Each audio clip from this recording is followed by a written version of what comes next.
How's my audio? Can you hear me okay? Yeah, we hear you great. Welcome. Good to see you.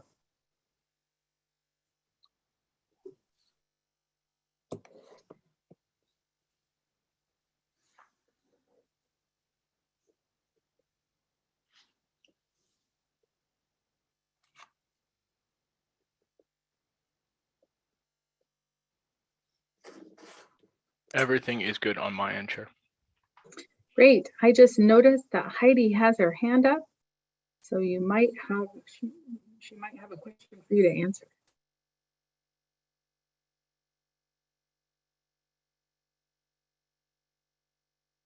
I see her as assigned, Heidi.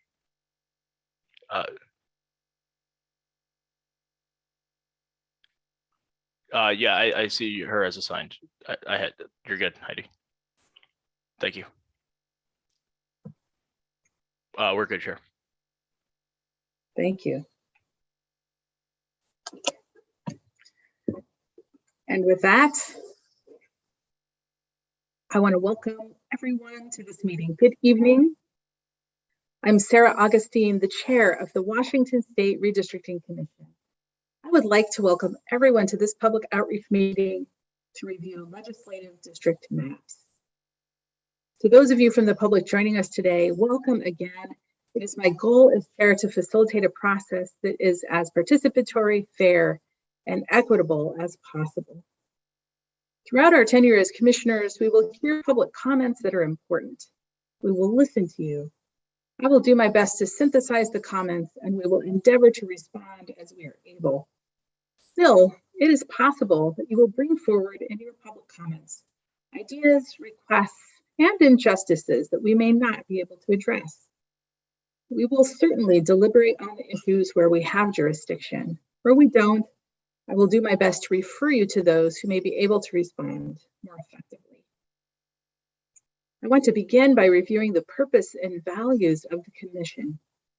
Together as a commission, we have agreed on the following: to provide an open, transparent, credible process that is grounded in statute and where all voices are welcome and there is access for everyone.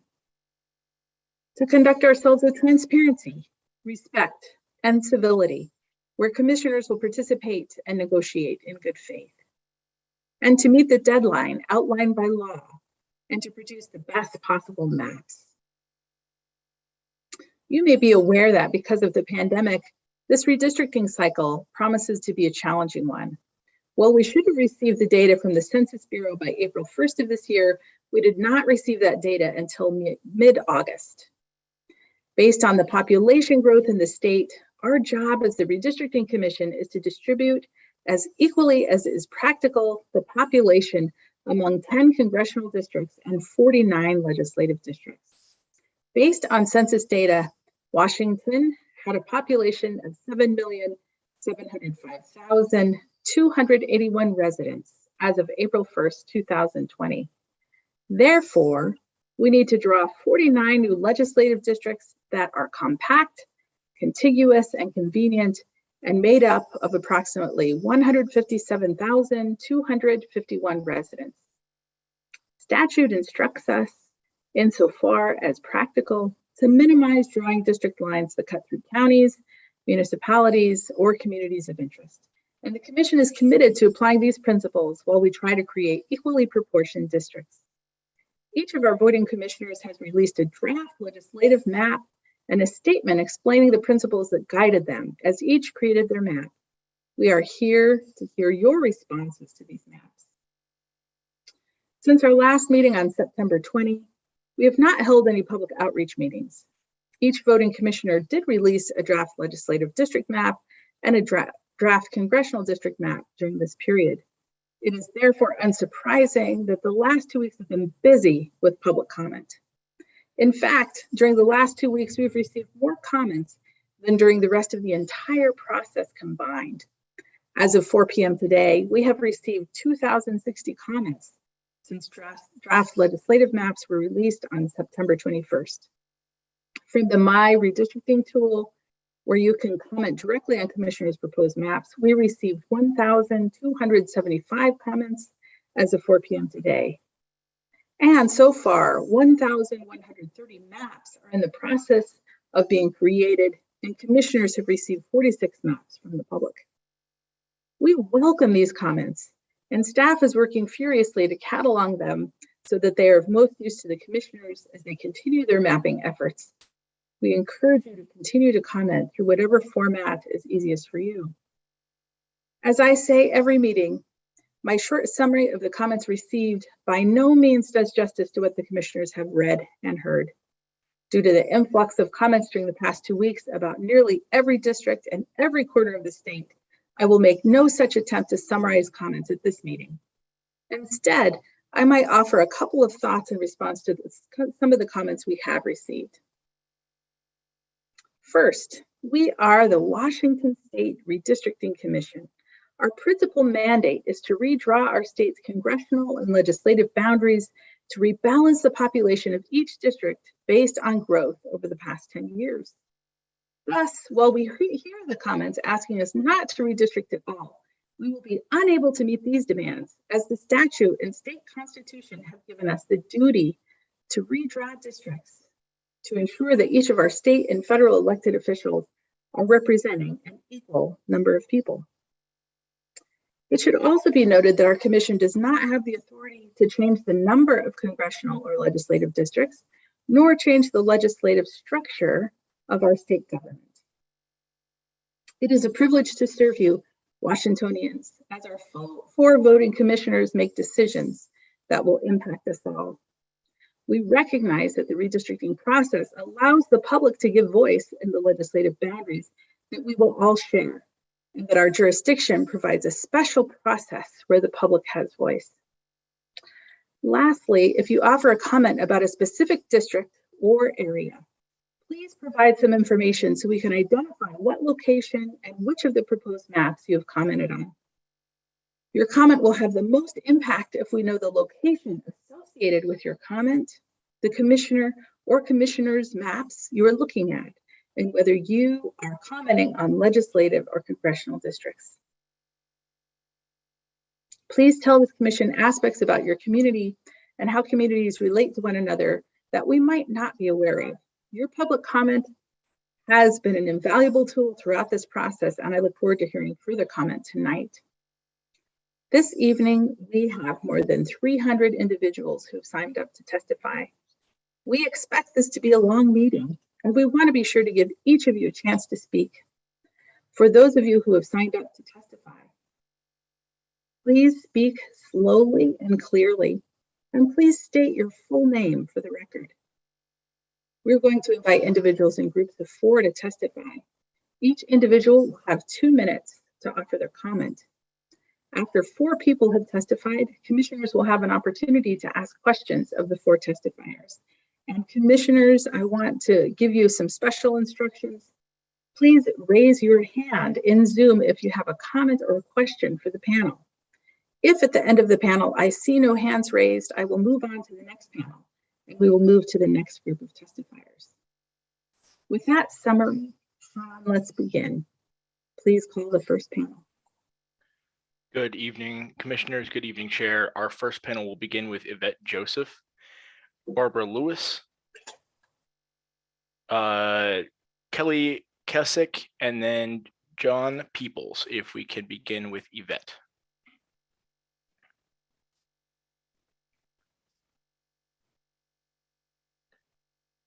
Then Barbara Lewis, and the other 2 of the other testifiers just moved, so we will bring up Mary Witta and Natalie McLaren.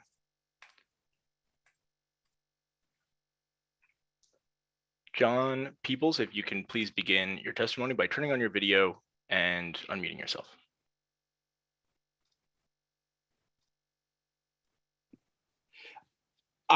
Tonight I can only unmute myself, but my remarks will be short and brief. Thank you very much.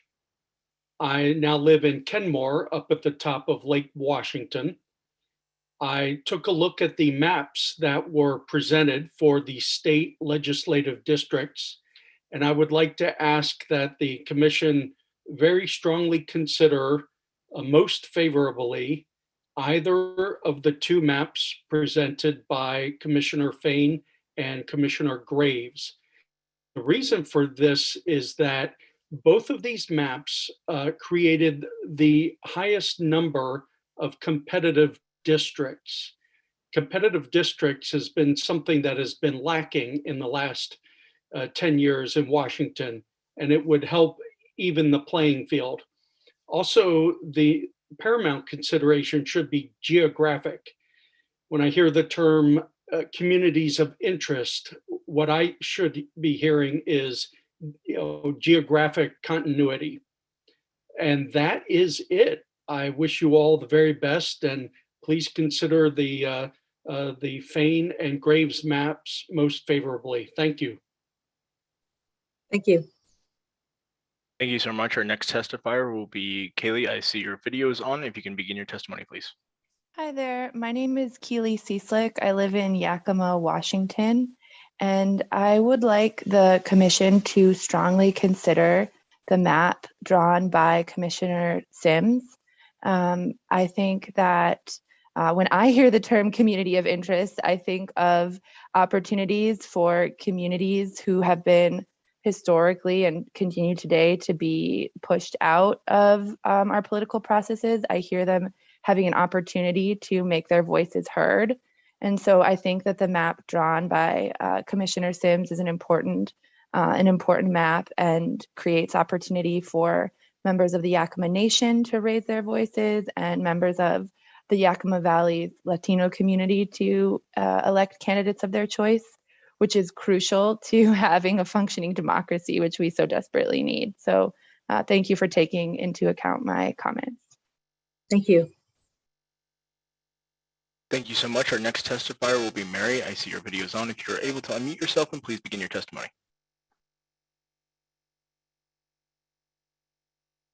Hi, my name is Mary Huerta, and I vote in the 48th Legislative District and have lived in the city of Redmond for over 30 years.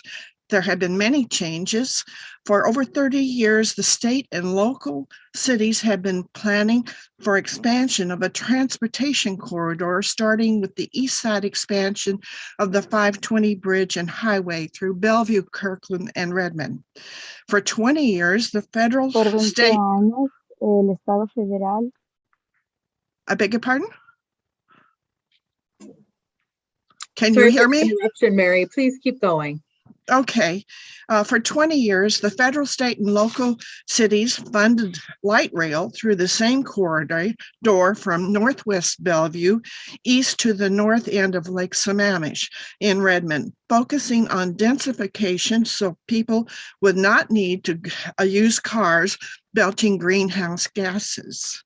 Over the last 10 to 20 years, there has been a development that turned a sleepy suburb into a densified urban area where high rises went from 2 to 3 stories to 12 to 30 stories, and Metro Transit developed south to north, Bellevue to Kirkland, and over Lake Crossroads to downtown Redmond. A hidden minority community developed, not bounded by city lines, but by transportation corridor.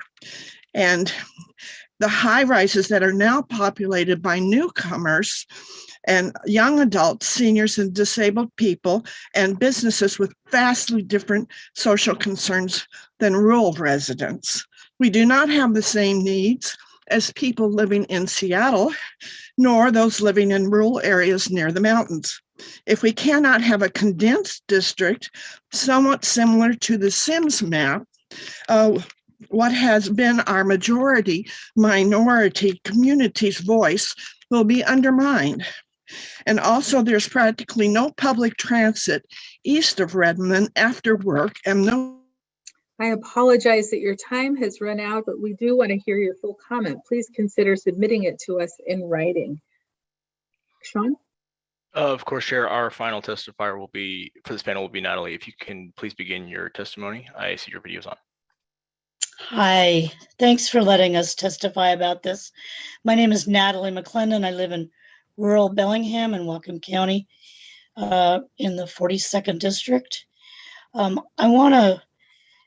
I want to urge the commission to look really basically at what your role is. And as you mentioned, you're here to rebalance the districts based on population. We hear in the national news about gerrymandering, and I think that people are focused on that notion, but I want to point out that the state house is 58% Democrat, the state senate is 57% Democrat, and the governor's race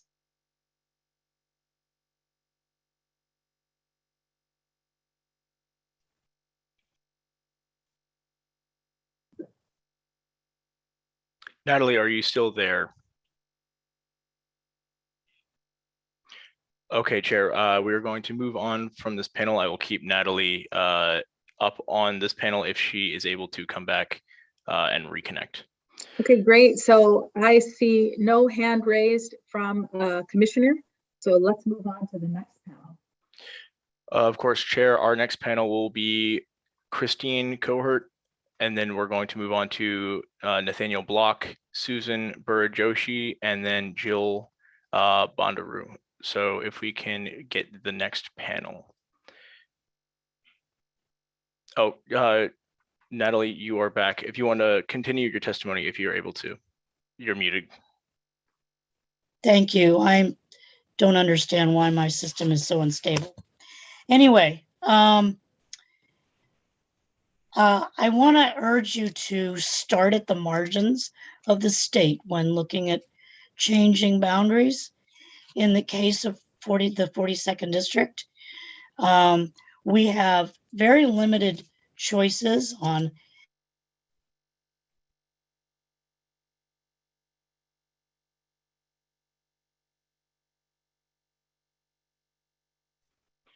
Okay, it seems like Natalie is having continued issues. Yeah. So Natalie, if you can hear me, please consider submitting your comment to our email. That would be terrific. Let's move on, Sean. Absolutely, Chair. Nathaniel, I see your video's on. If you can unmute yourself and please begin your testimony. Thank you very much. Good evening. My name is Nathaniel Block. I'm from Skagit County, Mount Vernon, and the 40th Legislative District. Tonight, I want to express my concerns with the maps for Mount Vernon and Skagit County as put forth by Commissioners Grave and Commissioner Fain. My concern is this, is that currently Skagit County is divided into 3 legislative districts under the current maps.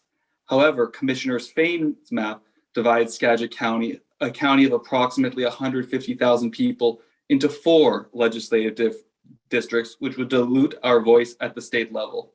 Additionally, both his map and Commissioner Graves' map put Mount Vernon, the largest city with approximately 40 to 50,000 people, and the county seat into multiple legislative districts.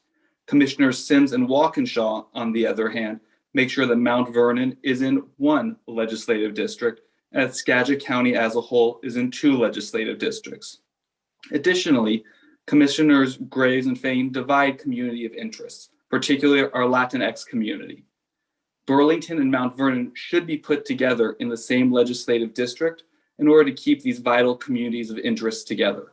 Additionally, Commissioner Fain's maps dividing line for Mount Vernon along LaVenture into the 39th and the 10th legislative districts divide communities of interest there, is that those on the east side of LaVenture heading towards Big Lake are much more similar in what their concerns are in being an urban center as those on the west side of LaVenture heading towards downtown.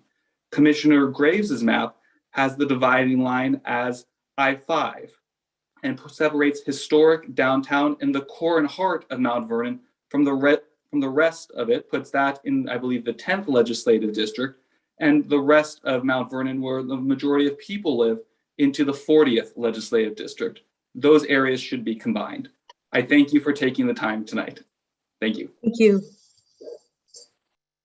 Thank you so much. Our next panelist will be Christine. If you can please begin your testimony. Actually, Nathaniel Block just said everything that I was going to say.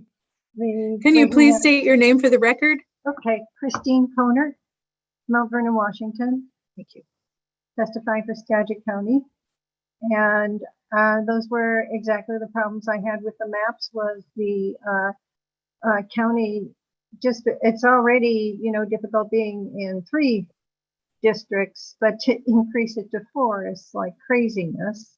And then the division of the Latinx community is a community of interest. So just everything that Nathaniel said. Thank you. Thank you so much. Our next testifier will be Susan. I see your video's on. If you're able to unmute yourself, and please begin your testimony. Thank you very much. My name is Susan Baird Joshi. I'm a 30-year resident of Washington State. I live in the city of Kirkland and in Lake Washington School District. My legislative district is the 45th legislative district, and I love my district because of the diversity of people, educational backgrounds, careers, and families. One of the keys to our diversity is the span of urban and rural settings. I prefer the urban and rural spread of the districts in my area of the Puget Sound. So I encourage you to keep those aspects of the maps provided by Commissioners Sims and Fain.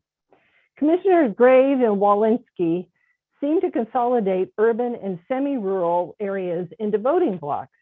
Not only does this pit legislative district against legislative district, it could pit city council against city council, and that's not healthy for the state of Washington. Lake Washington School District and Kirkland, for example, are better served with 3 legislative districts, the 45th, the 48th, and the 1st. That gives residents the opportunity to work together to speak with 9 elected officials plus the governor at state level.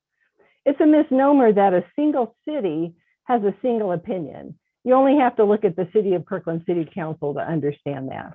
Diversity with urban and rural is critical to understanding how we deal with climate change, public transportation, and housing, to name just a few issues facing Washington State. We need elected officials who understand diverse opinions and can listen and communicate with diverse constituencies. I appreciate the commissioner's concerns about keeping the nation of Yakima together and addressing the other tribal constituencies. I applaud their efforts to do that. Our country and state are increasingly diverse. We need elected officials who understand and represent as many of those aspects as possible. Thank you. We appreciate your testimony. I see no hands raised among the commissioners. Chair, we have one last person for this. Oh, please. Jill, if you can please begin your testimony. Oh, I'm sorry. Excuse me, Jill. Oh, thank you so much for the opportunity to speak tonight. I am here to speak to the 40th and 10th Legislative District remapping. I personally live in the 10th. The city of Mount Vernon has been represented by the 40th and 10th districts for some time. A split along Division Street has yielded excellent representation and aligned with advocacy for the city, which is located along Interstate 5 corridor and is influenced greatly by both the 10th and 40th current geography. I'm requesting that the commission recommend changes to the edges of those districts as needed to balance the districts, making smaller changes and not a complete overhaul specifically of the 40th district. Our central Skagit County, which is an urban area, has developed significant collaboration over the years. This includes the cities of Burlington, Mount Vernon, and Anacortes as a gateway to the San Juans. I am asking to not break up those aligning and common interests, which have been represented by our 40th and 10th legislators. For example, in some of the newly proposed maps, we don't have much in common with rural areas of Whatcom County. Regional synergy and planning for our community is how we best serve. The city of Mount Vernon is Skagit County seat and should be incorporated into a district that incorporates other cities within Skagit County that face similar issues. Sweeping reorganization will put the people of the 40th in particular at a disadvantage with all new legislators in Olympia. I feel that's unfair to us and the important issues that we face. Keeping our Latino community together in Mount Vernon is very important. The proposed maps, some of them split the Latino communities in Mount Vernon, and one proposal is asking Mount Vernon to be served by 3 legislative districts. So what I'm asking is maybe the closest thing would be Commissioner Graves' map, but also just appeal to just make some small changes around the edges of the currently drawn legislative districts. Thanks so much for your time. Thank you. Okay, I don't see any hands raised among the commissioners. So Sean, let's move on to the next panel. Absolutely, Chair. Our next panel is going to be 2 call-in testifiers. We're going to begin with Yvette Joseph. And then our second testifier, I don't have a name for, but a phone number ending in 168. You will be up as well. And then Linda Dyron Arthur. And our last panelist will be Alexa Brenner. So if we can please begin with Yvette, if you can please press *6 on your telephone to unmute yourself and begin your testimony. Thank you very much.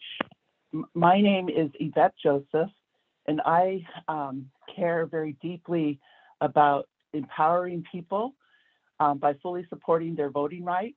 I'm a member of the Colville Confederated Tribes. I live in Spokane, Washington. 50 years ago, the termination of the Colville tribes was very likely. It was possible, but internally, the tribal members said no.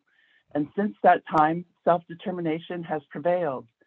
20 years ago, our reservation underwent gerrymandering and was split down the middle by state and federal redistricting.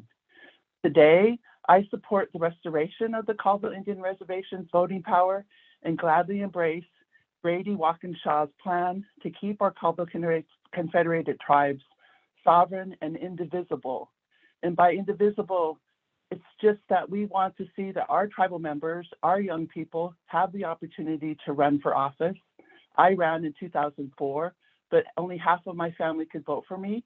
And it's very important for our reservation to be able to have its young leaders represented in the state legislature and possibly before Congress, like our predecessor, Joe Pacotis, our former chairman.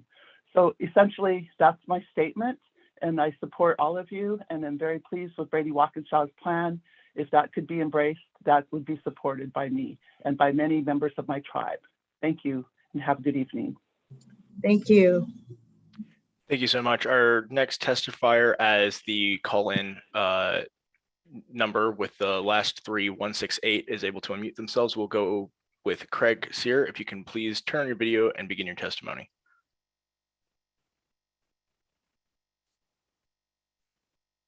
Hello, my name is Craig Sear, and I live on Whidbey Island in the small coastal city of Langley. I am honored to serve as a city council member for Langley and a board member on Island Transit. Whidbey Island is the largest island in Washington state and is approximately 55 miles long. Camano Island and Whidbey make up Island County. When I learned that the 10th legislative district would have to expand in size, my one wish for redistricting is that when the new boundaries were drawn, they would encompass other islands such as Fidalgo Island to the north, and perhaps even the San Juan Islands, and certainly not expand onto the mainland. And that is why I would like to commend the maps that are drawn by Sims and Walkinshaw. They do exactly what they should do. They group island communities with common interests together around the issues such as reliable ferries, sustainable salmon, healthy shorelines, broadband availability in rural areas, and the orca. So when the dust settles and the final boundaries are drawn, I fervently hope that the 10th legislative district will resemble these two maps and bring the coastal peoples of Island and San Juan counties together. I truly thank you for your service on the Redistricting Commission, and thank you for this opportunity to testify. Thank you. Thank you so much. We will begin with Linda next. We still are not able to get the call-in testifier unmuted. Linda, please begin. My name is Linda Diane Arthur. I've been actively engaged, a resident in Mill Creek, Washington in the 44th Legislative District for 24 years. Communities of interest are people who share common social, cultural, racial, economic, and geographic concerns. We're likely to have similar legislative interests as well. We benefit from common representation in our government. That's why I support Commissioner April Sims' proposed redistricting map and Walkinshaw's secondly. Women comprise 51% of our country's population, but with less than 28% serving in state legislatures today, we have far to go to reach parity.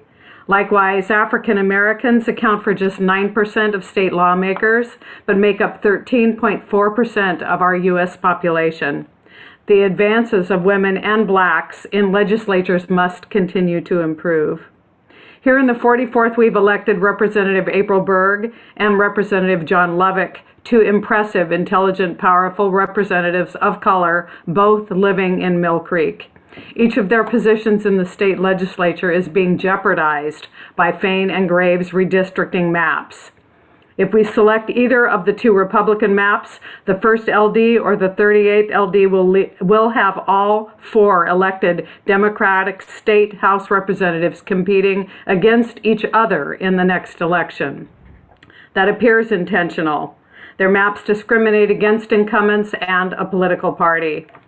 While district lines are drawn to favor or disadvantage a political party, meaningful representation is compromised and communities of interest are sacrificed to partisan goals.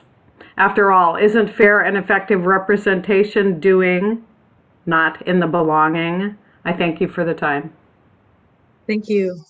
Thank you so much. Our final testifier for this panel will be Alexa. If you can please turn on your video and begin your testimony. Good evening. My name is Alexa Brenner. I am a resident of the 27th Legislative District, although with the proposed maps that all 4 of you have drawn, I suspect shortly I'll be in the 29th. When looking at the breakdown of what the 29th is going to be, there are some things that should be adjusted for the cultural and racial diversity of South and East Tacoma.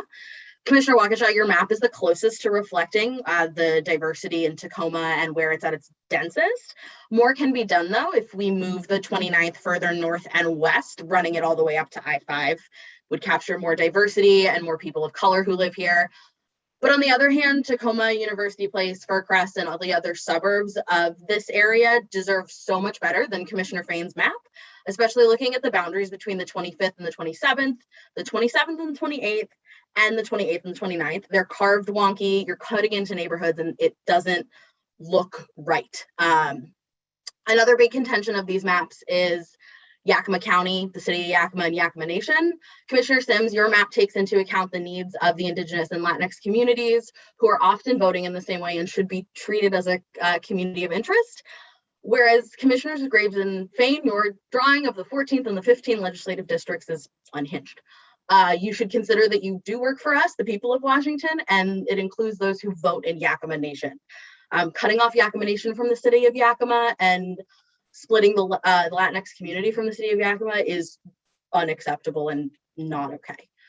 Other places in the state, like Snohomish County, you can absolutely create a majority people of color district by removing the waterfront from the 21st. And that is a really fastly diversifying area and should be taken into consideration. I thank you for your time and really appreciate you listening to all of us this evening. Thank you. So I see no hands raised among the commissioners. Sean, please call the next panel. Absolutely, Chair. We're going to begin with Allison McAfee, Deborah Jacour, Gary Barton, and Jeffrey Foster.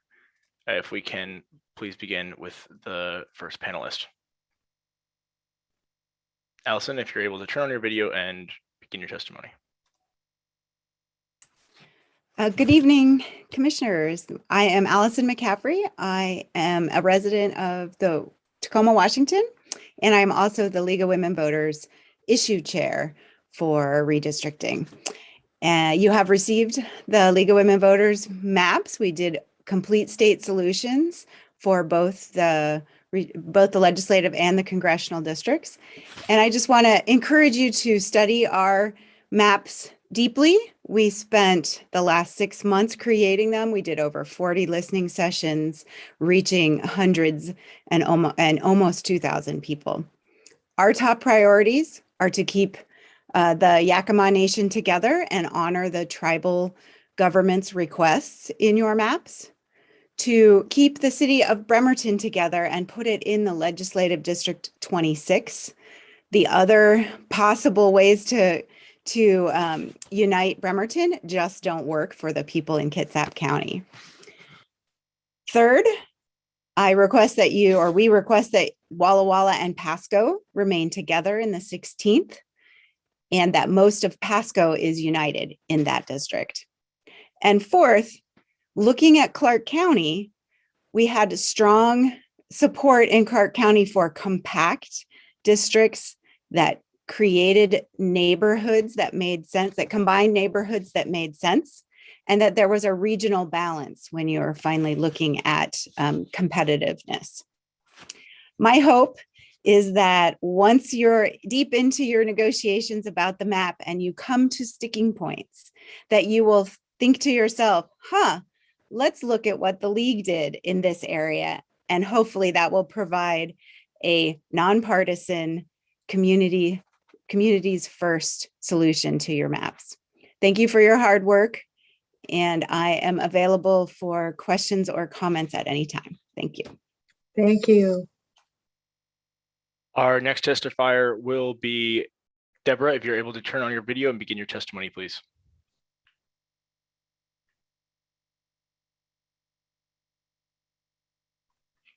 Deborah, we can see you if you can unmute.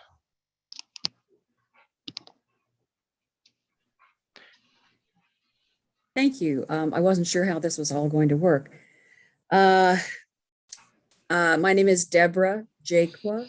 Live in Thurston County, Olympia, city of Olympia, but not within the city limits. My preference of the 4 maps is Representative Sims' map. I prefer hers more than the others, but it could still use some work.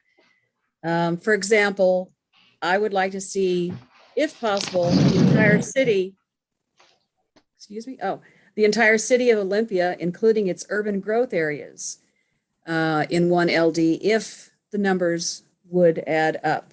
Again, city of Olympia, and not split the city of Olympia from the east side to the west side.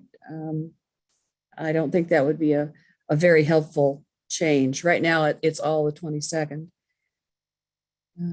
In general, I believe the commission can do a better job of crafting LDs that don't split Native American and tribal lands into more than one LD.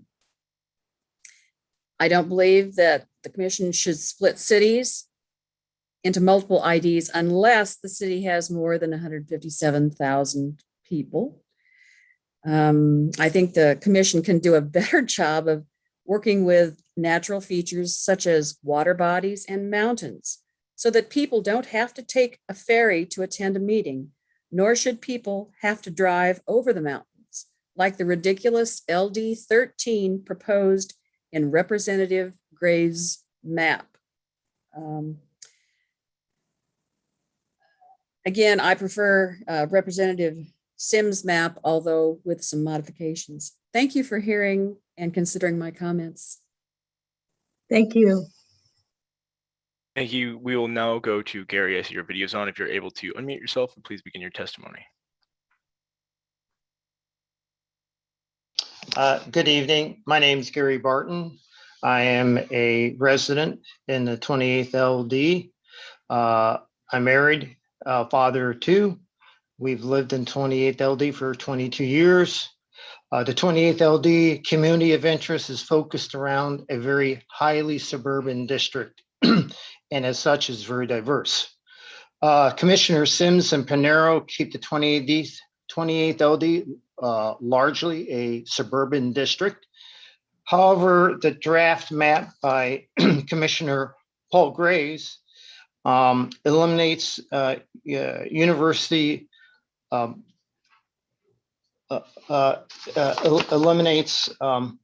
University Place, which is highly suburban, and it extended 28th LD to the area east and south of Spanaway, which is largely rural.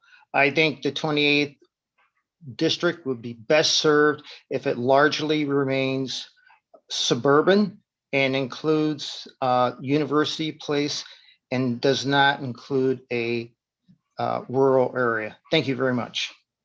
Thank you. Our last panelist for this panel will be Nicolette. I see that your video is on. If you can please begin your testimony. Hello, my name is Nicolette Oliver. I am a public school educator from Olympia, Washington, and I wanted to kind of piggyback on what Deborah Jacqua was saying too about splitting the city of Olympia, which would also split our Olympia school district. And when I think about our character, our communities, I think of our school communities as a real connector for the people in our area, for my children and our neighbors, that the school district really binds us together. So by splitting up the Olympia School District, by splitting up LD 22, I think that will make some changes to our culture here in our schools. I also want to make a note to think of representation of our AAPI communities, our Asian Americans and Pacific Islanders. When you think about AAPI communities, we are the fastest growing minority in the US. 12% of Washington is Asian American or Pacific Islander, particularly in King, Pierce, Snohomish, Kitsap, and here in Thurston County. So we have a very strong representation in the state. I would like us to have a stronger representation in these maps. I thank you so much for your time, for considering school districts, keeping them together, and also empowering our Asian American communities. Thank you. Thank you. So I do not see hands raised for any of the commissioners. So Sean, please call the next panel. Of course, Chair, our first panel will begin with Lisa Rendelet. If you can please unmute and turn on your video and begin your testimony. Good evening. Can you hear me? Yes. Great. My name is Lisa Randlett. I'm speaking on behalf of the Retired Public Employees Council of Washington. We're a statewide organization that advocates for the retirement security interests of former state, county, and municipal employees. We focus on affordable and accessible healthcare and pension security, among other quality of life issues. Upon review of the 4 legislative map proposals, the Retired Public Employees Council believes Commissioner Walkinshaw's map proposal best reflects our key priorities. Adoption of this map will produce legislative districts that are aligned in common economic drivers, respect county and city boundaries, and will properly acknowledge the political power of underrepresented people in our state.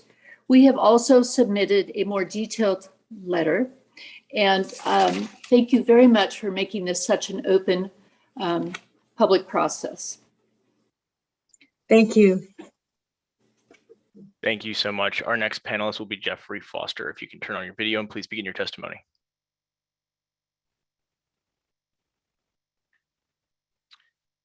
Okay, we'll move on to Pat Huckley. If you can please begin your testimony by turning on your video and unmuting yourself. Thank you. You hear me okay now? Yes. Yes. Thank you. Well, good evening, Madam Chair and Commissioners. I am Pat Huckley. Yeah, and now I'm on the right. Sorry about that, Pat. Please keep going. Pat, you're still muted. If you can please unmute yourself and you can restart your testimony. Pat, you're on mute. Would you be willing to unmute yourself? And you can begin from the beginning, please. There we go. Okay. Great. Yeah, great. Wow. Good evening, Madam Chair and Commissioner. I'm Pat Halsey, a longtime member of the Fife City Council and former member of the state's Freight Mobility Strategic Investment Board. I'm here tonight to express our appreciation for the volume of work you've done to redraw the U.S. congregational and state legislative district maps according to the census figures for Washington. I wanted to let you know Fife is mostly comfortable with the state legislative maps drawn thus far, with one exception. The one map that gives us pause is the map that would put Fife in the lower corner of the newly drawn 30th district. We don't think that would be in line with communities of interest portion of our authorizing statutes for several reasons. Fife may be on the northern edge of it, but we're Pierce County through and through, and all our day-to-day operations, our orientation, our working relationship with other cities, schools, etc. The 30th district is predominantly King County, and nearly always represented by folks from King County. Lastly, I'd like to say that it has nothing to do with the folks representing the 30th. To the contrary, we know they're wonderful members, and the only thing is that we would have our preference borne out in 3 of the 4 maps that would find ourselves either in the 25th or 27th district. Thank you for your time this evening. Thank you. We sure appreciate your time. Thank you. Thank you so much, Jeffrey Foster. I see your video is on. If you're able to unmute and begin your testimony, please. Can you hear me? We can. Yes. My name is Jeffrey Foster. I am a voter and a retired ecologist who resides in the Olympia Urban Growth Area in Legislative District 35. I believe that LD should, to the maximum extent possible, avoid breaking up urban areas. The new LDs need to contain approximately 157,000 people each. So only those cities with higher populations than that, such as Seattle, Spokane, Tacoma, and Vancouver, can't avoid being divided into more than one LD. In the case of Olympia, Lacey, and Tumwater, with a combined population of about 136,000, all its the residents of these 3 cities should be in the same LD, that is, say, LD 22. In addition, as much of these 3 cities' urban growth areas as possible should be included in this LD. In my portion of the Olympia UGA, most of the residents consider themselves to be part of the greater Olympia community. Therefore, I suspect my neighbors, a lot of my neighbors, would prefer to be in the same LD as Olympia itself. A separate but important issue for me is gerrymandering. I see that Commissioner Graves' LD 13 stretches all the way from Preston on the west side of the Cascades east of Moses, like a distance of almost 300 miles. That's far from being compact, and I pity the residents and their representatives who have to drive over the Cascade passes in winter to get from one end of the LD to the other. I believe that the primary purpose of this LD is to dilute the votes of certain areas on the west side, which lean towards one political party, with those of votes on the east side, which lean towards a different political party. Thank you for your hard work on redistricting and for your time. Thank you. We appreciate your time. Thank you so much. Our next testifier for this panel will be Donna Nielsen. If you can please unmute and begin your testimony.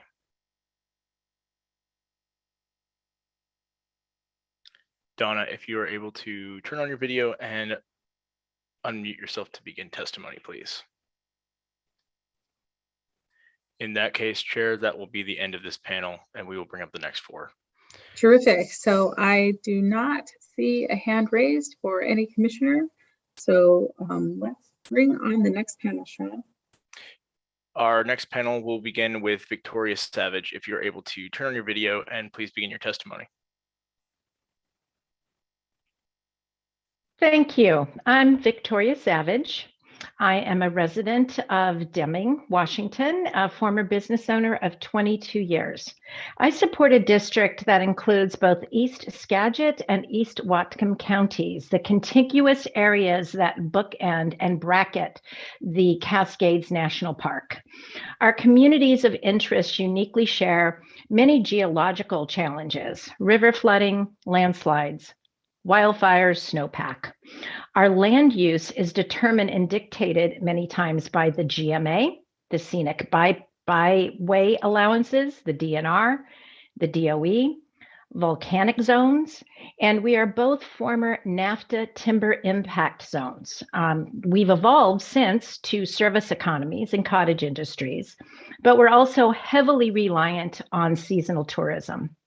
We also lack reliable broadband and cell phone coverage. We, the unincorporated, are often assigned to post office zones that don't really reflect our physical locations. We are then mis- or underrepresented represented as a result.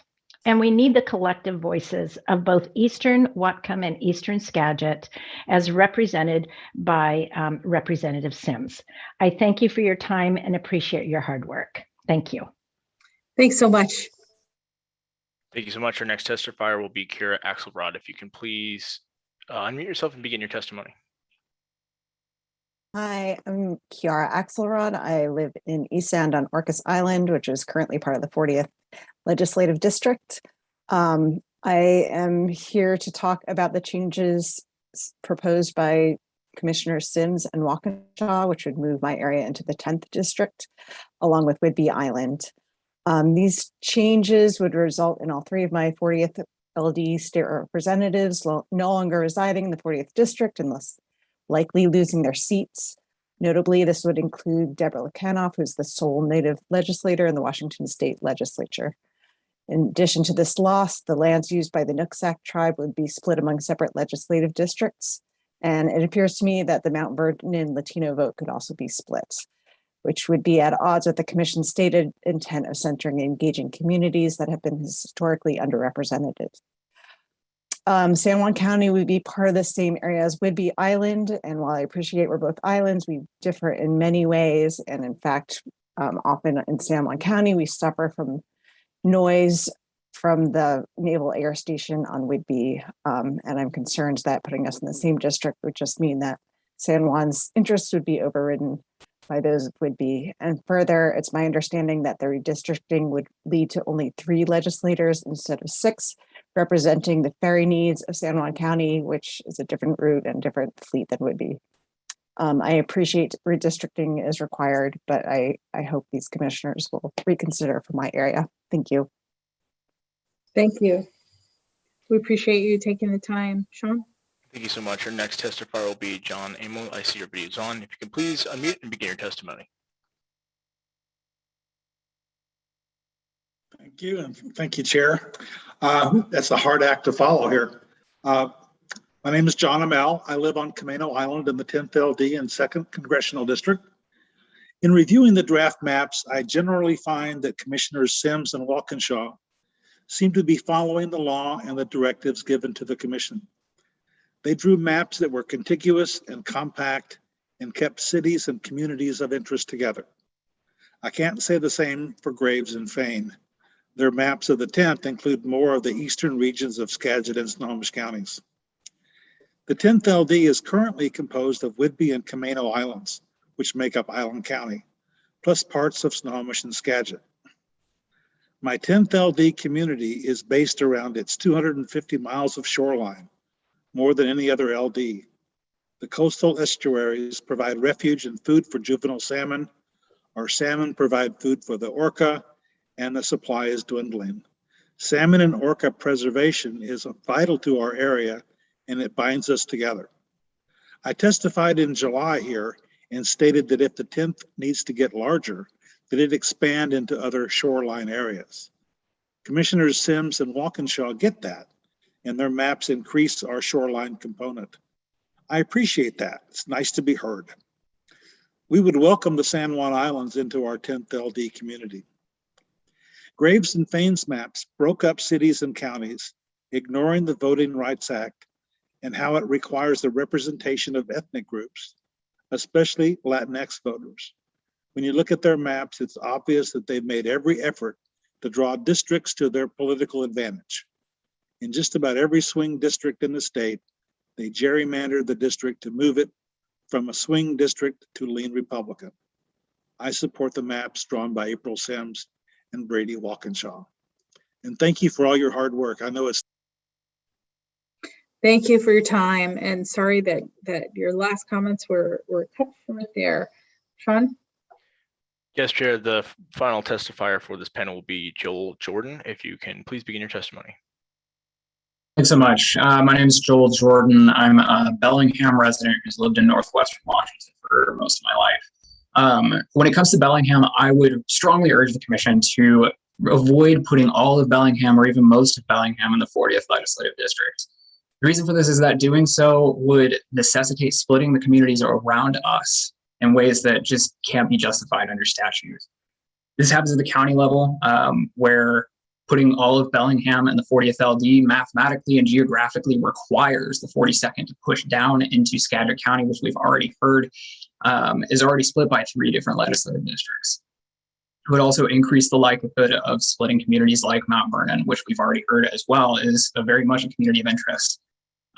Due to that, I'd strongly urge the Commission to keep the city of Bellingham split between the 40th and 42nd legislative districts so that we can remain in compliance with the RCW as well as the Federal Voting Rights Act and create a representative and fair and effective legislature. Thank you. Thank you. So I believe that's the last testifier for this panel, Sean, and I see no hands raised. And so please call the next panel. Our next panel chair will begin with Jamie Stevens. If you're able to turn on your video, unmute yourself and please begin your testimony. Oh dear. Got the camera on backwards.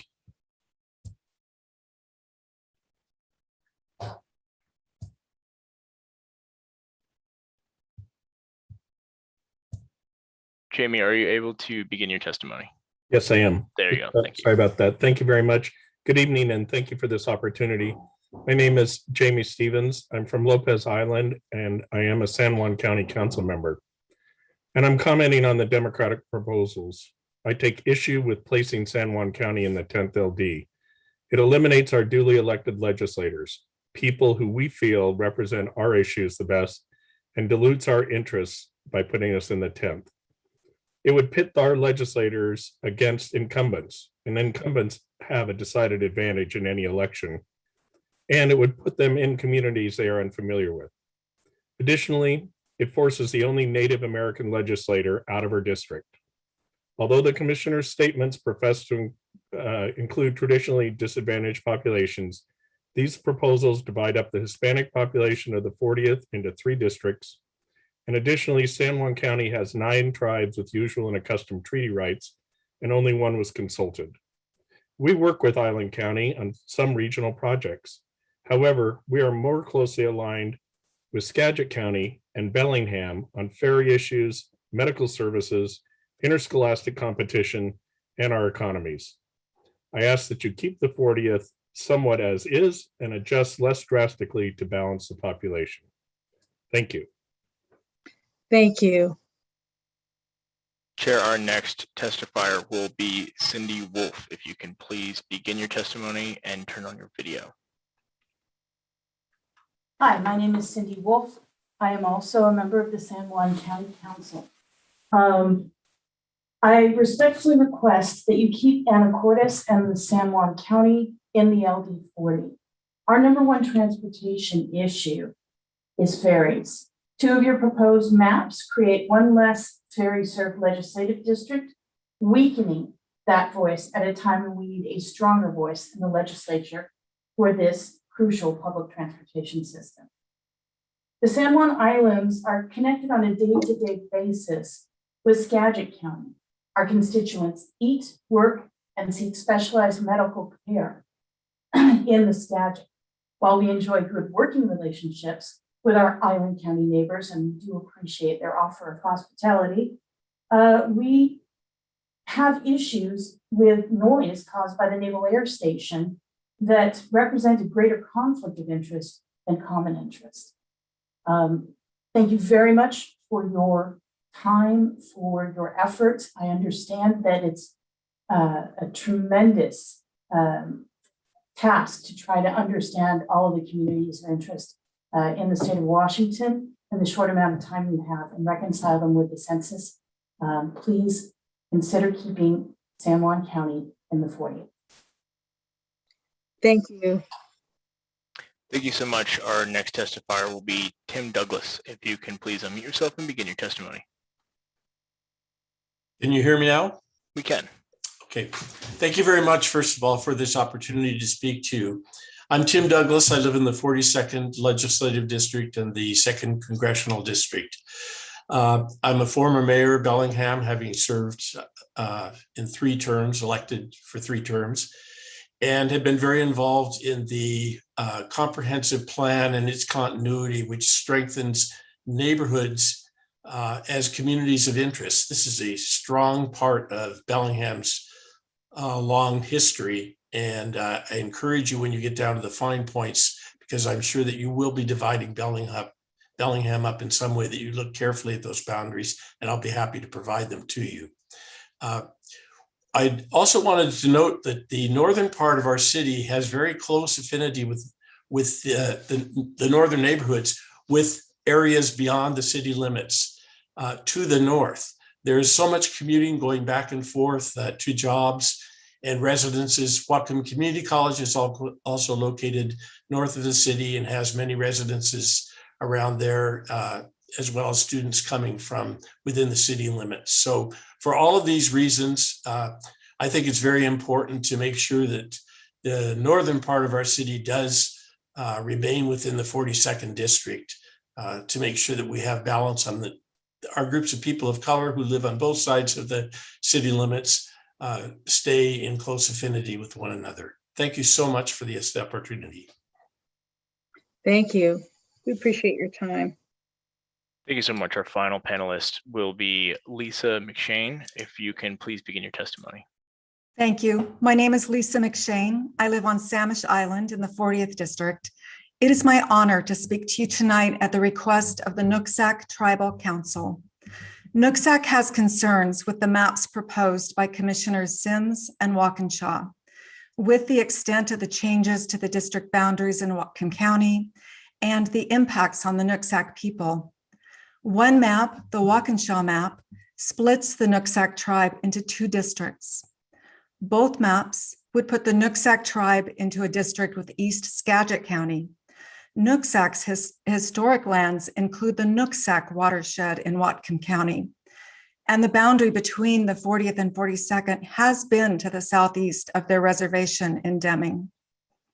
The proposed lines draw a new north-south line through the Nooksack watershed, dividing it roughly in half. And as others have pointed out, the 2 maps remove the only elected Native American in the Washington State Legislature from her district. Specifically, we request the Redistricting Commission follow recognized natural boundaries and keep Nooksack and much of the Nooksack watershed in the 42nd. Then keep the entire Lake Whatcom watershed together in the 40th. For a long time now, that's where it's been. It's a natural and community boundary that makes sense. Acme and the South Fork Valley have also traditionally been in the 40th. Leave Anacortes in the 40th. Diverse representation matters. Lastly, keep the Nooksack tribe together in the 42nd district, within the Nooksack watershed, and in the same district as Lummi Nation. I thank you for your time and consideration. Thank you. We appreciate your time. And I do not see any hands raised among the commissioners. So Sean, in a moment, I'll ask you to call the next panel, but I did want to inform everyone here that we will take a 10-minute break at 8:45. At 8:45, we will take a 10-minute break so that the various staff who are on this call will have the opportunity to just break. Thanks. All right, Sean, please call the next panel.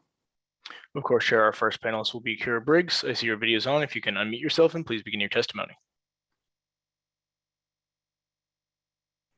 Good evening. I am Kara Briggs. I am a voter in the 38th Legislative District. My community of interest is 3 contiguous jurisdictions: the Tulalip tribe, the city of Marysville, and the city of Everett. We are one community. We share families, jobs, transit, housing, the Everett Community College, and the Providence Hospital in Everett. We all use these facilities. These are shown, this is well represented in Sims and Walkinshaw's maps, which I endorse. Our district is 10% Hispanic, 11% Asian Pacific Islander, 5% Native American, and 5% Black.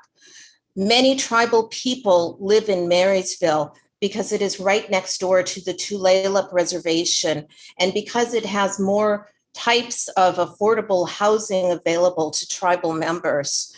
Commissioner Graves and Fine's maps gerrymander and create non-contiguous districts of the 38th where we are divided by waters with no potential for our citizens to travel contiguously. I endorse Walkinshaw's map for the 38th and Sims' map for most other areas in the state. Thank you. Thank you very much for your time. Sean? Of course, Chair. Our next testifier will be Kelly Wright. If you can please unmute yourself and begin your testimony. Yes, thank you. First, I'd like to commend the commissioners for their hard work on these maps, and would like to speak in favor of 3 of the 4, which would be the Sims map, the Walkinshaw map, and the Fine map. As the previous testifier mentioned, please do not divide the communities of Marysville from Tulalip.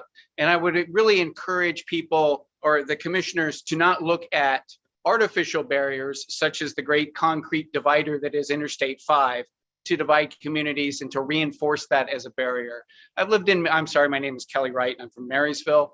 I've lived in that community for 20 years. We've made great progress in coming together as a community, and I would hate to see an additional political division be imposed upon our community that would divide Marysville from Tulalip. So as you go into your deliberations in the future, please look to favor of the 3 maps that keep Marysville and Tulalip in one district, and please avoid reinforcing a barrier like Interstate 5 that can divide our communities. Thank you. Thank you. Sean? Our next testifier will be Stephanie Solon. If you can please begin your testimony.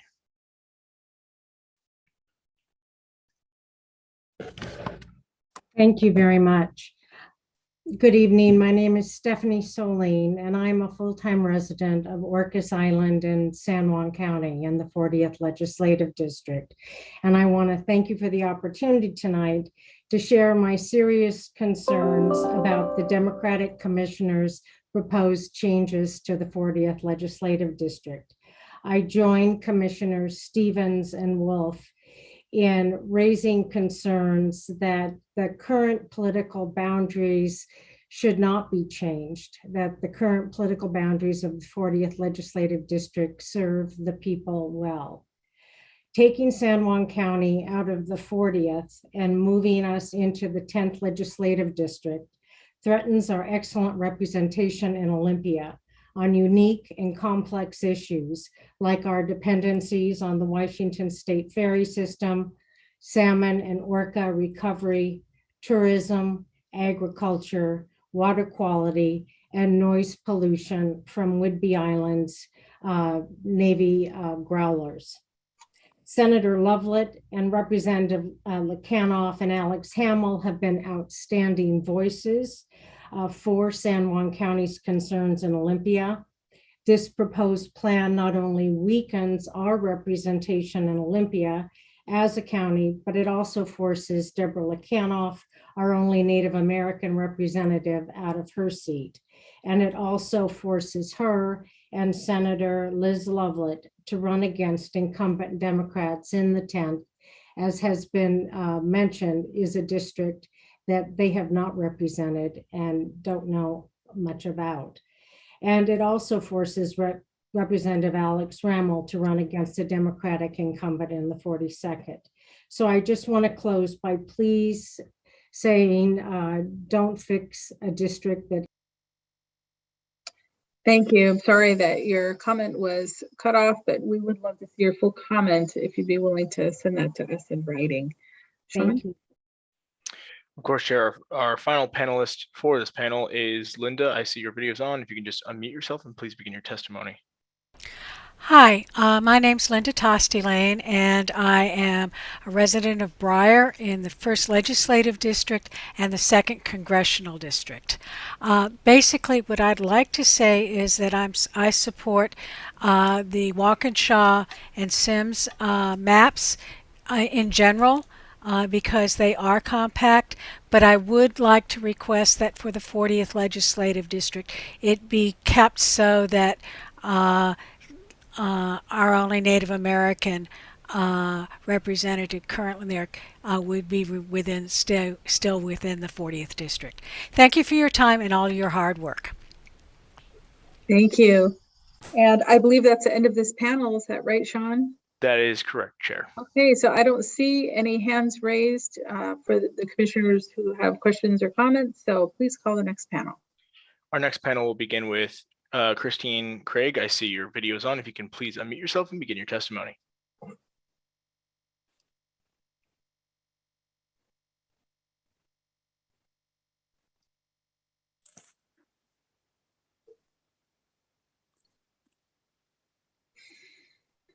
Christine, we had you on video for a second. If you can unmute yourself, or you are unmuted, turn on your video and begin your testimony, please. I'm unmuted. I'm I sorry. can hear you. I'm going to have to just speak to you. I'm sorry. That's totally okay. I've lost the camera part. Anyway, I'm Christine Craig, and I'm from the 22nd Legislative District here in Tumwater, Washington, as a resident.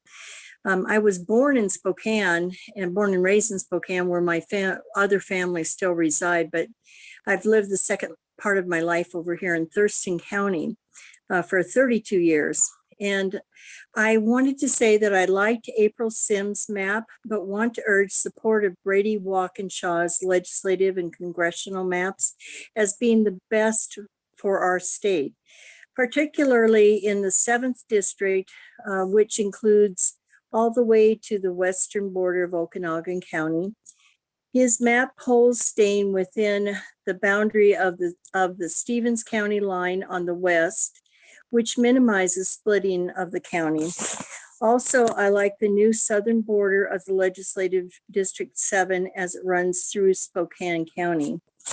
Mr. Walkinshaw's planned map for the 35th District excuse me, would combine all of Tumwater, where I and other families live, and would include my current location or address.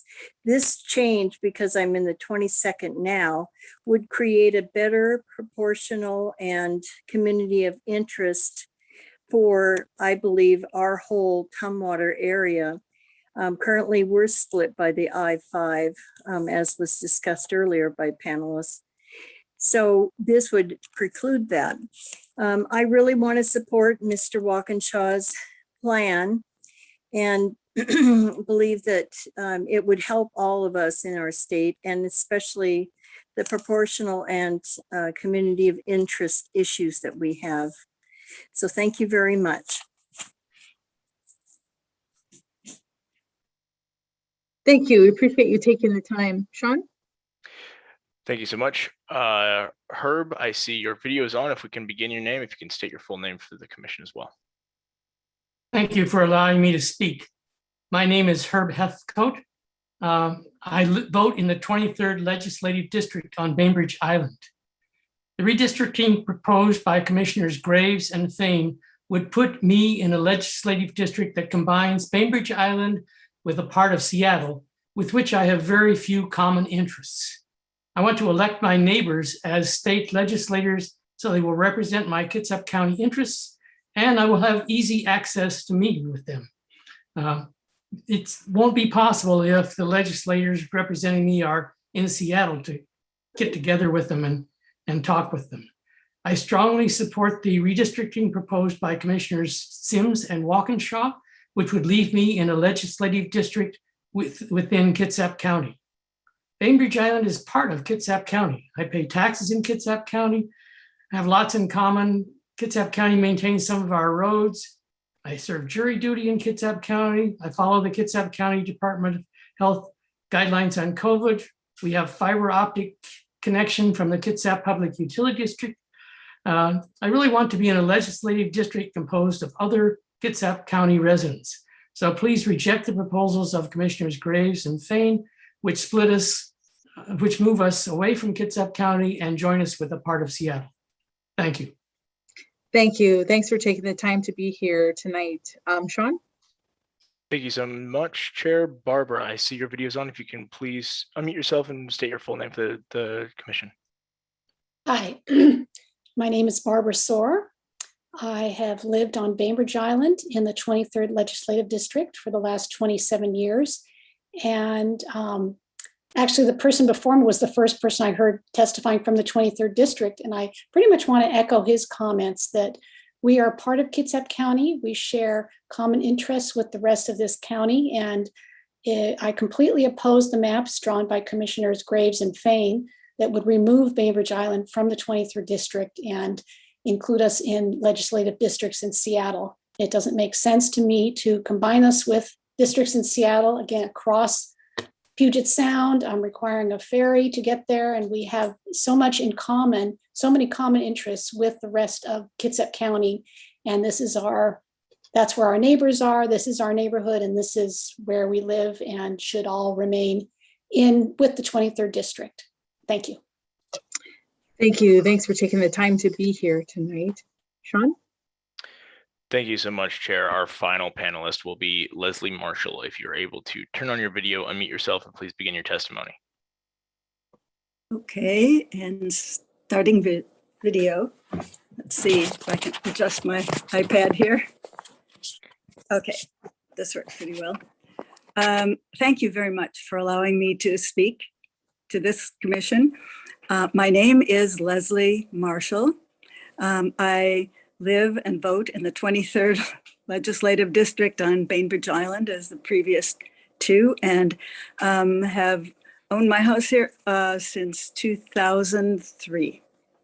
The redistricting proposed by Commissioners Graves and Fain would put me in a legislative district that combines our rural, suburban, sort of small town Bainbridge Island with a big urban Seattle, with which we share no continuity or contiguity except by ferry. So, and that's a long way to swim. I prefer to be represented, and I think it sounds like so many Bainbridge Islanders do, by those who have common experiences, life experiences, and occupations with small businesses, agriculture, and have a geography that is very much in common with Kitsap Peninsula, and has its small town centers and not this big city sort of situation. So I think someone to fairly represent us needs to understand this kind of basic experience. I'd also like to have, as was mentioned before, easy access to meet with these people and not have to take the ferry, which can be a very long experience, even though it's a short ride. So they will represent these interests of Kitsap County. And I strongly support the redistricting proposal by Commissioners Sims and Walkinshaw, which would leave Bainbridge in a legislative district within Kitsap. Thank you. I apologize that your comments were cut short, but we'd love to see your full testimony in writing to our email. And this, I think, is the end of this panel. And so I'm looking at the commissioners and I don't see a hand raised. So Sean, let's move on to the next panel. Absolutely, Chair. Our first panelist will be Susan Fritz. I see your video is on. If you can please begin your testimony. Yes, hi. I echo what Leslie, Herb, and Barbara said. Thank you for allowing me to speak to you. My name is Susan Diana Fritz, and I vote in the 23rd District on Bainbridge Island. I would like to draw your attention to the issue of redrawing part of the Kitsap County to place Bainbridge Island citizens with Seattle County voters. I have lived on Bainbridge Island for 24 years, so I would like to tell you a little bit about my neighborhood in Kitsap County and my personal connections with that county. As a former educator, I taught at the Squamish Elementary, Wolfley Elementary, and Paulsbo Elementary. These North Kitsap schools located in Paulsbo and Kingston were where my students and parents lived. I actively supported the Squamish and S'Klallam tribes, and we need to have their voices heard. As an active member and former president, I am part of the Daughters of Norway Lodge in Paulsbo.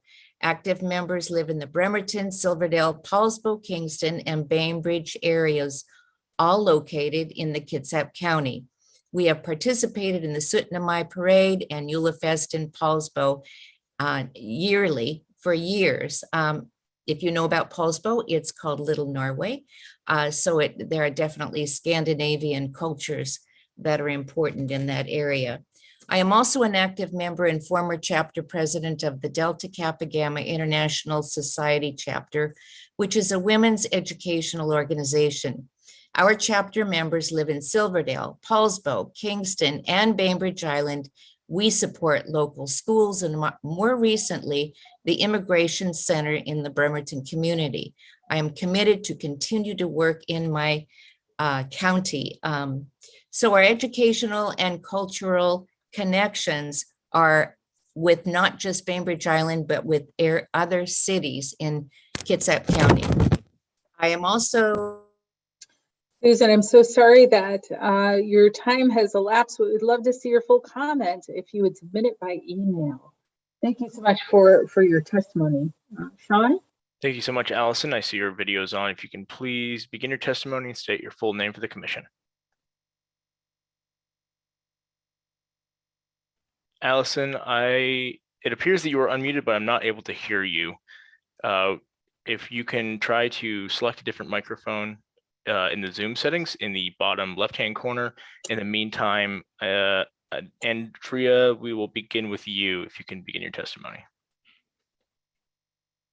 I'm Andrea Douglas, retired RN. I live and vote in the 42nd LD, currently North Bellingham. I'm formerly from Birch Bay, which is 20 miles north. The north half of Bellingham should remain in the 42nd LD. We've had a long, strong cooperation between the various communities. We share multiple communities of interest. The Asian Sikh community with temples in North Bellingham, Linden, and Birch Bay. We have an active Latino community throughout North Bellingham and all of northern Whatcom County. There's the Lummi and the Nooksack tribes. So the Nooksack tribes are more in the foothills. Also, our environmental activist community works together to protect us, and we have successfully stopped a coal export facility and an oil export facility. And we have groups working to get internet access for all. I strongly favor the Sims map, and to a lesser extent, the Walkinshaw map. I think it really respects our communities. North Bellingham is much more working class, diverse, and have more low income subsidized housing than Southern Bellingham. And we do identify with the North. And most of Northern Whatcom is connected to North Bellingham through I-5, and most people shop in North Bellingham. The Eastern Whatcom, in Eastern Whatcom, I can see how they would be a closer community with Eastern Skagit, as they are the foothills, and they have far more issues in common with those locations. Thank you for your time. Thank you. Thank you for taking the time to be here with us tonight. Sean? Thank you so much. Sarah Thompson, I see your video is on. If you can please begin your testimony. Thank you. So my name is Sarah Thompson, and I live on the Key Peninsula, part of the 26th district. And in general, philosophically, I very much like the Democratic maps, but it's a little bit different for my district. So I'm asking that the Key Peninsula not be treated as an afterthought, which is as a geographically convenient group of 20,000 people. Ideally, we would like to continue to be in the same district as Gig Harbor and keep Emily Randall as our senator. At the very least, don't send us to the 35th district. By way of background, the KP is rural. We call it an almost island because most people access it via short bridge at Purdy. The district also includes Gig Harbor, Port Orchard, and part of Bremerton. Gig Harbor and the KP are part of a single school district. There are about 70 miles of waterfront on the KP, most of it privately owned, and many of the homes on the waterfront are second or even third homes. The interior, with many winding roads and abysmal internet, has some wealth, but also significant poverty. We're off the beaten track, and that's the attraction for many who live here. Until recently, we haven't thought to ask much from the state, but we've developed good relationships with two of our legislators, Senate Democrat Emily Randall and House Republican Michelle Caldier. Together, they brought significant funding from the capital budget to our community. For example, in November, we'll break ground on a multi-million-dollar assisted living project for 30 frail elders, and we could not have done that without them.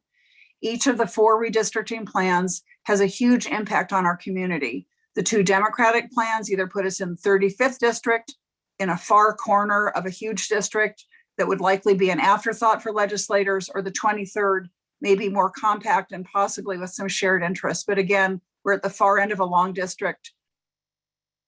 I'm so sorry that your time has elapsed, Sarah, and we look forward to hearing your full testimony in written form by email. Thank you. Sean?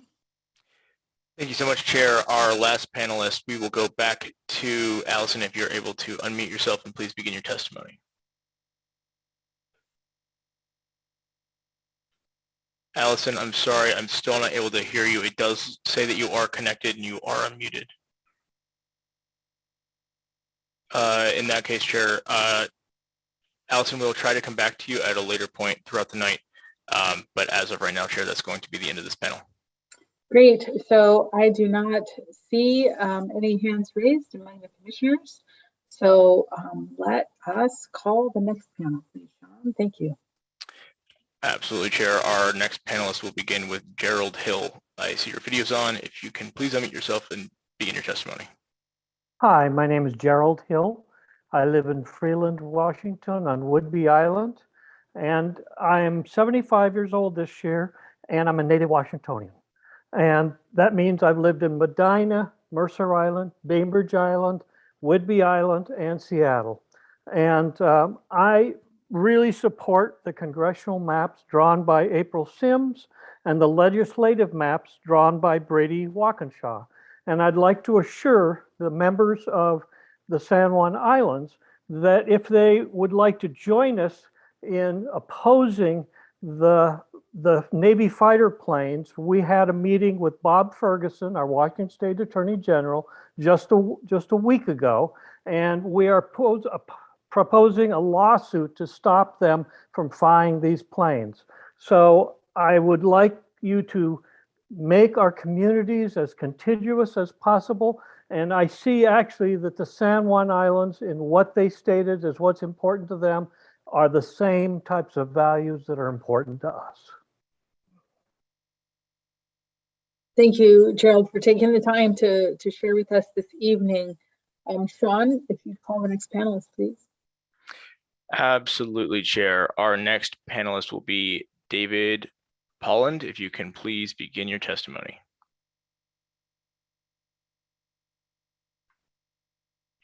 David, if you can please begin your testimony by turning on your video and unmuting yourself. In that case, we will move on to Sharon Holt. If you can please unmute yourself and turn your video and begin your testimony, please. Hello, Commission. Thank you for hearing us from the 21st Legislative District resident.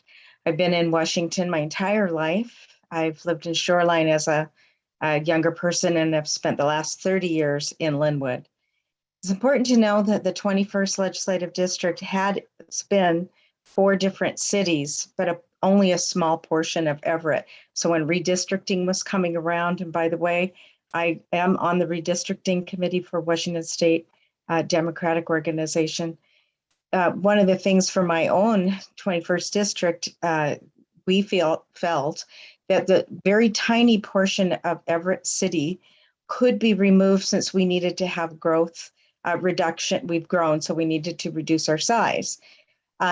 And the maps that I want to propose or endorse for the 21st interests are the ones that both Brady Walkinshaw and April Sims, especially Brady's, keeps the 21st most equitable to the community, not splitting up municipalities. If we have the Snohomish County portions of the city of Edmonds and the city of Linwood, along with Mukilteo, that would leave us very similar to what we are today. And we're a very thriving community, sharing many things: schools, economy, housing, water, and many other community interests. I want to point out a very important point that unfortunately one map did remove one of our very well-respected representatives. Strom Peterson is redistricted in Joe Fain's map from the 21st. So we would lose our representative. He would be redistricted to the 32nd, which seems completely pointless. So my last point is that Joe Fain's map also splits Edmonds up too severely and right down Main Street. So we've heard of. I'm so sorry, Sharon, that your time has elapsed. We look forward to seeing your full comment in writing by email. Thank you. Sean, please call the next panelist.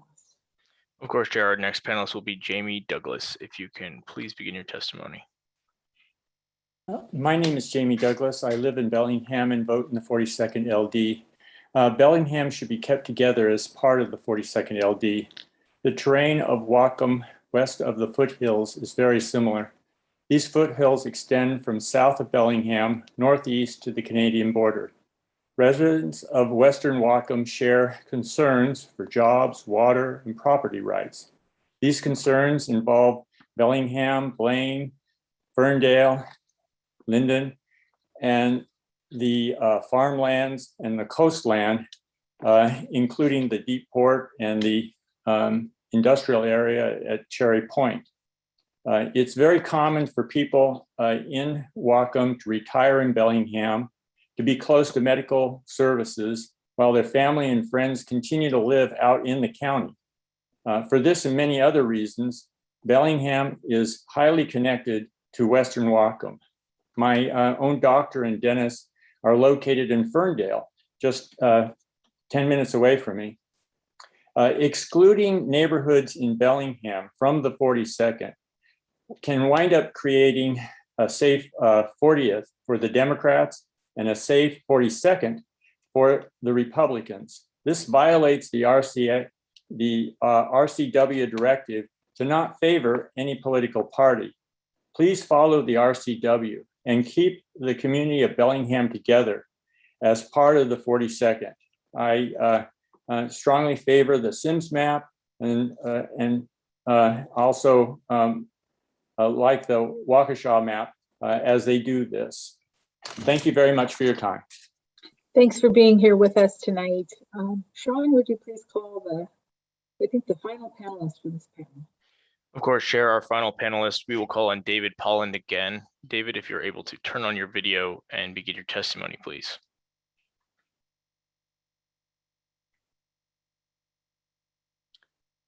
In that case, we're getting no response. Chair, that will be the end of this panel, and we will attempt to come back to David later throughout the night.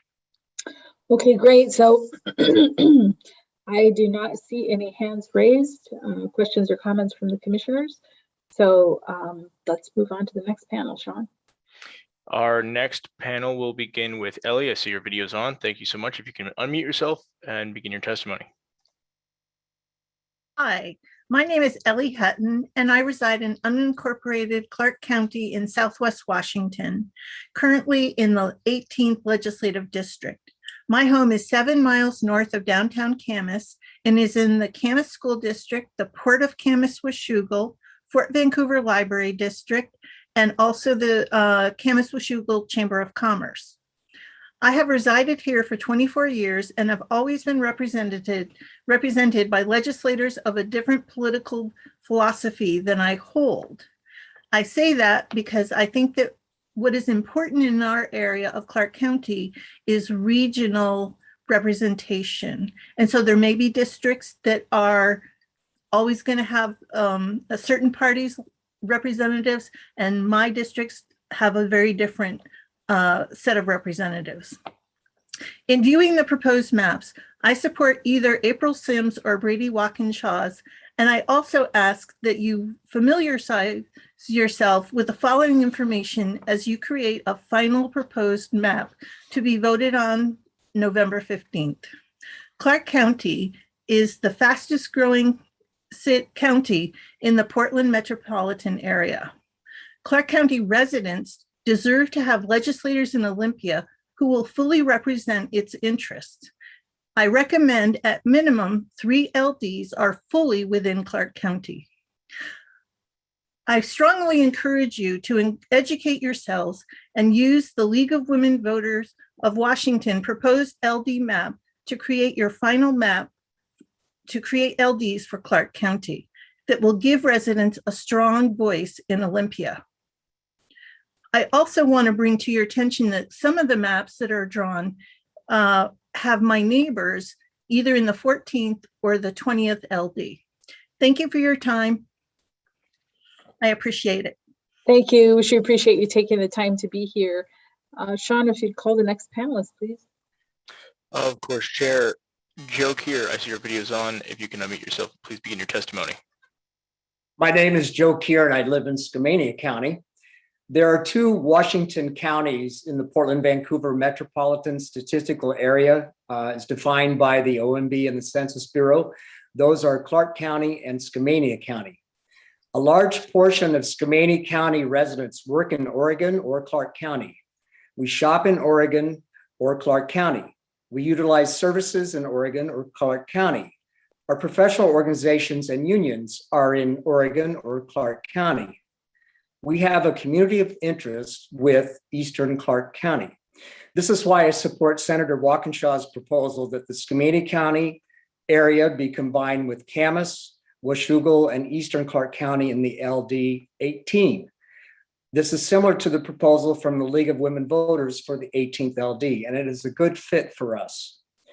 Representative Sims' proposal puts Skamania County in with Western Benton County, Northern Yakima County, and creates a very unwieldy District 14. We do not have a community of interest with the areas near Tri-Cities or Yakima and to the north. Senator Fain's proposal that puts Skamania County in the 14th LD that includes Camas, Washougal, and Eastern Clark County, and Representative Graves' proposal that puts Skamania County in a 17th LD that includes Camas, Washougal, and Eastern Clark County are both respecting the community of interest that I'm describing Skamania County has with these areas. These are both preferable to Representative Sims' proposal. Representative Sims' proposal does not work for Skamania County. Our community of interest is not east toward the Tri-Cities, which are 200 miles away. It lies in the other direction as part of the Portland-Vancouver metro area. I support Senator Walkinshaw's proposal. It's the best fit for us, but I also appreciate the proposals by Senator.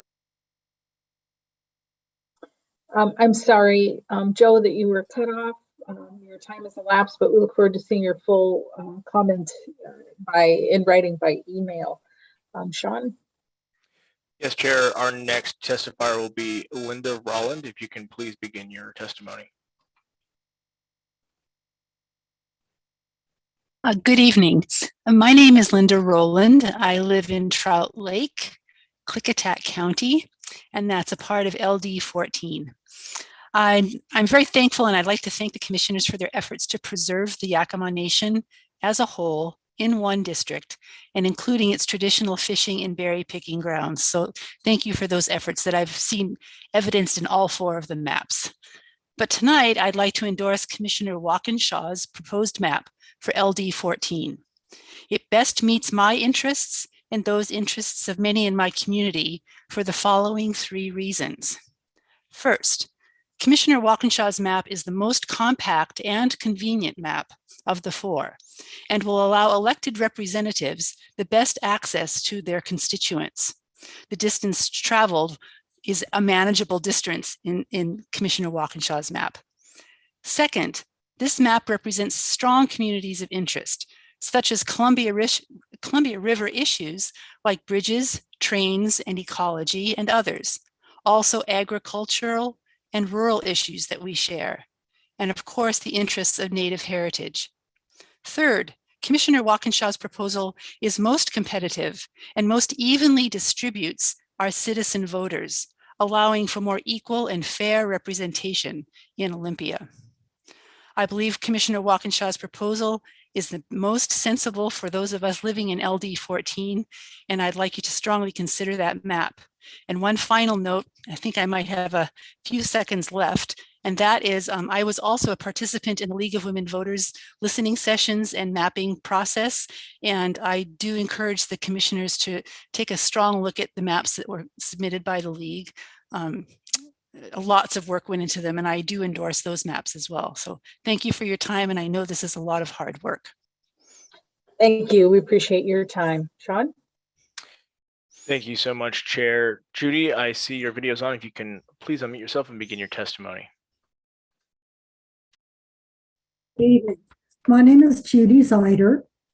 I live in the 18th LD, at least at the moment, and I've lived in the battleground area most of my life.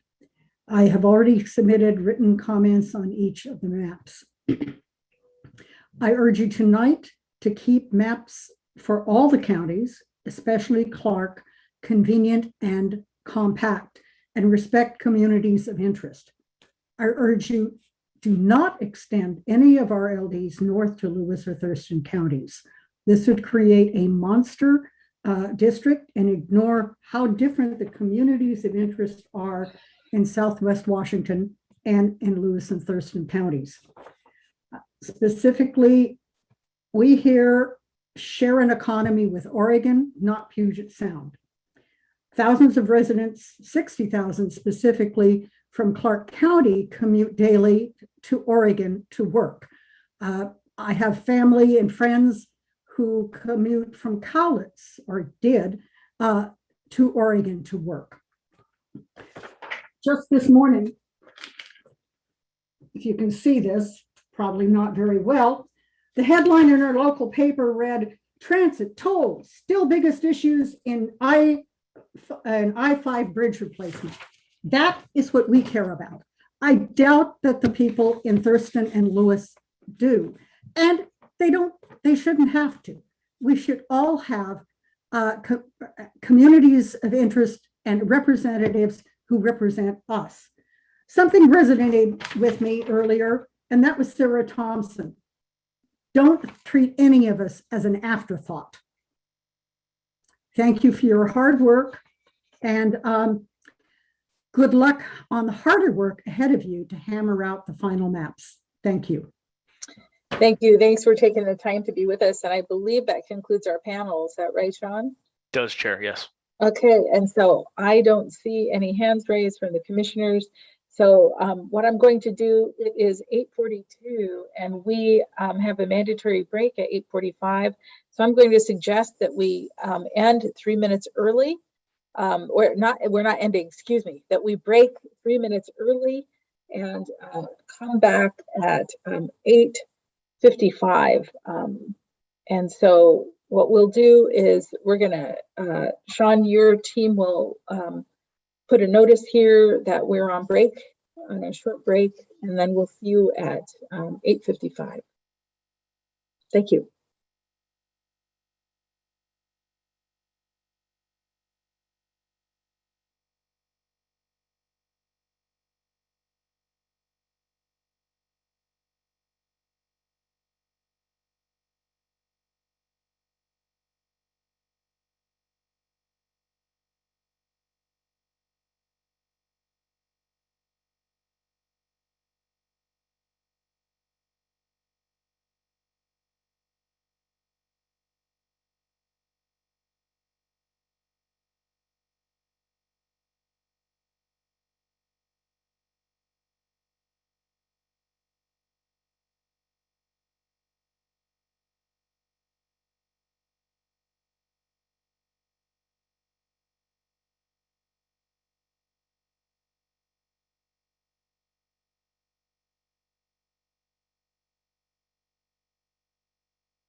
All right, folks, welcome back. Staff, thank you for removing that notice. We will have another mandatory break at 10:30. So we'll have one more mandatory break at 10:30. I'll let you know when that time is drawing near. So Sean, please call the next panel. I want to welcome everybody back to this Washington State Redistricting Commission public meeting to review the draft maps of our 4 voting commissioners. I'm sorry, legislative district maps. Absolutely, Chair. We're going to begin with John Peoples. If you can, oh, I'm sorry, John has already gone. Sarah Jane Siegfried, if we can begin with you, please. If you can turn your video and audio on and begin your testimony. Hi, yes, I'm Sarah Jane Siegfried. I reside in the 46th district in Lake City, the northeast part of Seattle. 10 years ago, the 46th district was an east-west Seattle district, stretching from Elliott Bay to Lake Washington and ending at the north border of the city at 145th Street. For some reason, the 46th became one of the 3 most gerrymandered districts, stretching 11.5 miles north-south along Lake Washington. This is the current district, from Portage Bay all along Lake Washington, including Lake Forest Park in Kenmore and St. Edward State Park, touching Kirkland. Back in 2012, this North Seattle LFP Kenmore configuration caused a great deal of anguish for the political lives of the residents. The suburban people had been in the 32nd with Shoreline, and they complained constantly about being overshadowed by Seattle politics in this district. This illustrates that the current long and skinny 46th district violates 3 criteria of the redistricting law. It is far from compact, it crosses major city boundaries and school districts, and it divides communities of interest. Lake City is the poorest and most diverse part of North Seattle. It has far more in common with Bitter Lake along the North Seattle border than with 2 relatively wealthy suburbs in the north end of Lake Washington, who are more aligned with Shoreline. I ask that you restore the 46th as an east-west district, as both Commissioners Sims and Walkinshaw have done on their maps, ending at 145th so that we're all in Seattle and that the 32nd is wholly in the suburbs. Thank you for your work. Thank you. We sure appreciate your time. Sean? Thank you so much. Art, I see your video's on. If you can please begin your testimony. Hi, thank you for your time. I'm sorry, Art, are you able to unmute? Sorry, Devin. Can you hear me? Yes, I'm calling Art Chippendale. Are you able to unmute yourself and please begin your testimony? Yes, sorry, I didn't realize I was up. Can you hear me? Yes. We can, thank you. Okay, great. I wanted to, first of all, I want to thank the commissioners for their work.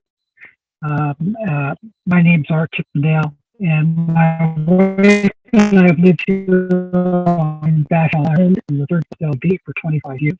I generally favor the proposed maps by Commissioners Sims and Walkinshaw, as I think they do the best job of creating voting communities of interest and that also serve the special interests of BIPOC communities. I would ask that the Community Commission also look closely at the maps drawn by the Redistricting Justice for Washington group.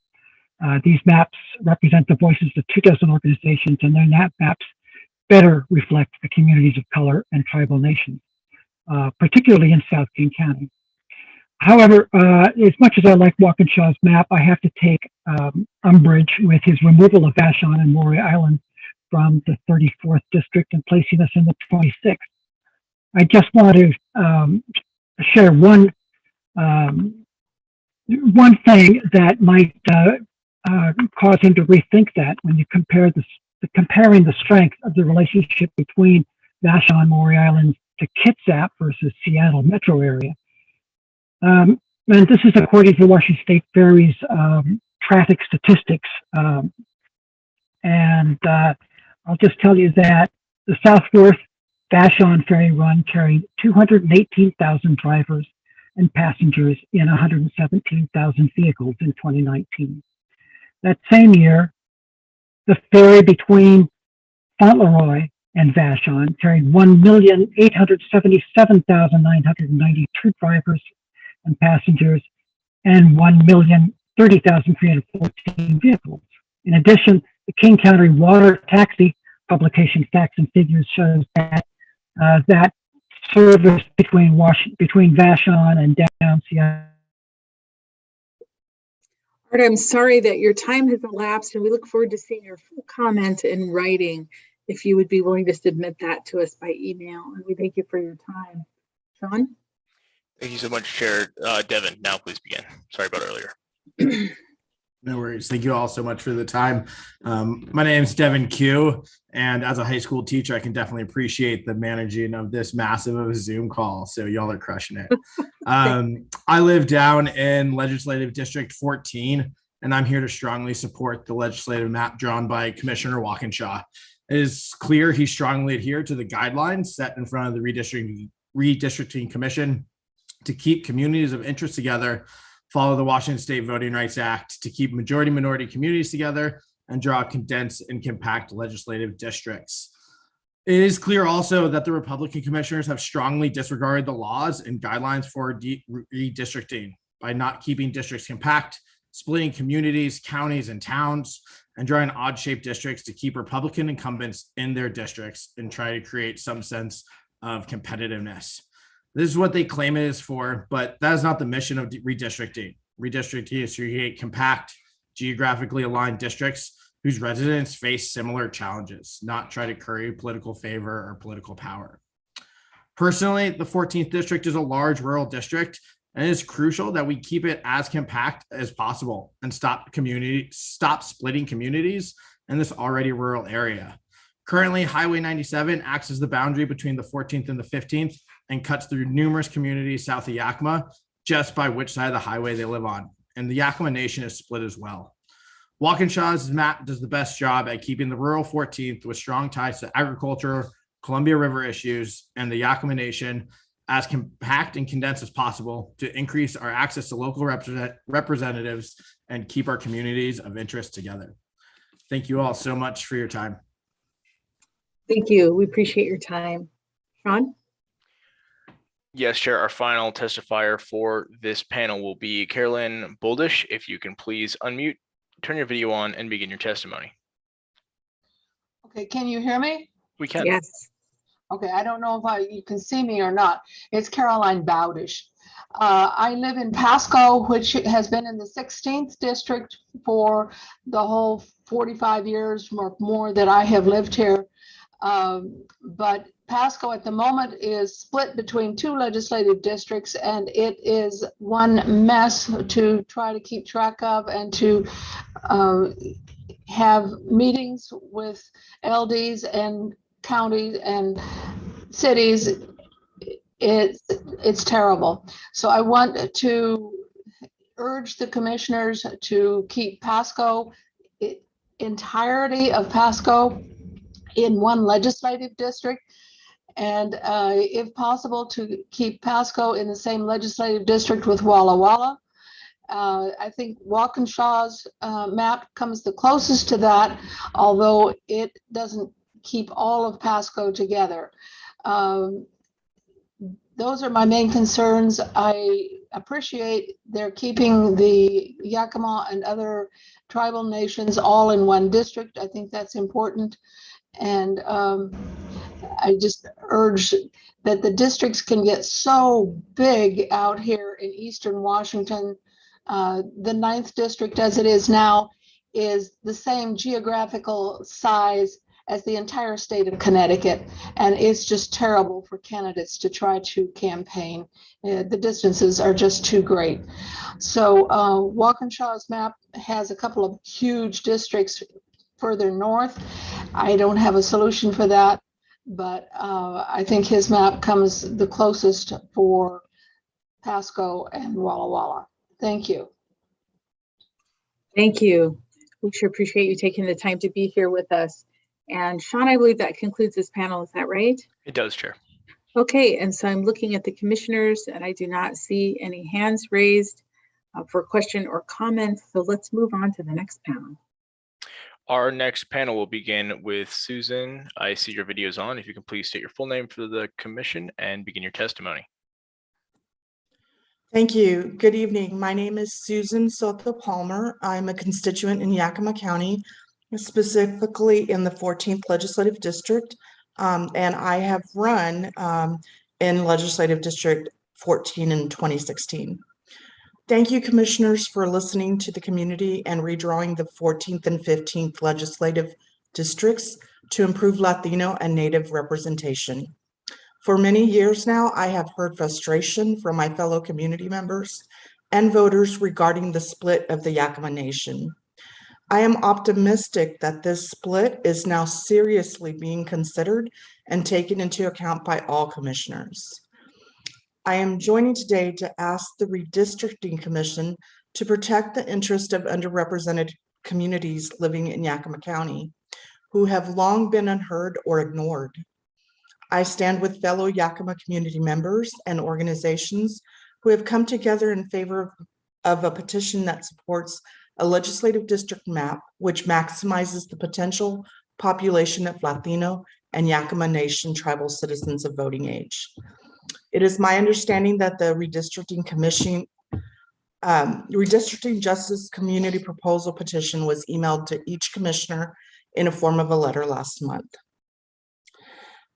I urge you to create a legislative district for Yakima County that encompasses a majority population made up of Latino citizens of voting age to keep communities of color and tribes together across our state, especially in Yakima County, and to be responsive to the needs for better and equitable representation for Yakima residents.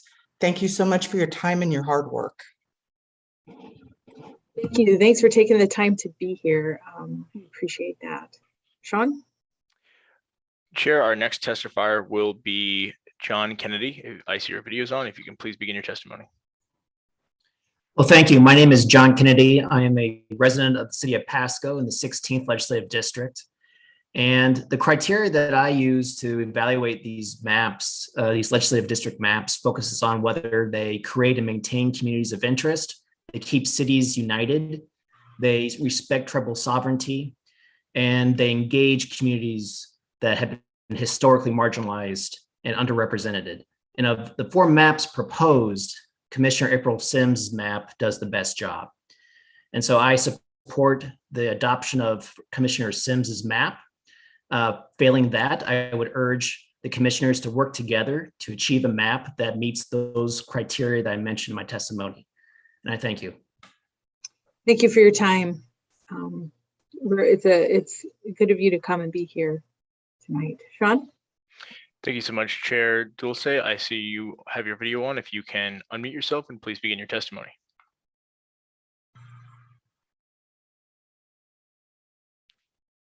Dulce, if you're able to, okay, thank you. Thank you. Good evening. My name is Dulce Gutierrez and I live in Yakima County.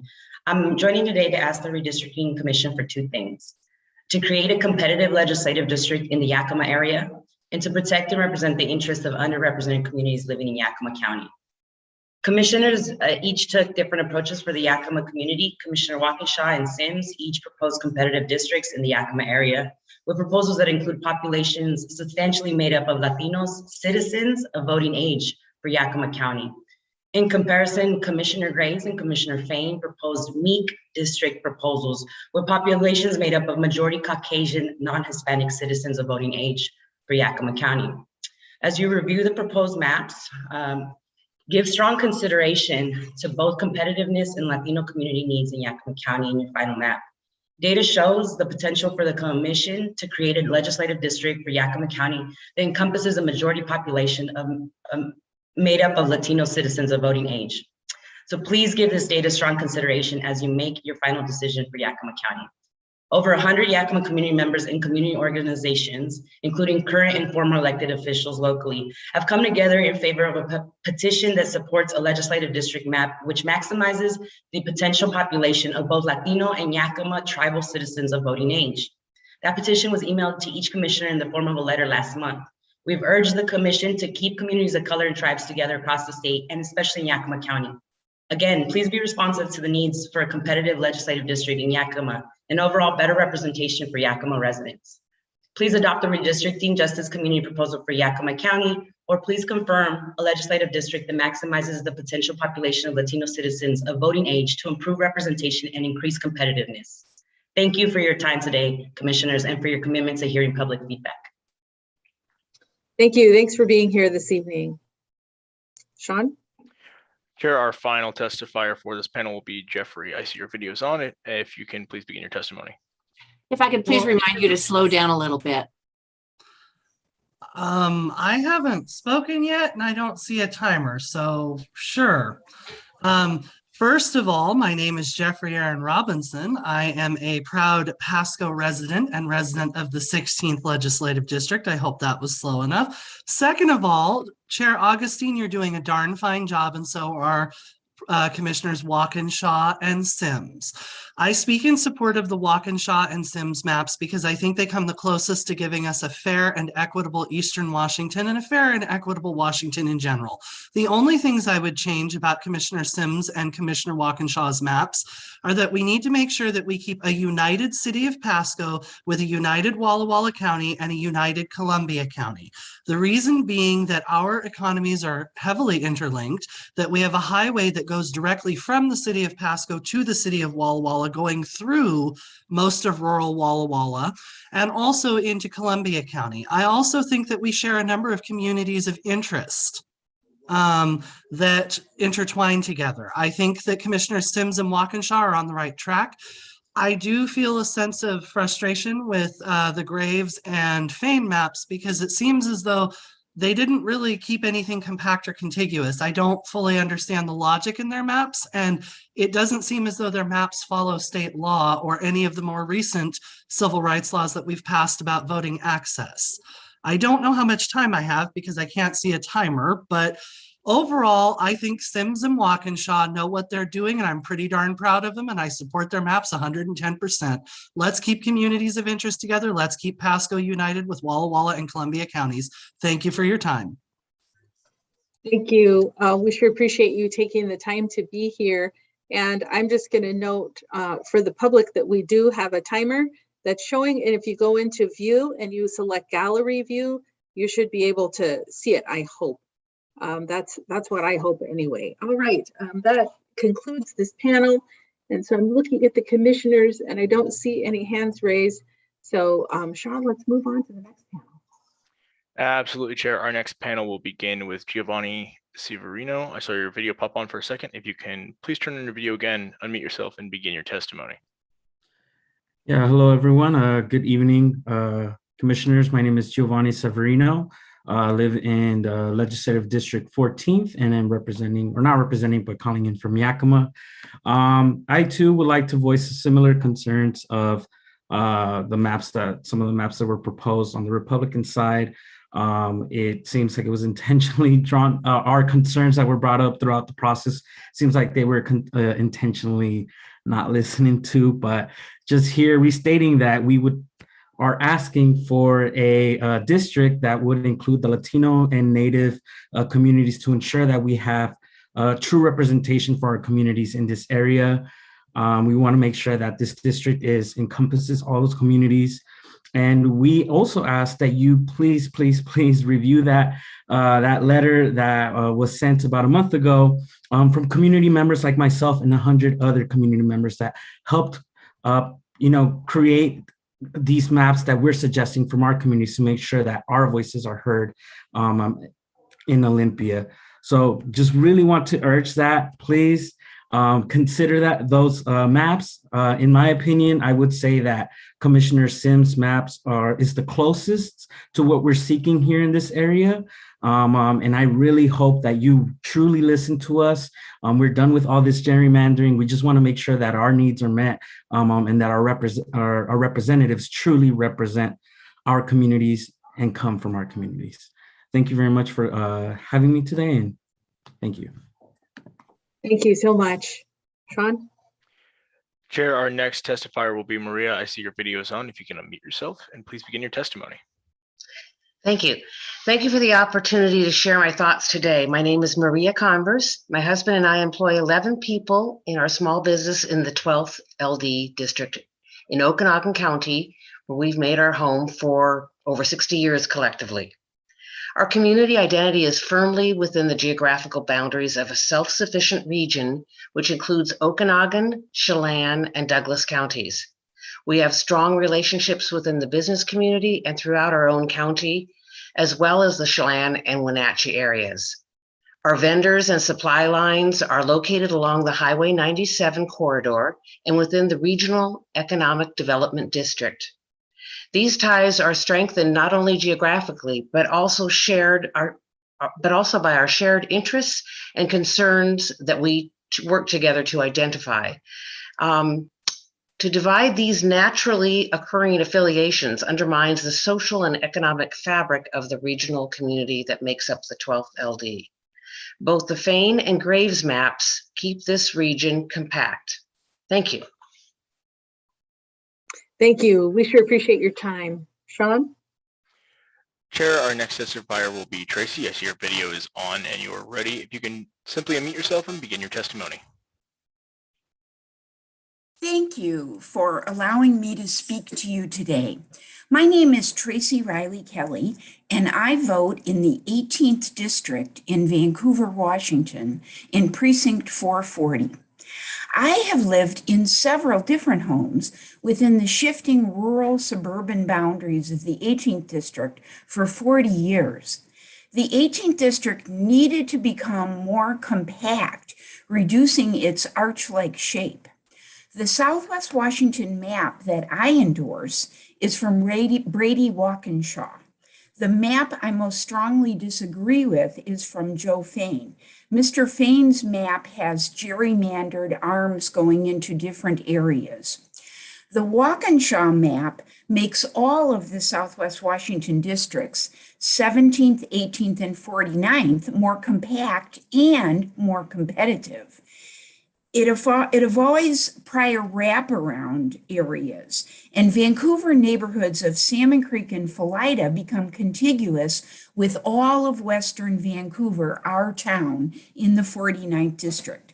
This shape makes sense to unite voters. This new map also keeps Vancouver in two legislative districts, 49 and 17th. The new 17th District appears to have greater representation. In particular, the Walkinshaw map creates an 18th district with communities of interest, keeping together Battleground, Camas, and Washougal in one district with allied interests. Now, in redistricting, there's always the question of whether current legislators would be reassigned to another district. Please do not draw boundaries to protect current lawmakers. They have the option to run for office in a new district they would reside in now. Thank you. Thank you so much for your time and for sharing with us this evening. Sean?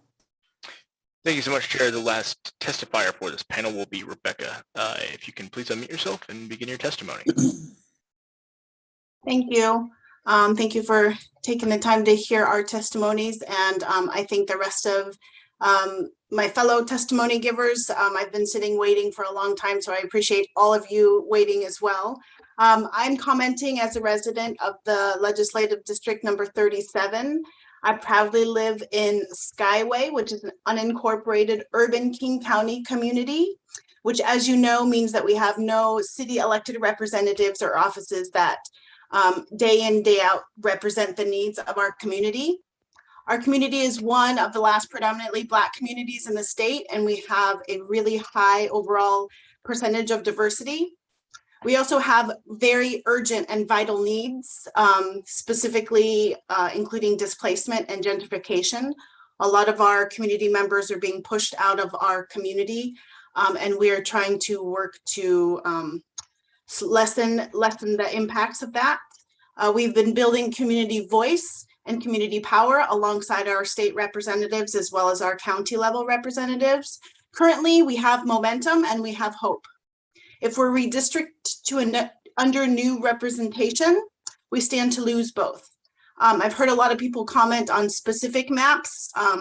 I'm here as a representative of my community on a personal level, and professionally, I support a coalition in our community, and I'm here to speak on behalf of Skyway.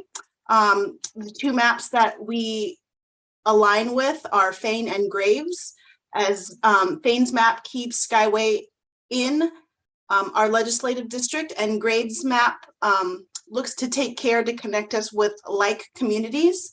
The other maps bring us to communities that aren't as aligned with the needs of our very diverse community. Thank you for taking the time. Have a great night. Rebecca, can you just please state your full name for the record? Rebecca Berry. Thank you. All right, so I am looking at the commissioners and I don't see any hands raised. And so let us move on to the next panel, Sean. Our next panel chair will begin with Jeffrey Olson. Jeffrey, if you can turn on your video and mute yourself and begin your testimony, please. Greetings. My name is Jeff Olson. I'm in the 6th Legislative District in Spokane County. As the maps came out, there were two that I considered most feasible. And they were Graves and Walkinshaw. Now, for many years, I have worked for the Republicans. But in this year, Walkinshaw's maps did the most for the Republicans in the 6th District than any past redistricting, and by a wide margin. Now, I will probably support Walkinshaw's in this because Fame and Graves removed the 9th. I'm a former district leader of the 9th. Spokane County has always had 5 legislative districts, and I still say they need to keep 5. Now, I've listened to many of the other talks. I do support the ideal of uniting Yakima Nation, but I'm still puzzled how they can say close election when in the last election for a state assembly, all 3 legislative districts in Yakima went over 64% for the Republican. I would love to find out how they think it's going to be competitive this time. And that's all I have to say. Thank you. We really appreciate your faithful testimony. Sean? Chair, our next testifier will be Lisa Weber. If you can please turn on your video, unmute yourself and begin your testimony. Okay, if you can just stop for just a second. Please don't start my time. I was in an area where I had no idea when I was going to testify. And so, all right, I am ready. Thank you. My name is Lisa Weber. I'm a member of the Samish Nation based in Anacortes, Washington, and I live in the 48th LD. The 48th is mainly North and East Bellevue, South Kirkland, and the majority of Redmond. Also includes the smaller cities of Medina, Clyde Hill, and Yarrow Point. Many of us intentionally live in this area because of diverse neighborhoods, access to public transportation, and being conscious of climate change by living in multi-unit housing. We have many residents that choose not to own a car, or they have one car shared by 2 or more people. So a spread out of LD makes no sense. The closest map that works for LD 48 is Commissioner Sims, but that one removes most of Redmond and puts some of LD 48 east into Sammamish and expands our presence in Kirkland to areas without easy access to robust public transportation. Expanding LD 48 further east and further north with big gaps in between will not work for us. My belief is that we should focus on not breaking communities apart. For Native Americans, that means not splitting reservations into separate LDs, keeping them in the same LD of the area near the reservation, like Tulalip and Marysville. In the 48th LD, which is economically and ethnically diverse, That means not diluting our diversity and making the 48th majority white. The 48th demographic is currently 50% Caucasian, 50% non-Caucasian. As we are now a nice compact LD, we are a community in parts of 6 cities with many diverse and common interests. Our size needs to be reduced by 10,000 persons, remove some area from the edges, but please do not break us up to look like an ink blot. Please do not take away the unity of Native nations nor diversity of LD48. Thank you. Thank you for taking the time to be here. Sean?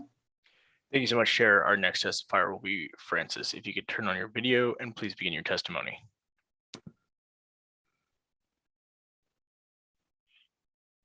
I'm Francis Blair. I live in the 28th Legislative District, and I would like to speak probably mostly in favor of Senator Walkinshaw's map. He gives us a natural boundary to the north with State Route 16, which means that the entire Bridgeport Way corridor is open to us north and south. It extends as far east as Pacific Avenue in Spanaway, which is a logical stopping place. In the past, we've gone miles and miles and miles and miles into Graham and Roy, which is a rural area, and most of the half of it is suburban urban area. So we have not much of a community together with which other supply. I like Senator Fine's idea of keeping school districts in a particular LD. I can't tell from the map whether that actually happens or not. Both the Graves and the Fane maps cut out huge hunks to the north of the 28th LD. It strongly looks like they're trying to cut out particular politicians. Can't say for sure. I like Representative Sims keeping the tribes together. It makes a great deal of sense for them to have a voice. So that's where, something for everybody. Thank you. Thanks very much. We appreciate your time. Sean? Chair, our last testifier for this panel will be Harold Hansen. If you can please turn on your video, unmute yourself and begin your testimony.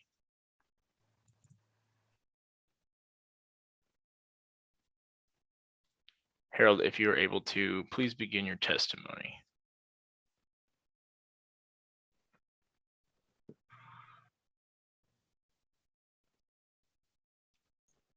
Can you hear me? Yes, we can. All right. I'll try to be quick because I got a lot of crap I got to go through. I'd like to know, with the delay of the census numbers that all this stuff is based on, it was delayed by 3 months. Can we push back that to make sure that we get a qualified redistricting program and plan in place to compensate for the 3-month delay of the data? And I'd also like to see you guys work with each individual redistricting district, which there's 10. That means 10 meetings. You could probably cut them down to an hour, but it's a lot better for the residents and the constituents of the district to comment individually, and I think that would be a really good way to go. I have real big concerns about the delays in the release of the 2020 data, the accuracy of the same, and I think it should allow some deadline adjustments for the redistricting deadline that you're currently faced with. And I'd like to see you work with the geography more than the numbers as far as the compact, and adjust the current LDs to remain as close to the 2010 LDs as possible, adjusting the edges for population, not wholesale changes, except where corrections are needed, where cities and communities are split, or residents have valid concerns and issues from the 2010 census that needs correcting. Somebody previously mentioned geographic continuity, and I think that needs to be a top of the list. Lack of knowledge of the local geographic data and community and voice concerns of the people that reside. Harold, I'm sorry that your testimony was cut off because your time has elapsed, and we would love to see your full testimony in writing if you'd be willing to submit it to us by email. And Sean, I believe that concludes this panel. Is that right? Yes, it does, Chair. Okay, so I'm looking at the commissioners and I do not see any hands raised for question or comment. So let's move on to the next panel. Our next panel chair will begin with Terry Niles. I see your video is on. If you could please unmute yourself and begin your testimony. Hi, can you hear me? Yes. Yes. Okay. Hi, my name is Terry Niles. I live in Southwest Washington. I live in the 17th LD, Clark County, and the city of Vancouver. And I just, this is going to just be really brief. I apologize for being on my phone if my video is not great. No but problem. the reason that I support the Democrats, Matt, Sim, and Walkinshaw, is because they do the best job of keeping communities of interest together. I do prefer Walkinshaw's map because living in the 17th LD and in the city of Vancouver, the Walkinshaw map does the best job of keeping the urban communities of Vancouver together and voting together and sharing the same interests. I do appreciate that both Democrats did an effort to keep our tribal communities together, and so that's all I have for you tonight. Thank you, the commissioners, for your work, and keep going. Thanks for taking the time to be with us tonight. We appreciate that. Sean? Chair, our next testifier will be Sharon. I see your video is on. If you can please state your full name for the commission and begin your testimony. Hello, and thank you for taking my testimony. I'm Sharon on Orcas Island. As a 20-year resident of the 40th LD, I disagree with the maps proposed by Commissioner Simpson Walkinshaw. Here in the 40th LD, residents from San Juan, Skagit, and Whatcom counties are connected and intertwined by our tourism, roads, businesses, and ferry service in addition to the Salish Sea. We have a common interest in environment, economy, transitioning to a green economy, education, and healthcare. We would lose our excellent state legislators, Liz Loveland, Alex Rammel, and Deborah Lekanoff, who you have heard is the only Native American in the state legislature. We're grateful for their representation. We work to get them elected, and we don't want to see them redistricted out of a job. We greatly value our relationship with the Native American tribes and Latino population in the 40th LD. The Latino population in the 40th does not want to be split into separate districts, and we don't want them to be either. We know them, we work with them, celebrate with them, and we want them here in the 40th with us. I'm concerned about the lack of consultation by the Redistricting Commission with the treaty tribes here in the 40th. These tribes are neighbors who were here long before many of us have fishing and hunting and gathering rights in the 40th, specifically here in the San Juan Islands. And under the proposed plan, many of them would be split into between districts, which would be a great disservice to them. As our county relying on ferries, this major change in our district would reduce the state representatives who speak for us from 6 down to 3 representatives. I have many friends on Whidbey Island. However, I don't believe completely changing the 40th in this way will be good for us or for our state. Thus, I highly recommend that the current 40th LD borders remain basically as. Sharon, I apologize that your time has elapsed, and we look forward to seeing your full testimony in writing if you'd be willing to submit that via email. Thank you. Sean? Chair, our next testifier will be David. I see your video is on. If you can unmute yourself and please begin your testimony. Hi, my name is David Turnoy, and I am the chair of the San Juan County Democrats. I live on Orcas Island in San Juan County in the 40th LD. The values supposedly guiding the Democrats in the redistricting process are to protect fair and effective representation, to maintain and create communities of interest, to respect tribal sovereignty and the government-to-government relationship with tribal partners, to center and engage communities that have been historically underrepresented, As I said, I'm the chair of the San Juan County Democrats. My colleagues and I have worked hard to elect strong progressive legislators. The proposed map removing our county from the 40th LD will require all 3 of those legislators to run against incumbent Democrats.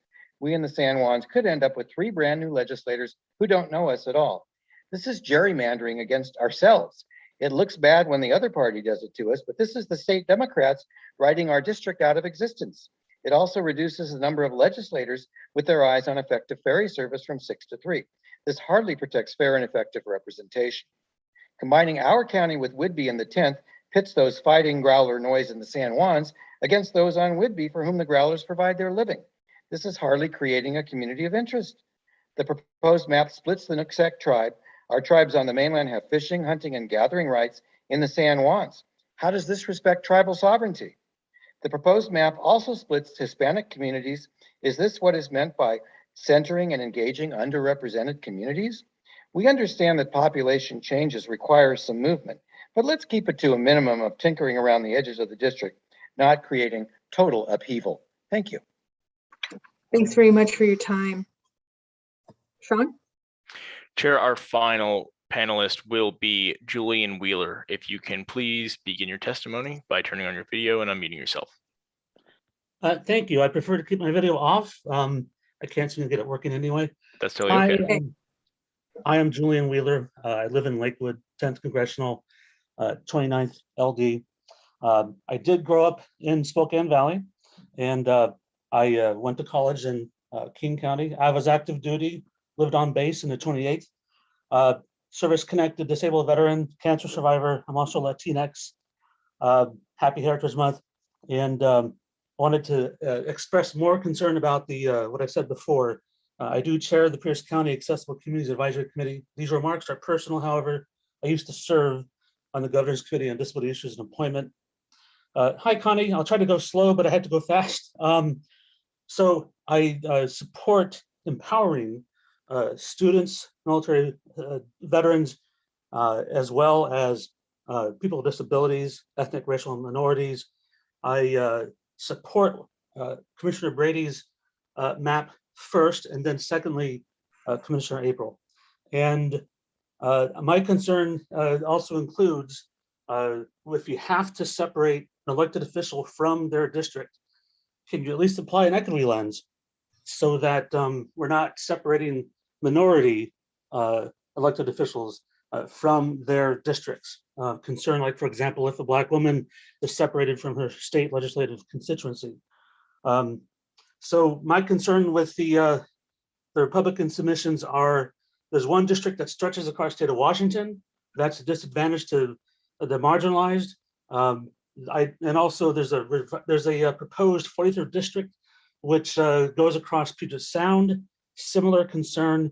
But I wanted to thank Commissioner Walkinshaw for putting me in the 28th. And I want to say to my 28th friends, I'm coming back, baby. Happy Disability History Month. I give the rest of my time to Connie. Thank you. We appreciate your time. And that, I believe, Sean, concludes this panel. Is that right? Yes, it does, Chair. Okay, great. So I am not seeing any requests to ask a question or make a comment from the commissioners. Let's move on to the next panel. Our next panel will begin with Joseph. I see your video is on. If you can please unmute yourself, state your full name for the commission, and begin your testimony. Thank you. My name is Joseph Shoji Lockman. Thank you again for the opportunity to speak. I'm a resident of the 37th Legislative District and of course the 9th Congressional District. I'm here to speak just specifically with regard to the 37th Legislative District because my family first moved to what is the current 37th in 1907. My Japanese American family came here to what has historically been an important district for our Asian American community. And I'd like to express deep concerns about the maps from Commissioners Graves and Fain, which split the international district using the freeway line, the freeway itself being an important marker of historical trauma for this community that actually demolished a lot of homes and businesses for Asian Americans. Their maps would split them into the 43rd and the 37th, as well as the 34th and the 37th along the freeway, which I find highly inappropriate and would have a a very negative effect on an important community of interest for myself. I support the maps from Commissioners Sims and Walkinshaw.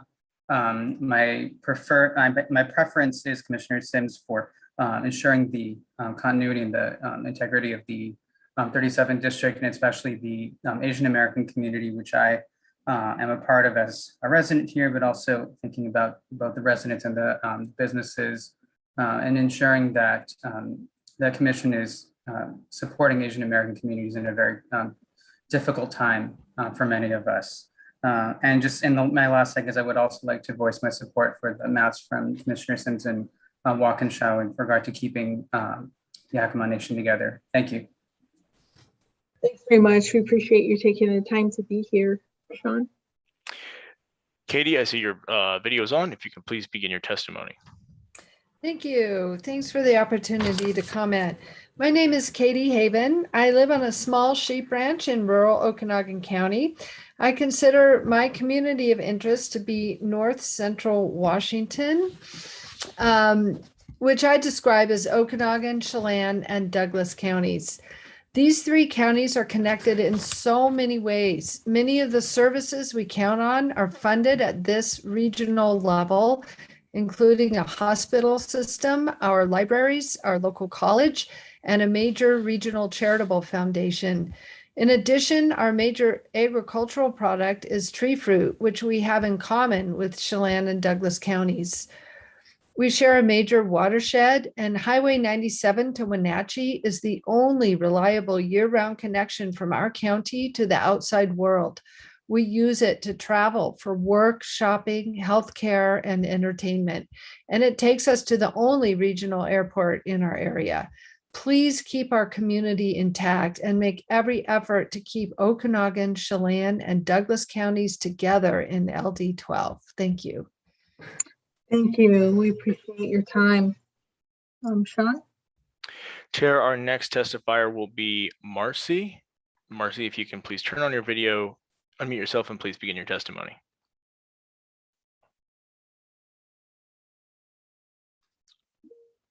We'll try that again. Marcy, if you're able to turn on your video and begin your testimony.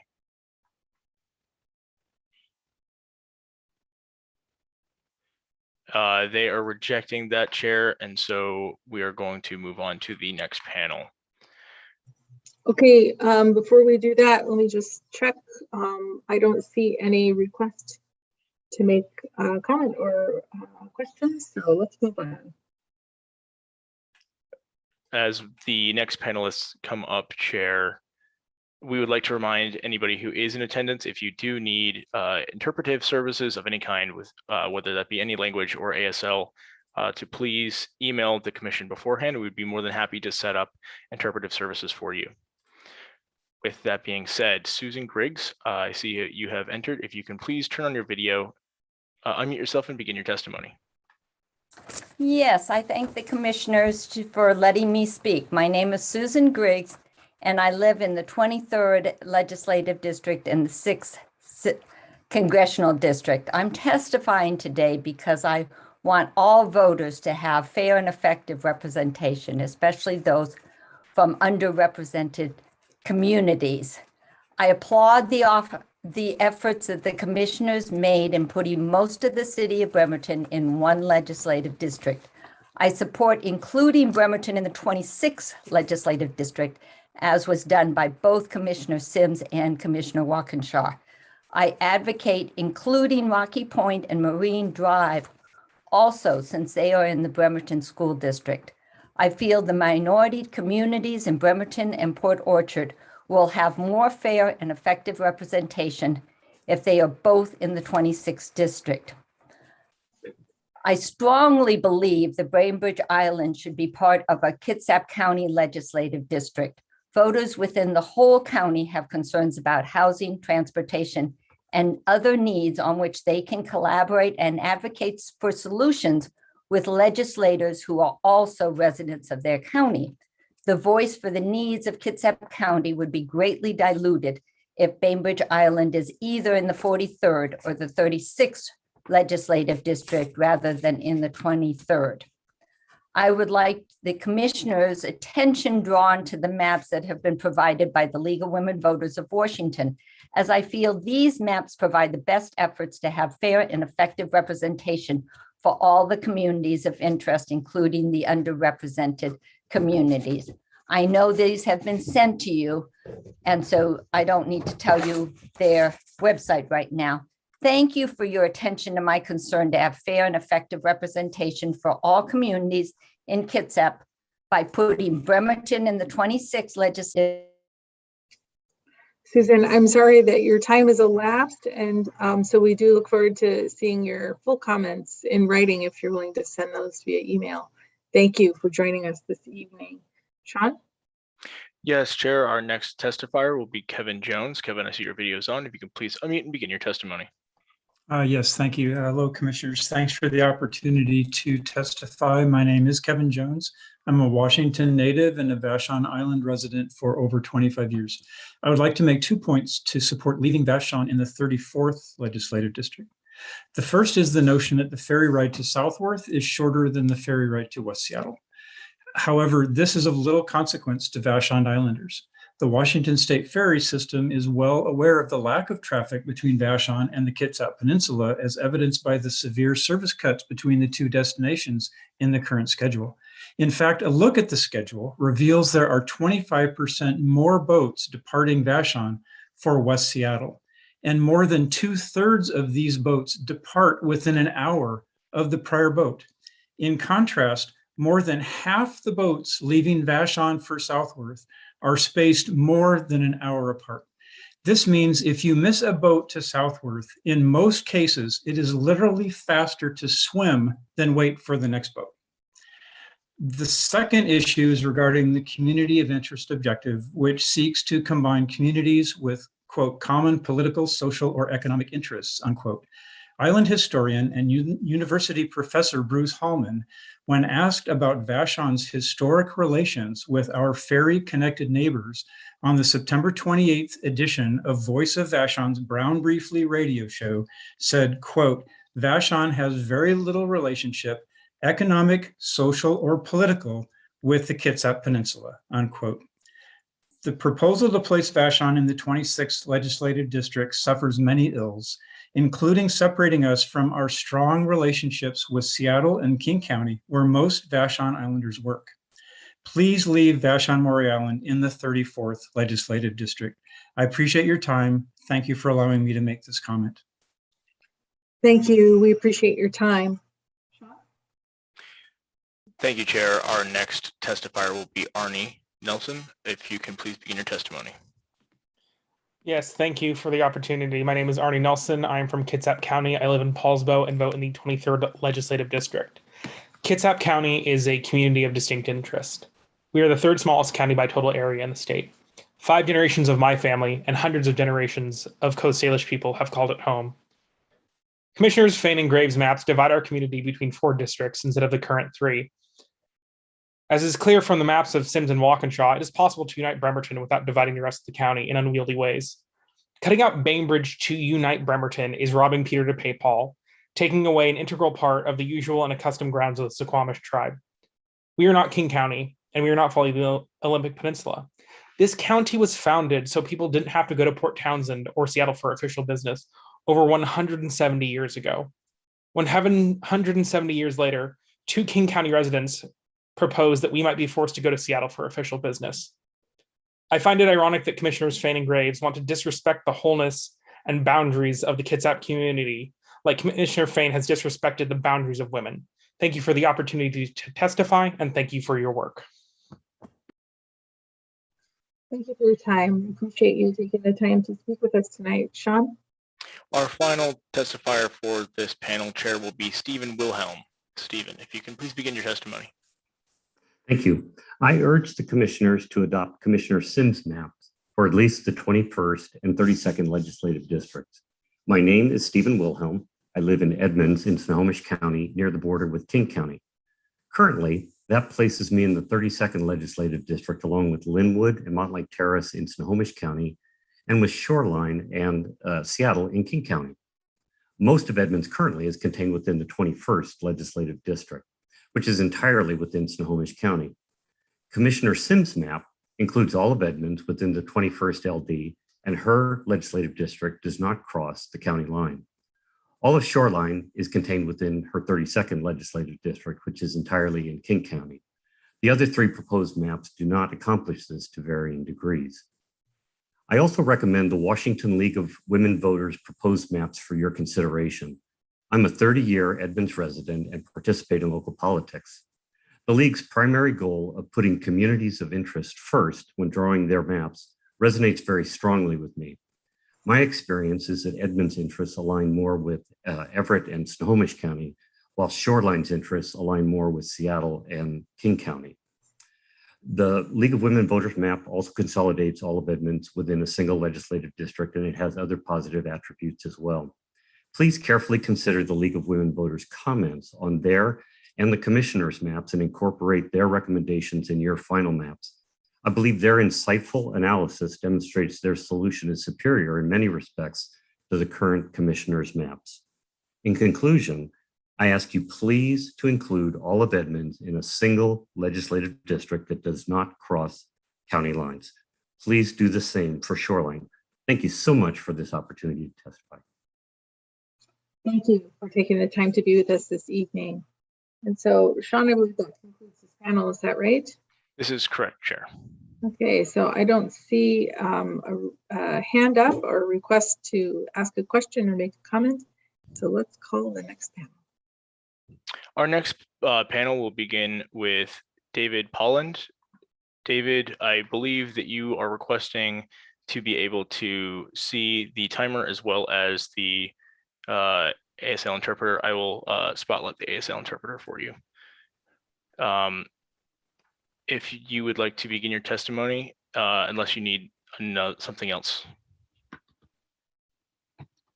Thank you for making it accessible now. My name is David Polland.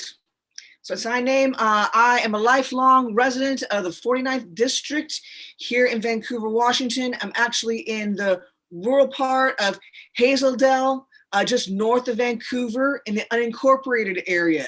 So I want to focus more on the area where I live. I actually disagree with Tracy Riley Kelly when she says that it's great what Pinero Walkinshaw did for the 49th and the 17th.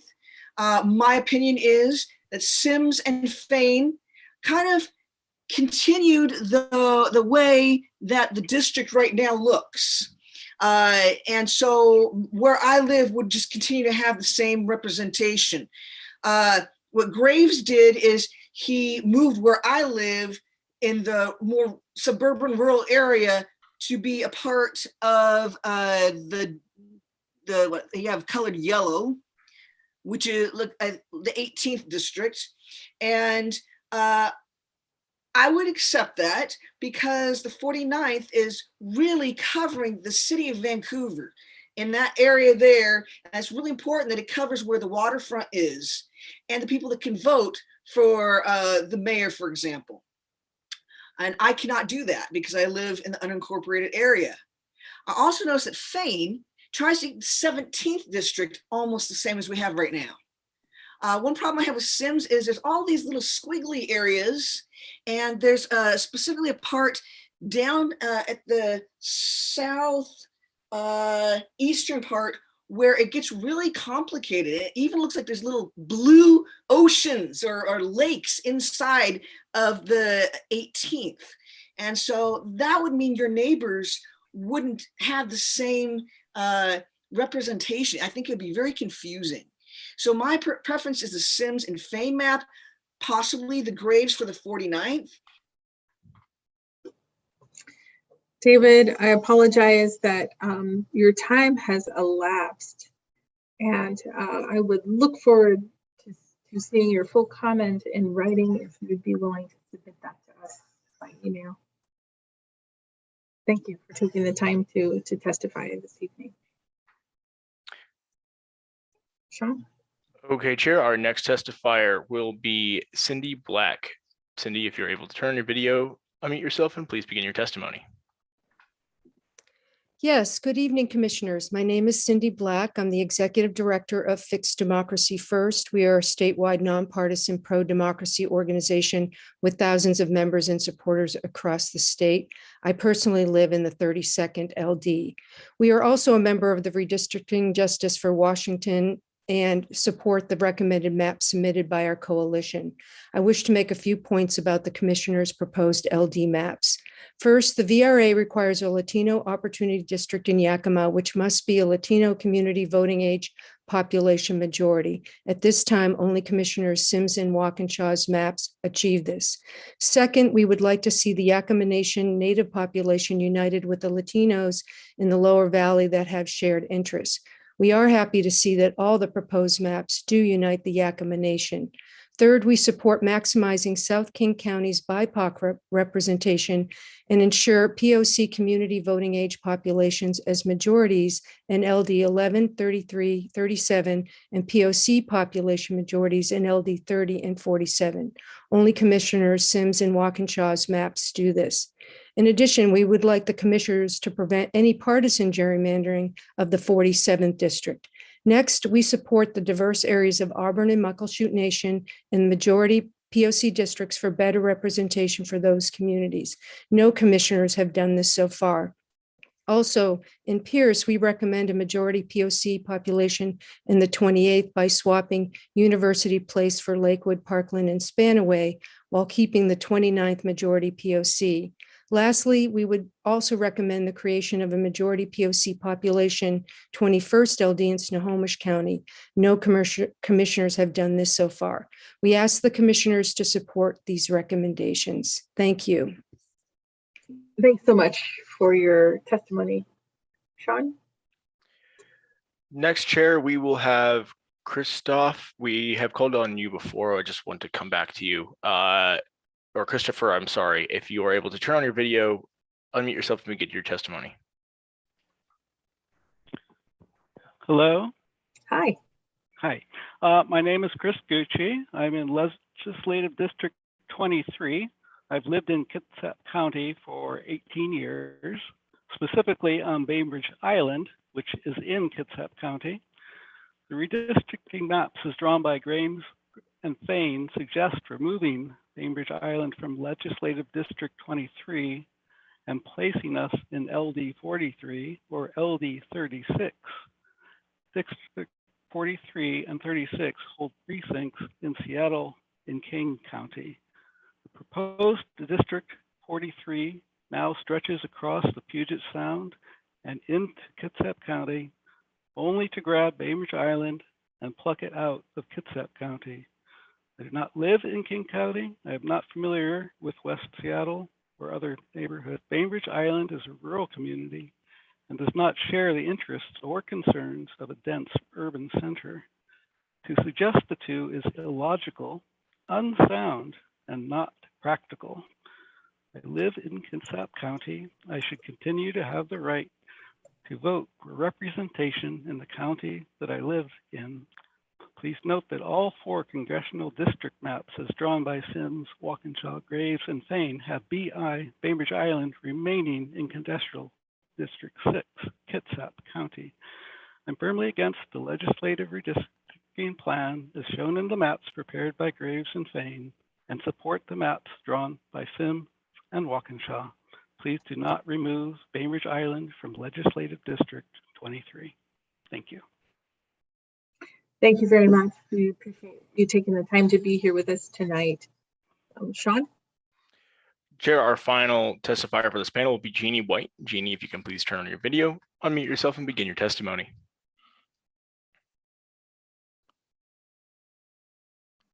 Hi there. Hi. Hi. My name is Jeannie White, and I am a longtime resident of Winthrop, Washington, which is part of the Methow Valley and Okanagan County. The Methow is interconnected in numerous ways to other areas of north central Washington, particularly Chelan and Wenatchee. We consider our community of interest to be north central Washington. As a mother, a small business owner, and now a nonprofit professional, I have experienced North Central Washington as my community of interest for two decades. The highway corridor between the Methow, Chelan, and Wenatchee unites us in ways that are critical to our lives. Car repairs, medical appointments, shopping, school and sporting events, flights out of Pangbourne Airport, shipping of products for small businesses, and more. In the winter months, this highway corridor is our only lifeline when the North Cascades Highway closes. The notion that our community would be lumped together with Northeastern Washington just doesn't make sense. Northeastern Washington is not our community of interest in any way. We do not share a medical system, a library system, a watershed, a highway system, or even a national forest. Instead, I reach out to Confluence Health in Wenatchee for my medical care. I go to the North Central Washington Library System when I need a book. I consult with professional peers in Chelan and Wenatchee when I need help to do my job better in the Methow. I access public lands along the corridor that flows from the Canadian border on down to Chelan, and I travel back and forth on Highway 97 to Wenatchee for all of my commercial needs. I believe that our community's critical interests deserve to be adequately represented, and that can only be accomplished if we remain part of a legislative district defined by North Central Washington. Thank you so much. Jeannie, I'm sorry that the last few words are cut off there. And of course, we'd love to see your full testimony in writing if you're willing to submit that to us by email. Thank you. All right. And I think that concludes this panel. Is that right, Sean? This is correct, Chair. Yes. Okay. And so I don't see any hands raised for question or comment. So let's move on to the next panel. Our next panel will begin with Naire. I see your video's on. If you can please begin your testimony.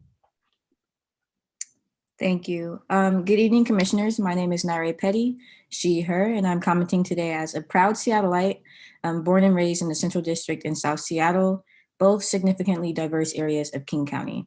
I've always been passionate about King County's continuous dedication to diversity, equity, and inclusion. However, I've acknowledged, as well as others, that there's a lot more work to be done.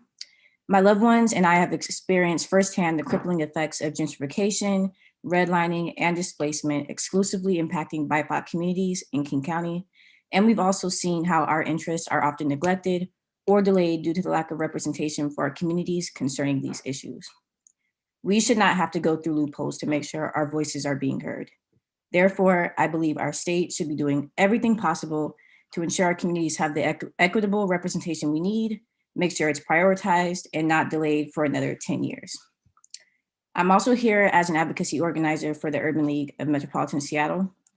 Urban League is one of many organizations part of the Redistricting Justice for Washington Coalition, otherwise known as RJW. Excuse me. After analyzing your proposed maps, we are satisfied with the proposed maps from Commissioner Sims and Walkinshaw's, which would increase minority representation for the 11th, 30th, 33rd, and 37th legislative districts. However, we're not pleased with Commissioner Fain's version of the 37th district, which excludes Chinatown and the International District, or his version of the 11th district, which shifts parts of Bellevue and Newcastle into the Tukwila-Renton-based district. We also don't support Commissioner Fain, excuse me, or Gray's version of the 47th district, which puts the district boundaries more eastward, reducing the opportunity for the district to be a majority minority district in South King County. Therefore, I urge the commission to re-examine the proposed maps and prioritize districts that are drawn to keep communities of color together. I'm so sorry that your time has elapsed. And so we'd love to read your full testimony if you'd be willing to submit it to us in writing by email. Thank you for choosing to be here tonight. We really appreciate it. Sean? Yes, Chair, our next testifier will be Vanessa. If you can please turn on your video, unmute yourself, and please begin your testimony. Hi, good evening. My name is Vanessa Citlali Malapote, and I'm the chair of the Latino Caucus for the Washington State Democrats.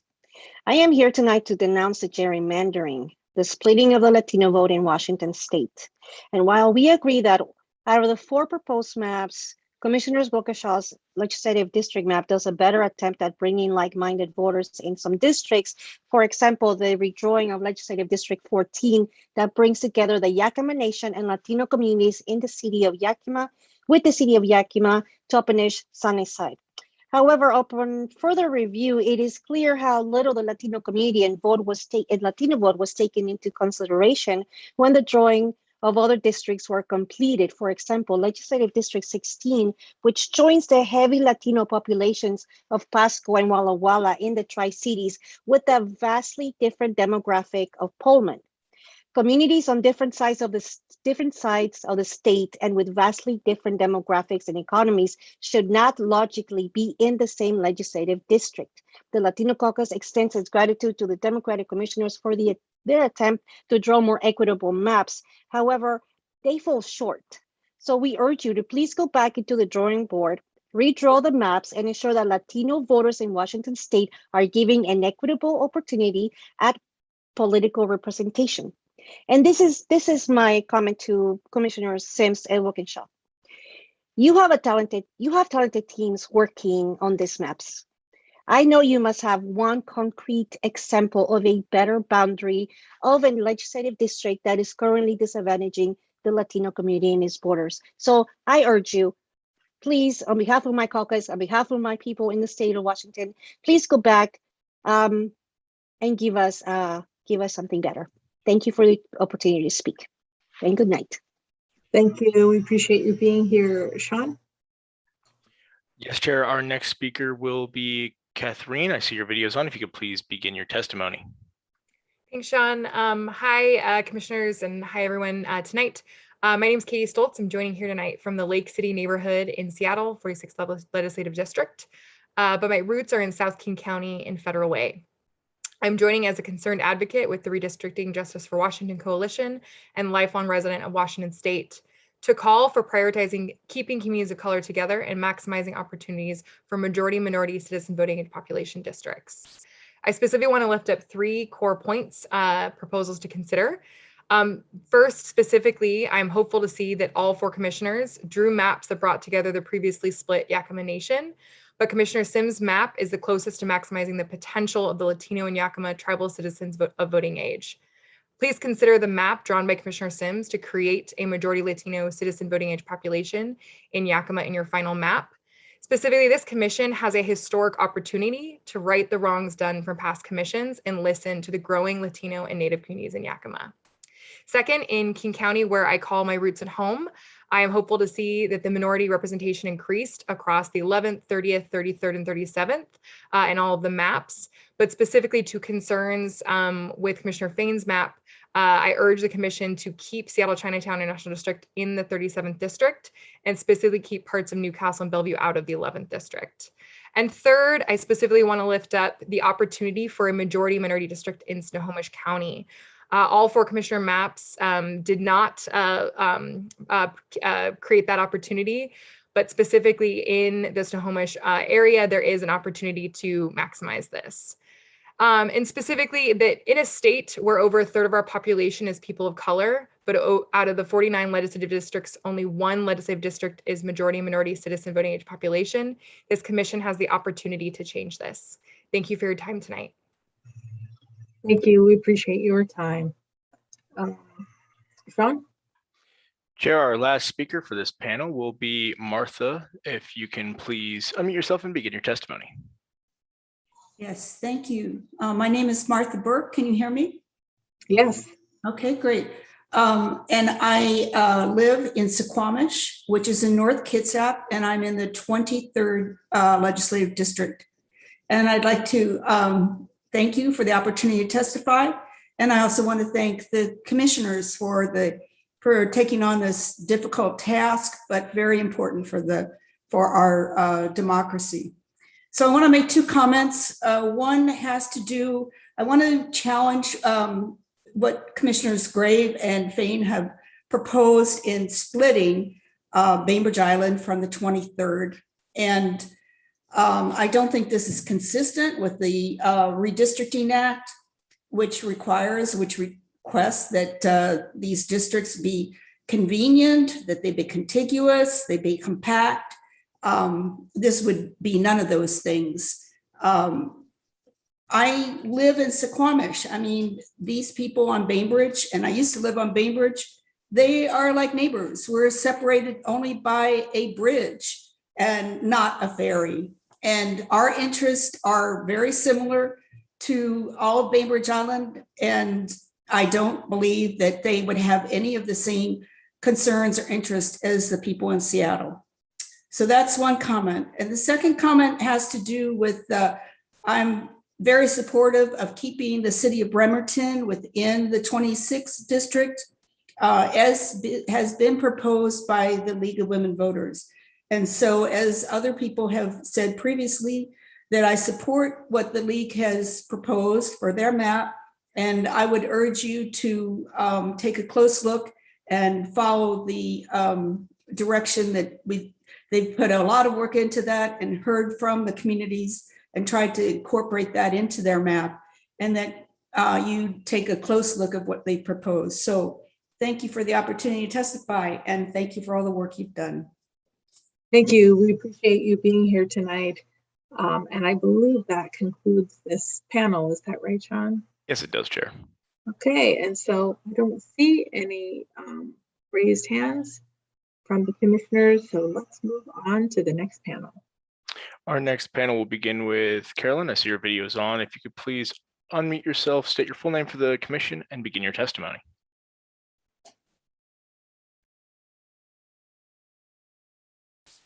Good evening. My name is Carolyn Berger. I'm a resident of Bainbridge Island in Kitsap County in the 23rd Legislative District. Testified in July in support of reducing the number of districts in Bremerton to get better representation for that community. I didn't expect to be testifying tonight again in order to keep the 23rd or to keep Bainbridge in the 23rd District. The legislative maps proposed by Fain and Graves show Bainbridge going into the 43rd and 36th districts across the water. Those are urban districts, not rural, and getting to them from Bainbridge involves a drive in a car, a ferry ride, and another drive. It is a lengthy effort, costly and inconvenient. And the proposed move of Bainbridge to a legislative district in Seattle would create a district that is not compact or contiguous or convenient, and those are stated goals of the commission. In addition, another goal of the commission is to minimize the division of political boundaries, including counties, and these maps split Kitsap County, as other testifiers have said. The past few years, our community, like others, has experienced a pandemic, extreme weather, severe smoke from fires. It is through our Kitsap Health District that we got critical information regarding the pandemic. When there's a fire or other emergency on Bainbridge and we need additional support, it comes from Kitsap County, not King County. It's important that we do all we can to facilitate support and communication between these emergency services. Putting Bainbridge in a legislative district outside our county and divided by the sound compromises public safety. Please keep Bainbridge in the 23rd district, and please take a very close look at the League of Women Voters map. They put a lot of work into it. There was a lot of input. Carolyn, I'm sorry that your time has elapsed, and we look forward to seeing your full comments in writing if you're willing to submit those via email. Thank you. Sean? Yes, Chair. Our next testifier will be Annika. I see your video's on. If you can please unmute yourself and begin your testimony. My name is Annika Turner, and I also reside in the 23rd Legislative District and the 6th Congressional District. I have lived in the small city of Bremerton most of my life and have lived in all 3 of our legislative districts. Until recently, I lived in the 35th, commuted through the 26th, and arrived at my workplace in the 23rd, all in less than 15 minutes and without leaving the city of Bremerton. While diverse in many ways, we are one community, and I want my vote to impact my whole community. I support April Sims' drawing of the 23rd and 26th district boundaries that unify Bremerton mostly into one district. I also strongly believe that Bainbridge Island should be maintained as part of a Kitsap County district, as Sims and Walkinshaw's maps have done. I would like Bainbridge voters to continue to consider the realities of the rest of our shared county, since we share tax dollars, elected officials, and policies. Additionally, I know and work with many immigrant families throughout Kitsap, and many of them make their living working at residences and businesses on Bainbridge Island. We need Bainbridge Islanders' votes to take into consideration the housing, transportation, and other needs of the many Kitsap residents who contribute to the functioning and economy of the island.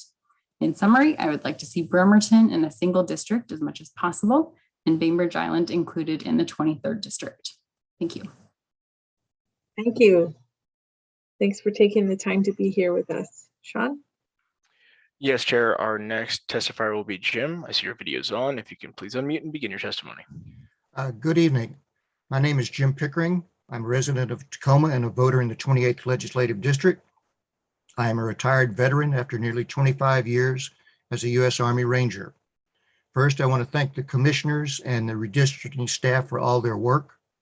I urge the commission to adopt Commissioner Sims' map for the 28th Legislative District.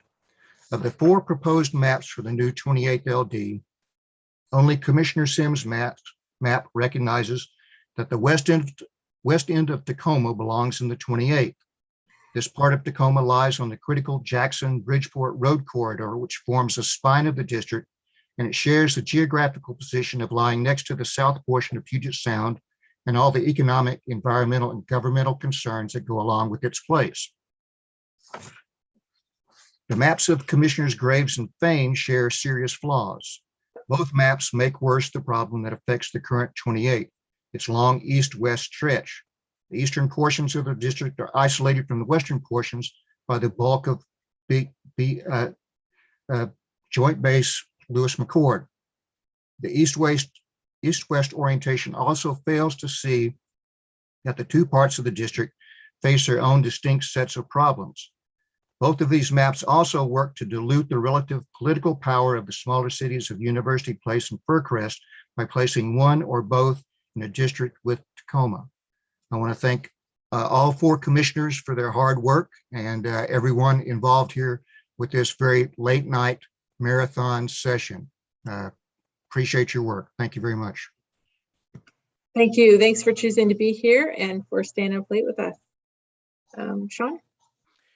Our final testifier for this panel, Chair, will be Janet. If you can please turn your video on, unmute yourself, and begin your testimony. Oh, thank you very much. Good evening. My name is Janet Alderton, and I live in the 40th LD. Thank you for this opportunity to speak and for your hard work in this late night. I join with everyone from San Juan County who has testified this evening to ask you to retain San Juan County in the 40th. Our current representatives, Lekanov, Lovelet, and Rammel, are outstanding champions who reflect our values. They share my concerns about climate disruption, about agriculture, forests, water quality, and about salmon and orca recovery. They also understand the importance of ferries to San Juan County. We are the only county that lacks land links and heavily relies on the state ferries. The proposed maps completely redraw the 40th and would result in our representatives standing against incumbents in new districts. The redrawn 40th will likely elect 3 Republicans. This will significantly weaken the existing Democratic strength in Olympia. Instead, I support smaller changes to the existing 40th and 42nd district maps. Keep San Juan County and Anacortes in the 40th. Keep Hispanic farming communities united in the 40th. Keep the entire Lake Whatcom watershed in the 40th. Keep East Whatcom in the 42nd district. Keep the Nooksack tribe together in the 42nd. Please unite groups with common interests so that they can enjoy representation in our democracy. Thank you. Thank you. And thanks for taking the time to be here tonight. Sean, I think that concludes this panel. Is that right? Yes, it does, Chair. Okay, and so I don't see any hands up from the commissioners, so let's move on to the next panel. The next panel will begin with Andrew Hong. Andrew, if you can turn on your video, unmute yourself, and please begin your testimony. Hi, my name is Andrew Hong. I am a co-lead on Redistricting Justice for Washington Coalition and also a resident of South Seattle in the 37th LD. Today, I want to really bring to attention the Chinatown International District. Asian American communities in the 37th are currently divided under Commissioner Graves and Commissioner Fain's 37th LD proposals. It's important that we make sure that Chinatown International District isn't grouped with the same district as downtown residents. And also, I think in Commissioner Graves' map, Bainbridge Island residents, this would significantly minoritize the Chinatown International District API community, who have vastly different interests than the corporate interests of downtown Seattle. So please make sure the whole of Chinatown International District, including the bits just a little bit west of I-5, are in the 37th LD. In addition, I really want to make sure the commission is cognizant of citizen voting age population statistics, or that figure for people of color. Unfortunately, the 2020 census did not disclose CVAP statistics, but the I forget which department, but I think the Justice Department has said that commissioners and redistricting officials can use 2019 American Community Surveys citizen voting age population data to get an estimate of the citizen voting age population statistics when redistricting. And that's important because in order to draw districts where people of color make up the majority of eligible voters, we need to look at the CVAP statistic. And so this needs to be applied everywhere where we can make a district that has a majority of people of color eligible voters. And in particular, we should be looking at the 37th LD, the 11th LD, the 33rd LD, and then namely the 14th or 15th LD, whichever one you choose, in Yakima, which if that district should include the east side city of Yakima. Andrew, I apologize that your time has elapsed. And we look forward to seeing your full comment if you'd be willing to submit it in writing to our email. Thank you. Sean? Yes, Chair, our next testifier will be Edward. I see your video is on. If you can unmute yourself and please begin your testimony. Yes, hello. My name is Edward Martinez, and I am in LD12, a planning commissioner for the Chelan County and involved in our Hispanic community at various levels. Based on the 2020 census, there's a 33% minority population in Washington state, giving minorities a potential of 16 LDs with a minority majority. But given the geographical tie, we will take what we can get. It is obvious that Commissioner April Sims put minorities as a priority, delivering on 9 LDs that have minority majority with 1 Hispanic majority LD, followed by Commissioner Brady Walkinshaw with 8 minority majority and 1 Hispanic majority LD. Currently, the LDs in Washington state have 6 minority majority with 1 Hispanic majority. Both Commissioner Graves and Commissioner Fain took away the 1 Hispanic majority LD and reduced the Hispanic voice and minorities in general. They gave us 0 Hispanic majorities. I ask that you respect the large minority voice and the Hispanic voice in Washington state and consider only the maps of Commissioner Sims and Walkinshaw have drawn. Muchas gracias, and thank you for your efforts and service. Thank you. We appreciate your time this evening. Sean? Yes, Chair, our next testifier will be Bunny. I see your video is on. If you can please unmute yourself and begin your testimony. Hi, can you hear me? Yes, we can. Yes. My name is Bunny Hatcher and I live on Vashon Island in the 34th Legislative District. And I'm a PCO, member of the Executive Board. In other words, I am an active participant in this really beautiful mess we call democracy. And this is possible only because of the accommodations that the 34th Legislative District makes to the residents of Vashon Island. They accept that car lines can be hours long and the car and ferry fare can be $25. So what the 34th does is holds its meetings and its events either walking distance from the ferry terminal or on transit routes that are accessible from the ferry terminal, so we can walk onto boats.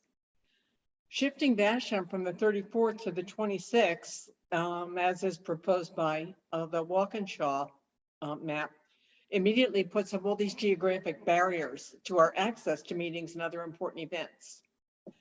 Unlike the rest of the 26th, Vashon is part of King County. So if we're moved to the 26th, we'd find ourselves residents of King County, while the leadership, attention, and involvement of the legislative district would be Kitsap centric. This would leave us feeling less connected in our own county and less relevant in a new legislative district. So if erecting barriers, discouraging engagement, and actively disenfranchising the Vashon community is a goal, you can meet this trifecta by redistricting Vashon into the 26th. But if the committee is serious about encouraging and facilitating the highest level of citizen participation in civic life, you can best reach that goal by leaving Vashon in the 34th, where we have much better access to the activities of our legislative district. As Kevin Jones earlier pointed out, ferry service between. Bunny, I apologize that your time has elapsed, but we look forward to seeing your full comment in writing if you'd be willing to submit that via email. Thank you for taking the time to be with us this evening. Sean? Our final panelist will be Ken. I see your video is on. If you can please begin your testimony. Yeah, thank you. My name is Ken Madinsky, and I live in Maple Valley. And first of all, I want to commend all the testifiers for the civil and relevant testimony tonight. I think the rest of the country could learn a lot from the way Washingtonians have conducted themselves tonight, and I'm appreciative of that. In 2020, I was the only Republican candidate on the ballot for any state legislative election in the 5th district. I'd never run for political office before. And in a race that was decided by a few points in 2018, I lost by double digits.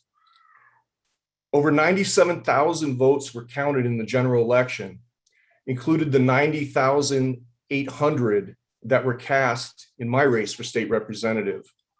However, there were 6,810 less votes cast in the Senate race for 2 Democrat candidates, each with multi-million-dollar war chests for their campaign. In the end, 16% of the voters did not even bother to weigh in on the most competitive race of the 2020 election cycle. Elections act as a pressure valve for representative democracy, and we should maximize voter participation through the creation of competitive districts.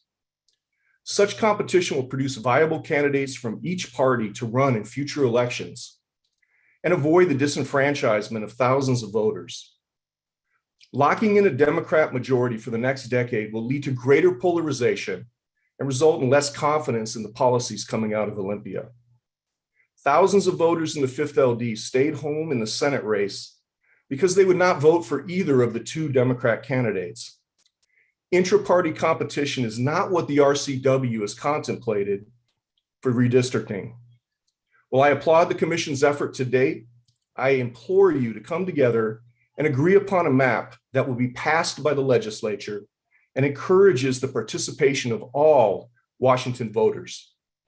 This will certainly lead to a better government for all. Thank you. Thank you. We sure appreciate you taking the time and testifying with us tonight. So Sean, I believe this ends this panel. Is that right? Yes, it does, Chair. Okay, great. And I don't see any oh, I do. Commissioner Graves. Thank you, Madam Chair. Thank you very much, Madam Chair. I just want to correct the record. My proposed 15th legislative district is majority Hispanic. Thank you. I appreciate that comment for the record, Commissioner Graves. Other comments or questions from the commissioners? Okay, seeing none. Let's see, who have I got? Commissioner Sim.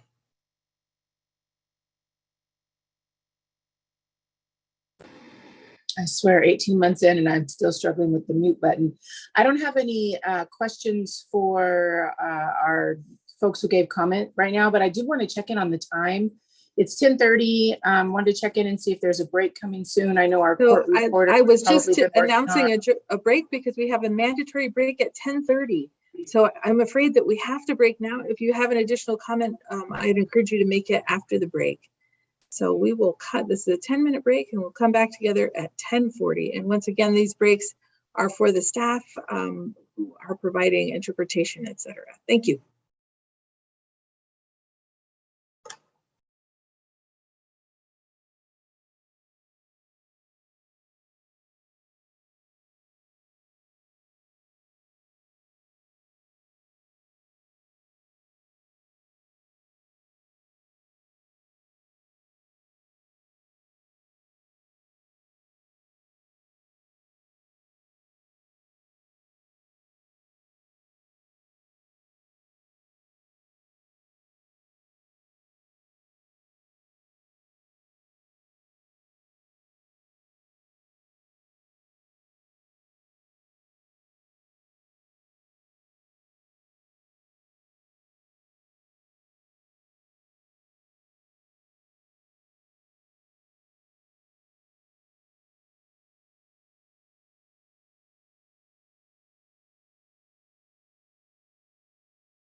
I could ask you to remind people to please speak or read at a more moderate pace. Thank you.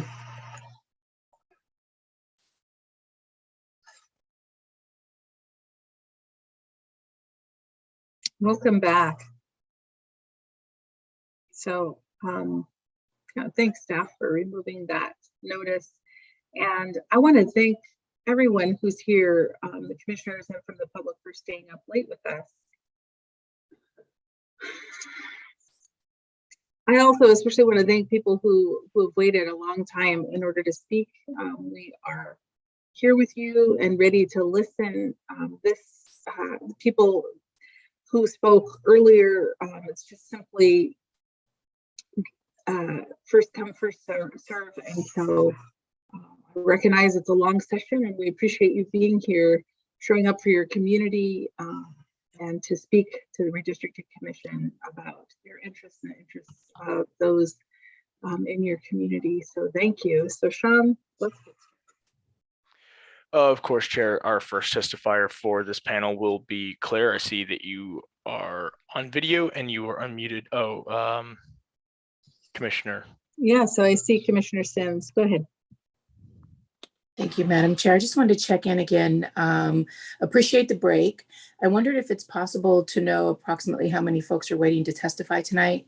Just want to know if I should make an extra cup of coffee now or if we're nearing the end. So maybe an update on how many folks were waiting would be helpful. Thank you. Sure. There are, at my last count, there were 33 waiting.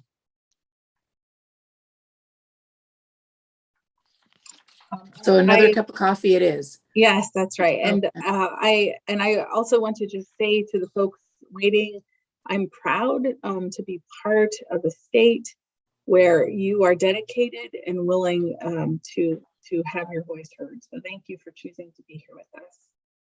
Sean, let's roll. Of course, Chair, our first testifier will be Claire. I see that your video is on and you are unmuted. If you can please begin your testimony. Yes, thank you. And thank you for everybody staying up late. Hello, I'm Claire Roney, and I'm a voter in the 24th Legislative District and a resident of Jefferson County since 1995. I'm also a small business owner, a psychologist serving elderly and long-term care facilities in Jefferson and Clallam counties. I understand that to meet its target population goal, the 24th Legislative District needs to add on. I ask you to support the proposed plans of Commissioner Sims and Walkinshaw that would add Aberdeen and Montesano to the 24th. Currently, the 24th LD is entirely on the Olympic Peninsula. Aberdeen and Montesano are gateways to the Olympic Peninsula, and both lie in Grays Harbor County, which is largely in the 24th already. Aberdeen and Montesano mirror the rural, cultural, and geographic makeup of the 24th LD. Further, tourism is an important industry for the economies of Aberdeen and Montesano and for the 24th. Visitors come to share what residents already enjoy, to hike our mountains, fish our streams, stroll our ocean beaches, and to take in the region's forest beauty. I urge you to preserve the district's Olympic Peninsula identity and boundaries. Frankly, when residents of the 24th want to gather, we do not want to deal with the Hood Canal Bridge or its frequent closures. Thank you for your consideration of my request. And thank you for staying up late and making another pot of coffee. Thank you. We sure appreciate you taking the time to be here. Tom? You're welcome. Our next panelist chair will be Ann Murphy. If you can please begin your testimony. And it went away, just a minute. We can hear you. I'm Ann Murphy, and I'm a voter in the 6th LD residing near Manitou Park in Spokane. I concur with the maps that keep the 6th district within Spokane County and have great concern for Commissioner Fain's map that creates a district that incorporates portions of the urban areas of Spokane all the way across Lincoln County to the west. Very different communities of interest. As you continue your negotiations towards a final map, please consider that some of the lines within the Spokane city limits could use some adjustment so that the 6th district could perhaps become less of a wraparound district and one that could become even more competitive, closer to 50-50 for the Spokane area. Competitive districts do help to field more and better candidates. The adjustments that have been made in the third and the fourth are important to keep those communities of interest more closely aligned. I totally support the League of Women Voters map that you have received, as it also minimizes the number of districts that had happened in the northern suburbs of Spokane County and aligns those suburban communities of interest with the more urban area rather than the very different 7th district to the north. I did spend much time working with Allison McCaffrey as the league worked on this map for the entire state.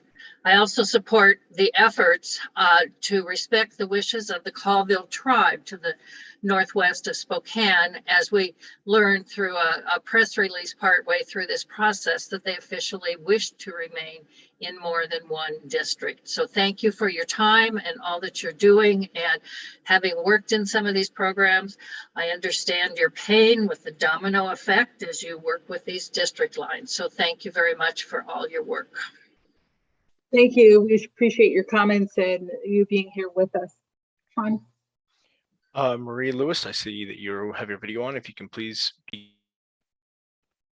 Hello, my name is Maury Lewis, and I am yet another resident of Bainbridge Island. And I really do not want Bainbridge Island to be pulled out of Kitsap District 23. We, on Bainbridge, we work, shop, enjoy all the services provided by the businesses in our community, cities of Poulsbo, Kingston, Silverdale, East Bremerton, and others. As other Bainbridge people have said, we pay Kitsap County taxes, we drive on Kitsap County roads, we use Kitsap County, our kids go to Kitsap County schools, we pay local property taxes. We'll still be doing all of these things, even if we are pulled off out of District 23 and put over on the Seattle side of things. But our Seattle legislators will have little impact on the Kitsap County or municipal policies that will directly impact us. I do not have a lot of faith that the legislators in either of the 2 legislative districts in the Seattle area will be very committed to addressing the needs of Bainbridge Island. I will also say that I am president of the League of Women Voters of Kitsap, and I want to encourage all of the commissioners to really look at the maps submitted by the League of Women Voters of the state of Washington. Thank you for everything you're doing, and keep at it. Thanks a lot. Bye-bye. Thank you. We appreciate your time. Sean? Yes, Chair, our final panelist for this panel will be Jonathan. I see your video's on. If you can unmute yourself and please begin your testimony. Thank you. My name is Jonathan Johnson. Hadn't spoken in so long, my voice wasn't working here. Although I'm twice retired, I serve with a number of education organizations, civil rights organizations, and the NAACP. I live in South Tacoma, part of Pierce County, and I'm in the 29th Legislative District. And that district has, over the last several years, been moving more and more south into the unincorporated area. And concerned about that because that movement moves into areas where people don't have any common interest with the 29th Legislative District. 3 of the maps that were presented respect that difference and are showing more compactness. I would like to support Senator, I guess it's Walkinshaw's map, because it specifically provides us a compact district, but it doesn't disconnect us from people we've already established relationships with. I'm here representing or supporting or adding my voice to the Redistricting Justice for Washington Coalition, because their priorities are mine, and that is to protect and represent the interests of people and interest in a nonpartisan way, much like the League of Women Voters. Keep communities of color and tribes together and stay accountable to communities' input and access to the state. We have an excellent opportunity to make people feel more part of the community. And, you know, I have a grandson, and when his medical condition allows me to hear him, he calms down. So I ask you to give Washington the opportunity to calm down. Thank you so much. Thank you. We sure appreciate your time and your comments.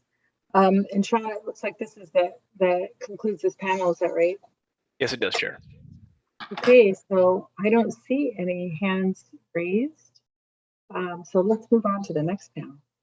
Our next panel will begin with Justin. I see your video is on. If you can unmute yourself and please begin your testimony. Hello, commissioners. My name is Justin England, and I am a lifelong resident of the city of Kent. I'm a voter in the 47th district, and I'm here tonight to share my support for Commissioner Sims' proposed legislative map. Commissioner Sims' proposals place the city of Kent into 2 legislative districts, an unprecedented move to consolidate voting power within our community. Our city is the 10th most diverse in the country. We are a working class community. Our zip codes have suffered the most from COVID-19, and we don't receive sufficient funding for our schools or infrastructure. This is the only map proposal that respects our community's natural divide between East and West Hill, whereas other proposals continue to inappropriately divide Kent into 3 or 4 districts. Speaking for my district, other proposals extend the 47th further into unincorporated King County, including communities with very different interests than ours. For example, Commissioner Fain's proposal not only splits Kent into 4 pieces, it also combines some of the poorest and most diverse parts of our community with Enumclaw and rural Pierce County. He states that this is to keep our school district boundaries together, but Commissioner Sims' proposal more accurately reflects our school district boundaries. It's shocking and disappointing to see this coming from someone who used to represent my neighborhood in the Washington State Senate. In my view, Commissioner Sims' proposal splits a minimal number of communities, keeps interest groups compact, and empowers working class and POC voters. This is what our voters need. So I urge you, the commission, to adhere as closely as possible to this proposal when drawing the LD maps within South King County. Thank you, and I truly appreciate all the work that you do. Thank you. Thanks for taking the time to share with us tonight. Sean? Yes, Chair, our next testifier will be Toyoka. If you can please begin your testimony. Yes, good evening, everyone. I'm Toyoko Tsukura, living in the Seattle 43rd District. My point has been voiced by the others, but they are the important points that I want to reiterate them. The maps created by the Commissioners Gravis and Fain break 2 important criteria instructed by the law for redistricting and instead emphasize electoral competitiveness. The Commissioners' proposed map create LD 36 or 43 encompassing both King and Kitsap counties. The worst aspect of the both maps is disregarding the geographical barrier, Puget Sound, by including Bainbridge in the district. These maps ignore the redistricting criteria of convenience, contiguous, compactness, and the cultural differences between the people that live in West, South Seattle, and Bainbridge Island who have different needs and concerns, such as Seattle needs affordable housing, safe bike routes to work, and well-networked public transportation systems, which are not a high priority for the island people. We want the commissioner to put the priority on the residents' need and interest over the electoral competitiveness. Please keep the LD 36 and 43 within the King County and Seattle rather than forcing competition between the 2-party system into our redistricting process. The map by SEM and Walkinshaw have the contiguous and compact district. I support the Commissioner Sims' map that keep the voice of the UW student in one district. Thank you so much. Thanks very much for your time and for sharing this with us this evening. Sean? Yes, Chair, our next testifier will be Donna. I see your video is on. If you can unmute yourself and please begin your testimony. Thank you, commissioners, for your time and this opportunity. My name is Donna Branch Gilby. I live in Kitsap County in the 35th Legislative District, where I own an organic vegetable farm. I'm a native Washingtonian. First, I want to second Natalie's request that the commissioners begin looking at the shaping of the legislative districts from the corners of the state. Although the state at a glance looks like a rectangle, in fact, it has 6 corners because of the Olympic Peninsula. So you have an additional challenge. Then I believe that the Sims map most closely creates LDs of fair and equitable representation.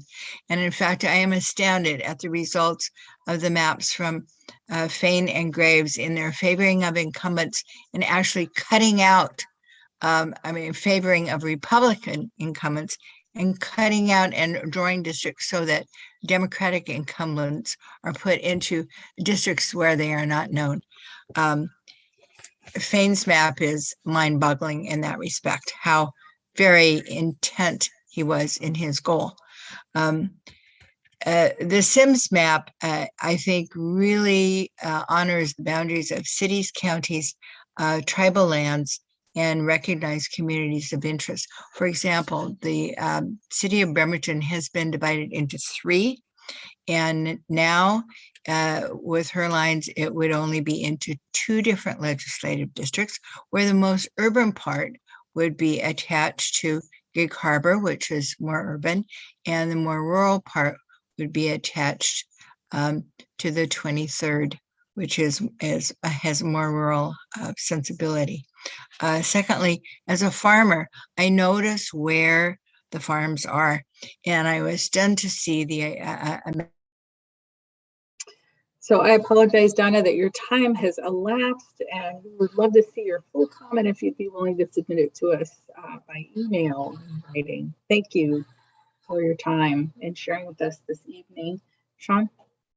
Our last testifier for this panel, Chair, will be Roca Lopez.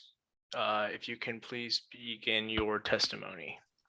Hi, my name is Rosia Lopez. I am a Latina who lives in Skagit County. Mount Vernon is heavily populated with the Latino community.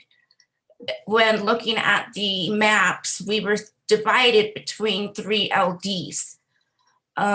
If we cannot be represented if the 40th LD is divided the way that they are right now.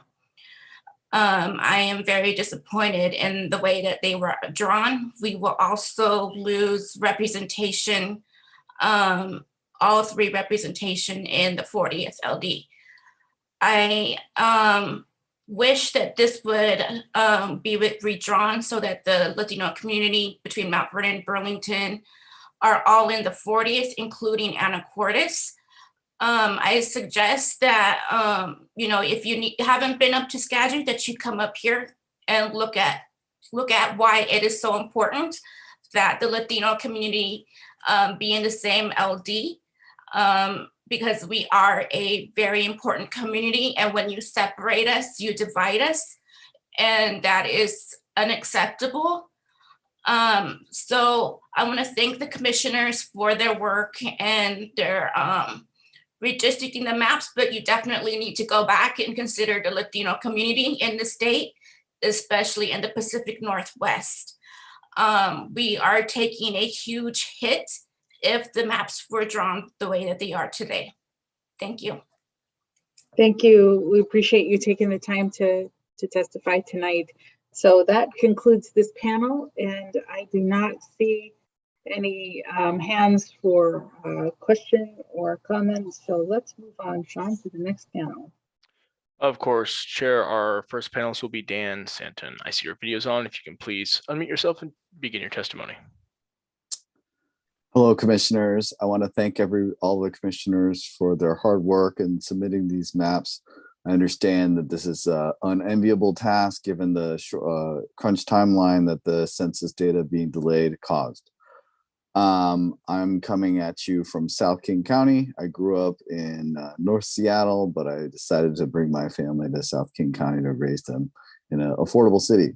And also, I recognize that the diversity of South King County is also what drew me as well. Of the 4 maps, I believe that Commissioner Sims's map most adequately represents the 33rd legislative district, contiguously and compactly. As a close second, I would probably recognize Commissioner Walkinshaw's, and third would be Paul Graves, and then finally by Commissioner Fain. I especially like on the Commissioner Sims's map that the 33rd legislative district is very compact. It's a very large district, being activist in this area, and I like absolutely the inclusion of a greater portion of Kent in the 33rd district as well. Once again, I recognize the challenge of this effort and look forward to having maps that are truly representative of our state. Thank you for your time and comments and for staying up late with us. Sean? Chair, our next testifier will be Klaus. I see your video is on. If you can please unmute yourself and begin your testimony. Good evening. I'm Klaus Johns from Marble Mount, Washington. We're on the eastern end of Skagit County. I'm a high school teacher. I'm speaking to you from the ancestral lands of the Saxuatl and the Upper Skagit tribe. In the 39th LD, we incorporate parts of 3 counties. We're Skagit County, Eastern Skagit County, Eastern Snohomish County, and part of King County. And to keep it simple, from where I live to the other end of the 39th LD is a 6-hour round trip. And the point of creating a rural LD such as the 39th was to provide better representation for the ag and rural communities. But when I ran for the state legislature, many of the smaller communities had never seen one of their elected officials. And when I asked why, the elected officials told them because it was too big, they couldn't get around to it. So frankly, if the point of creating a large rural district was to improve representation, and then once they did that, it worked in the opposite, I frankly support the map submitted by Commissioner Sims and Walkinshaw, because I think they do a better job of shrinking it down so that you can balance both the urban, suburban, and rural areas and make sure that all of the people have an equal voice in Olympia. Thank you for all the hard work you've done. Good evening. Thank you. We appreciate your time and your comments. I want to thank our American Sign Language interpreters for their service this evening. They have departed the meeting, and so we will make sure that the recording is accessible to all, but we have lost American Sign Language interpretation from this time forward to the end of our meeting tonight. Sean, if you would call the next testifier, please. Yes, Chair, our next testifier is Lennon. I see your video is on. If you can please unmute yourself and begin your testimony. Thank you. My name's Lennon Bronsema, and I live in the current 34th. Thank you for your efforts through this process. I'm here to voice my support for fair redistricting maps that empower communities of color in Washington State. Specifically, I'm urging the Commission to continue to consult with tribal leaders. Under Washington law, the Commission must recognize local political subdivisions and areas recognized as communities of interest when redrawing our districts, and Native American tribes fall into that category, and thus you should prioritize consulting with tribal leaders and keeping tribes together in singular districts as you finalize your maps. Specifically, ensuring the acclimation, and then also in some of our proposed maps, the Nooksack tribe was split. Urge you not to divide that community as well. Thank you for your time. Thank you. We should appreciate your comments and your time. Sean, if you'd call the next speaker, please. Of course, Chair, our next testifier is Roxanne. If you can please turn your video on, unmute yourself and begin your testimony. Hello, my name is Dr. Roxanne Thayer. I'm a 41-year-long resident of Vashon Island in the 34th Legislative District, 7th Congressional District in King County. I'm asking that you keep Vashon Island in the 34th Legislative District, which is our community of interest. I currently serve on the King County Women's Advisory Board and have served on other King County boards and commissions in the past, and other islanders also serve on King County boards. Commissioner Walkinshaw's map would push Vashon Island into the 26th legislative district, part of Port Orchard and Bremerton, neither of which we have anything in common with either way. Legislators from Port Orchard and Bremerton do not represent the needs of Vashon Island. Vashon Island is in King County. The 26th is in Kitsap County, a very different demographic with different concerns. The 34th legislative district is Vashon Island's community of interest. The vast majority of Vashon Islanders who work off island commute to King County and Seattle for their work. Vashon has sometimes been called a suburb of Seattle. We commute to King County to Seattle for services and share concerns over the same issues. One of those being the SeaTac air noise pollution, which conducts flights directly over both Seattle, King County, including Vashon Island. The 34th legislative district meetings are held within walking distance of the Fauntleroy ferry dock, keeping the commute short and affordable and islanders deeply engaged. The problems of traveling to meetings in Kitsap County are money and time, which would disenfranchise islanders. And those problems include the cost of the commute to Port Orchard, Bremerton, because you'd have to drive a car with auto and driver ferry costs. And two is time. The ferry from Port Orchard Southworth after a meeting, the last one, well, one leaves at 8 p.m. The meeting wouldn't be over. The next one is 11:20 via Fauntleroy, a 15-minute commute. So again, I urge you to keep Vashon Island within its community. I apologize, Roxanne, that your time has elapsed, and so we would look forward to seeing your full comment if you'd be willing to submit it by email. Thank you. And this concludes this panel, and I don't see any hands up for questions or comments. So, Sean, let's move to the next panel. Our next panel will begin with Marge. I see your video is on. If you can please unmute yourself and begin your testimony. Okay, good evening, and thank you for allowing me to speak and staying up so late. My name is Marge Lofstrom, and I live on Maury Island next to Vashon Island and vote in LD 34. And I too am urging you to keep Vashon Island, Maury Island in District 34. I agree with all the reasons that my previous residents and supporters have said about Vashon Island and why we need to stay in 34 connected to King County. My own personal story is I am a retired teacher and of course get involved in schools and in libraries. And we are very connected with King County in those respects.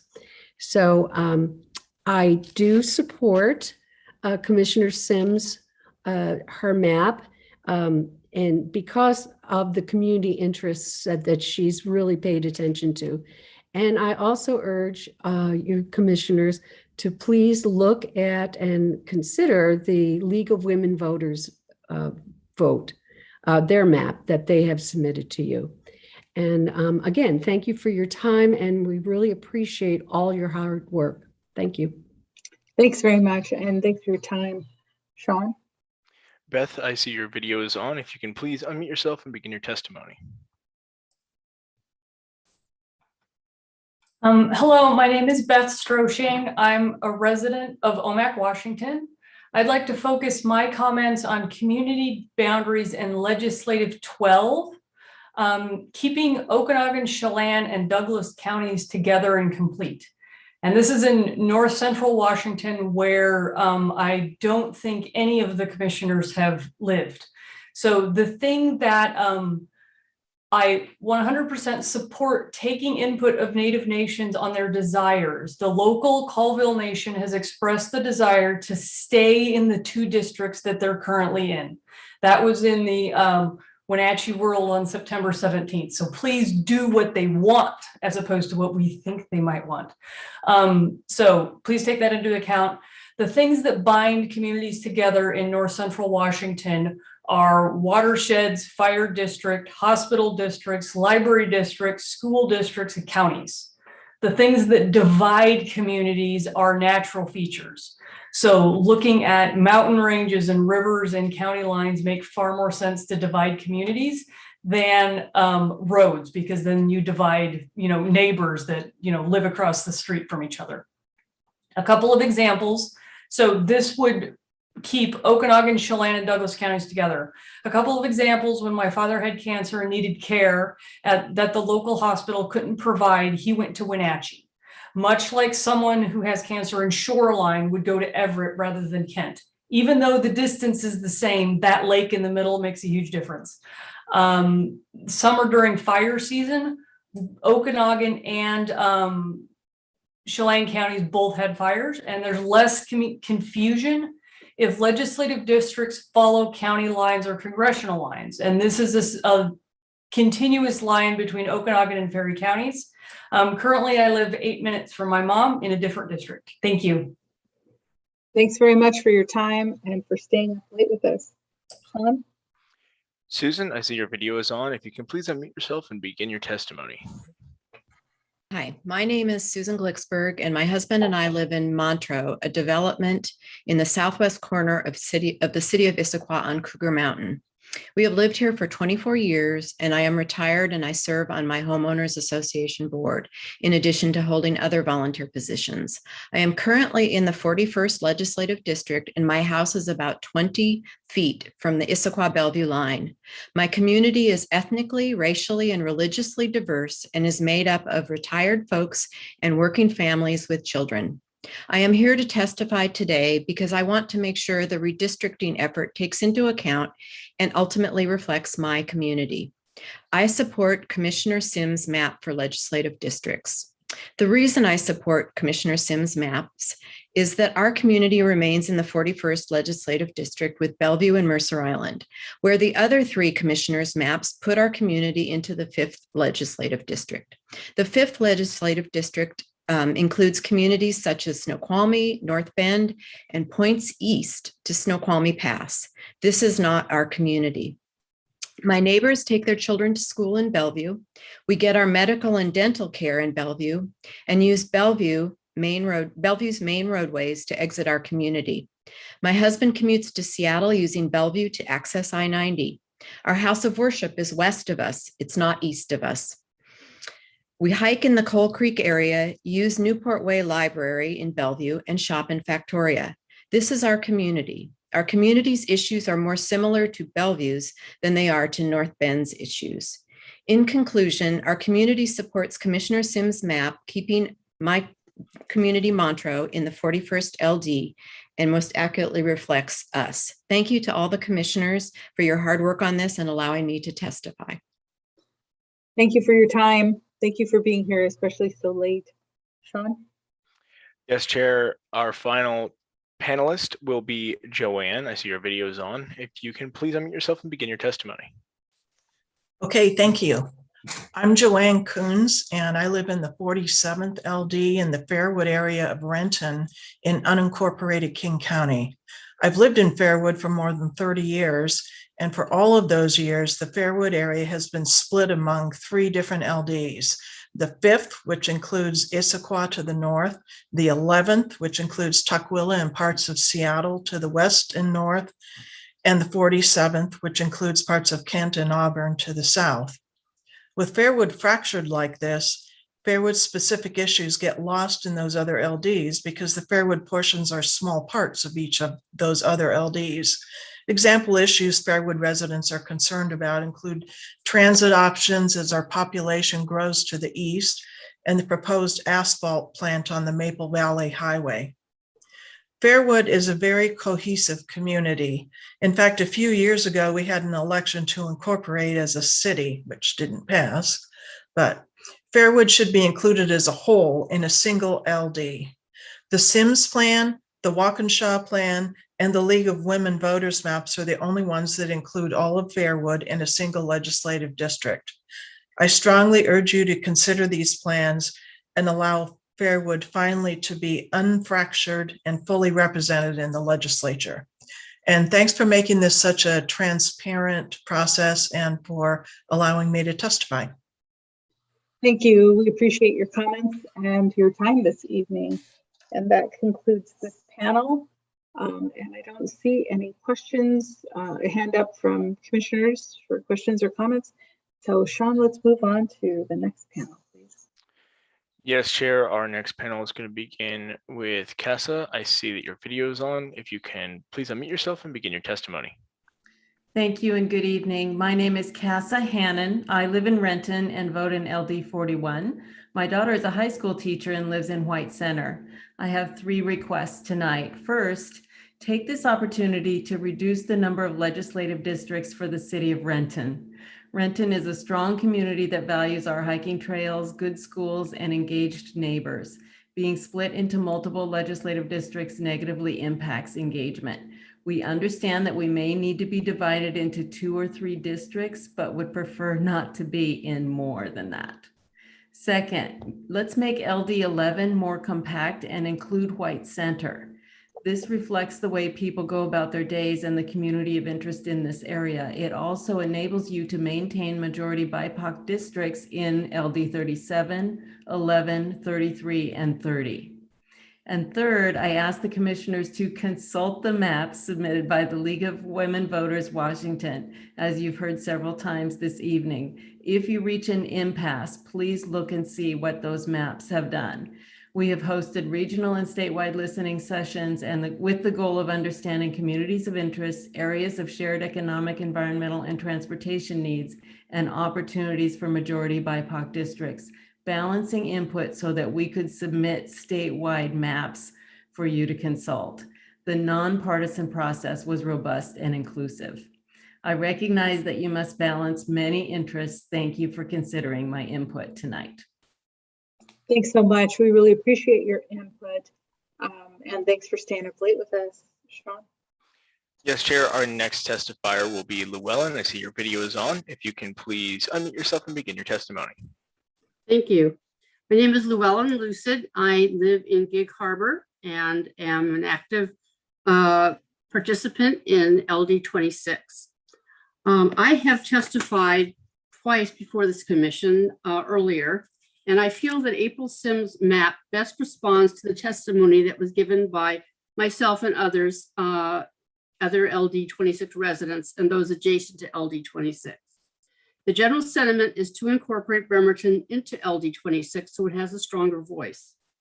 This map incorporates the 3 towns and surrounding rural areas on the South Sound and Highway 16 corridor, Gig Harbor, Port Orchard, and Bremerton. It makes legislative sense. The Walkinshaw proposal makes some sense too. It includes Bremerton and surrounding Kitsap areas. And Gig Harbor is then incorporated into LD 27, which mirrors the current county council district. However, Gig Harbor's state legislative needs are better reflected in the Sims map. Neither the Graves nor the Fane maps reflect districts that make sense and should be rejected. Thank you. Thank you so much for your comments and your time this evening. We appreciate it. Sean? Yes, Chair, our next panelist will be Bob. I see your video is on. If you can please unmute yourself and begin your testimony. Yes, good evening. Thank you all, the commissioners, for the time you spend. I'm a retired high school teacher. I know the role of service is thankless, but I have 2 points to make. This is Bob Gilby from the 35th LD, South Kitsap County. A lot of what I say has been touched on the edges, but I'd like to speak the following. Relative to Bainbridge Island, if you could imagine yourself on as a voter on Bainbridge Island and crossing over to the Seattle waterfront to join an LD meeting, and they're wanting to talk about homelessness and light rail and skyscraper development, and you're from Bainbridge Island, and you say, "Excuse me, can we talk about farm access to markets?" And they go, "What?" So I know a lot of people have spoken of Bainbridge Island and its relationship to the Kitsap Peninsula, where I live, but I'd like to look at it from the other direction. Bainbridge Island has very little, and they would be overwhelmed by the Seattle waterfront. So that's one. The other is Washington State does not lean Democratic. It is strong Democratic. And I've heard speakers speak of competitive districts. And the only way to create a large number of competitive districts is to pack Democrats into concentration districts. So let's not be lured by the illusion of competitive. This is a democratic state, and the legislators in Olympia must listen to each other. That is true, but let's make sure that Washington is Washington. Thank you. Thank you. We sure appreciate you taking the time to share your testimony with us tonight. Sean? Yes, Chair, our final panelist will be Nick. I see your video is on. If you can please unmute and begin your testimony. Great, thank you. My name's Nick Bonaza. I live on Vashon Island, and I've lived there for 33 years. I take issue with the map drawn by Brady Walkinshaw, moving Vashon from the 34th to the 26th LD. Vashon's a small island community of about approximately 11,000 as of the 2020 census, a slight increase from 10,624 in 2010. Like most of the workforce on Vashon, I spent many years commuting to work in Seattle, riding ferries and metro buses in Seattle. As the working population on the island increased, commuting options to Seattle did as well. We now have a King County water taxi that makes 3 trips in the morning rush hour and 3 in the afternoon between Vashon and the Seattle waterfront. We could take the passenger car ferry with over 30 round trips from Vashon to the ferry terminal at the Fauntleroy terminal in West Seattle and catch a King County rapid ride bus right across from the terminal. And commutes go both ways. There are Seattle residents that work on the island, and many come to our restaurants and shops. Now that I'm one of the 28.6% of our population over 65, I still look to Seattle for services. There's a clinic on the island, but no hospital. Many of us rely on routine or urgent medical care in Seattle, whether it's commuting to work, volunteering, getting needed health care, shopping. We are part of the Seattle community. And we aren't forgotten by our representatives. Our Maury Island Marine Park gravel part was a gravel pit when our representatives joined us, led us in the effort to establish one of the greatest reserves in the state. Nick, I apologize that you have run out of time there, but we look forward to seeing your full comment if you'd be willing to submit it to us via email. And so that concludes this panel, and I don't see any requests from the commissioners for a comment or question. So Sean, let's move on to the next panel, our 29th. Yes, Chair, our next panel will begin with Kathleen. I see your video is on. If you can please unmute and begin your testimony. Yes, thank you. Thank you for this opportunity. Kathleen Hyman, Issaquah mailing address, Issaquah School District, unincorporated King County, LD5. For over 23 years, my family has lived just outside of Issaquah. Our High Point neighborhood lies between exit 20 and the Preston exit on I-90. Our kids go to Issaquah schools. We volunteer in Issaquah schools. We have a variety, folks who work in a variety of sectors and industries, from university professors, business owners, medical and tech workers, to tradespeople and laborers. Some of us are retired. Some of us have lived here for 4 generations. Others just moved in this summer. What we have in common is that we are part of East King County, and we acutely feel the challenges of East King County: transportation gridlock, responsible development, affordable housing, and escalating cost of living. I support the maps from April Sims and from the League of Women Voters. The Graves map fractures our community. It cuts away High Point neighbors to my west, whose homes I can walk to, keeps them in LD5, but it stretches the rest of us in the High Point community hundreds of miles to the east, across the Cascades and across the Columbia River into LD13. Please don't create barriers to engagement. Please don't make it harder for our voices to be heard. Please protect our community of interest. Please keep all of High Point intact keep us with our East King County and Issaquah community in LD5. The Sims map and the legal women voters map accomplishes this. We don't encourage engagement or democracy when the RCW mandate for convenient and contiguous districts is ignored. The natural eastern boundary of the Cascade Mountains in the Sims Walkinshaw map is, am I still going? Thank you very much. We appreciate your comment and we appreciate you staying up late with us. Sean? Yes, Glenn, I see your video is on. If you can please unmute and begin your testimony.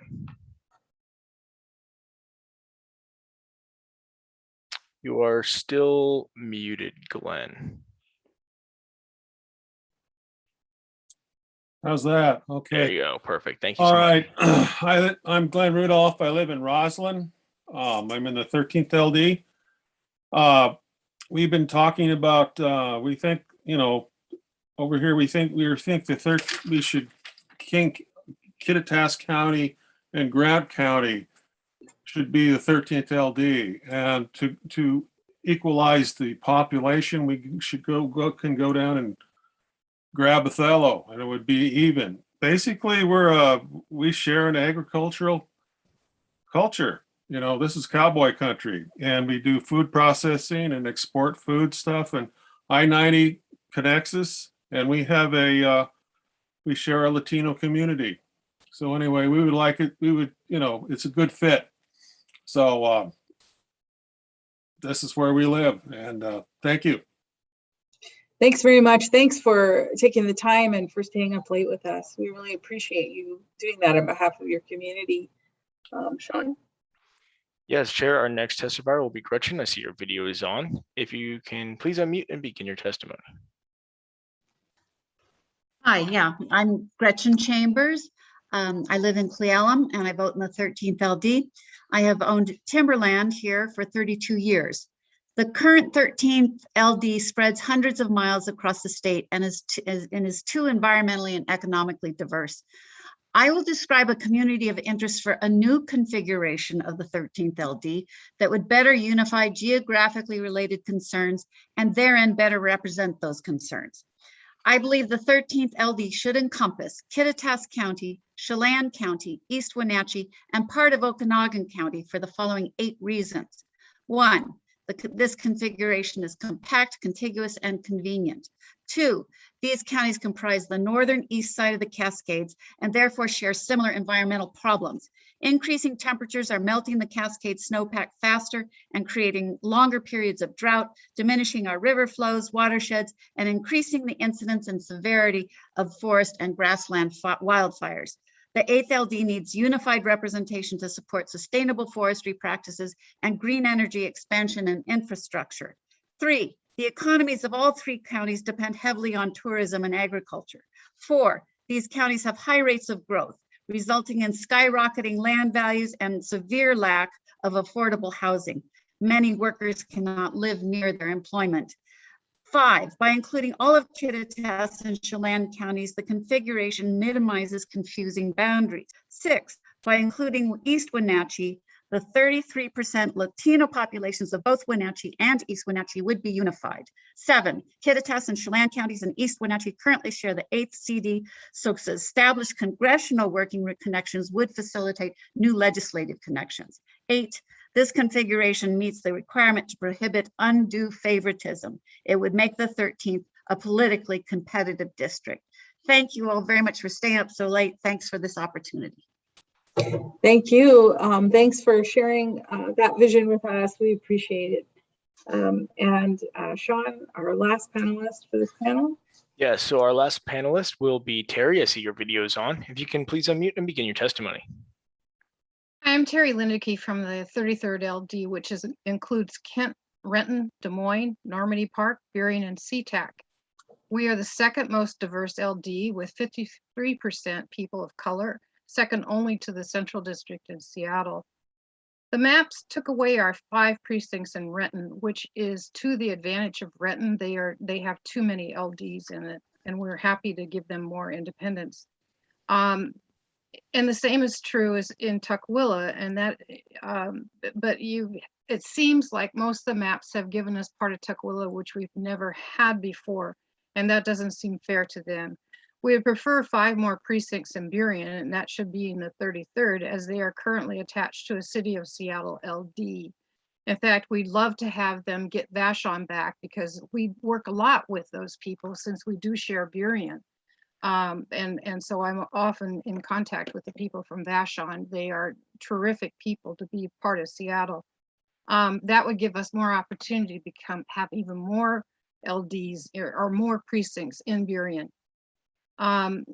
So that is basically what I have to say. And thank you very much for all that you do and for hanging in here with all of us. Thank you.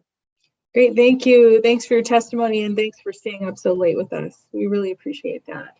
And that concludes this panel. And so I don't see a request for comment or question. So Sean, let's move on to the next panel, the 30th. Yes, Chair. Our next panelist will begin with Julianne. I just saw your video come on. Thank you so much. If you can just unmute and begin your testimony. Hello, everyone. My name is Julianne Gale. I live, work, and play in rural Mason County in the 35th Legislative District. And I plan to continue to live here, work here, and play here for the rest of my life. I'm here speaking for myself and in addition on behalf of Mason County Climate Justice. I would like to encourage the commissioners when it comes to the 35th Legislative District to go with Sims map because it keeps Mason County together and also considers the equity issues that are so important to us here in Mason County Climate Justice. I also want to comment to urge you all to avoid at all cost Fain's map for the 35th Legislative District. It would divide the Skokomish community, those who live on the reservation and those who live in Shelton.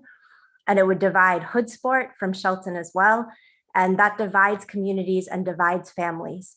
And it doesn't even do what Senator Fain says he would like it to do, which is keep school districts together, because it divides the Hood Canal School District from the Shelton School District. And there is no high school in the Hood Canal School District. So every single child grows up, goes to Hood Canal School District, and then grows up to go to the Shelton School District.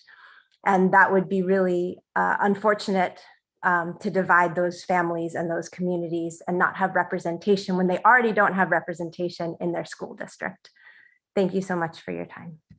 Thank you. And thank you for hanging in there and waiting for your turn. We really appreciate it. Sean?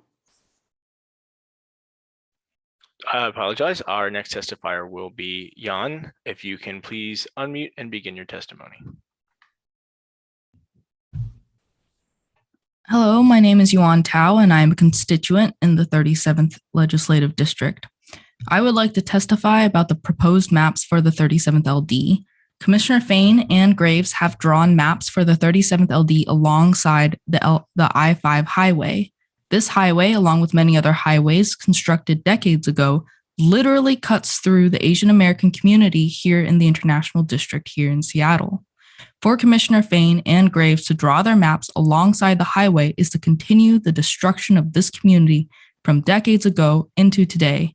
I strongly recommend the adoption of either the maps of Commissioner Sims and Walkinshaw, both of whom take into account the actual living, existing community. I would also like to testify about the proposed map for the 11th LD, in particular Commissioner Fain's map. Commissioner Fain's map for the 11th rather absurdly links together the areas of Bellevue and Newcastle with Tukwila and South Center. To do so either demonstrates a complete lack of understanding of the communities that live in either location, or a willful attempt to gerrymander out the voices of the diverse and historically marginalized communities that live in South King County. Of all the maps that best give voice to the distinct communities in the greater Seattle region, I strongly urge the committee to adopt Commissioner Sims' map, which draws the most compact representative districts. Thank you. Thanks so much. And thank you for staying up late in order to share it with us. Sean? Yes, Chair. Our next testifier will be Bobby. If you can turn on your video, unmute yourself and begin your testimony, please. Good evening. I am Bobby Ryder. I represent the League of Women Voters of Pullman, and I am We've been incorporated for 70 years, so we've been around here for a while. And what I'd like to say is the League of Women Voters of Pullman has discussed the 8 different proposed map versions from the Districting Commission. They've also reviewed the proposed maps from the Washington League of Women Voters. And after much discussion, they proposed the following. Number 1, connect to Pullman. Pullman's connection to Spokane is critical. And this is because of the Washington State University Medical School and the WSU College of Pharmacy and the WSU College of Nursing. Number 2, the connection to Tri-Cities is also important because of the Washington State University Tri-Cities campus, which offers both undergraduate and graduate degrees. Number 3, Whitman County must be connected and not split as part of another district. So in summary, the Pullman League supports the congressional map by Walkinshaw, and it also supports 7E of the League of Women Voters. The Pullman League could support the legislative map by Walkinshaw if Whitman County is not split. This could be done by adding the southeast portion of Whitman County and removing the northwest corner in Grant County. Thank you for your time and listening to our points of interest. And thank you for your hard work. Thank you. Sure appreciate you being here on behalf of your community and for waiting so long for your turn. Sean? Yes, Chair, our next testifier is Benita. I see that your video is on, so if you can begin your testimony, please. Thank you. Good evening, commissioners. My name is Benita Horn. I live in Renton. I'm a consultant who has worked for many years with Renton and other cities throughout King County on ways to achieve equitable outcomes in their approach to governing.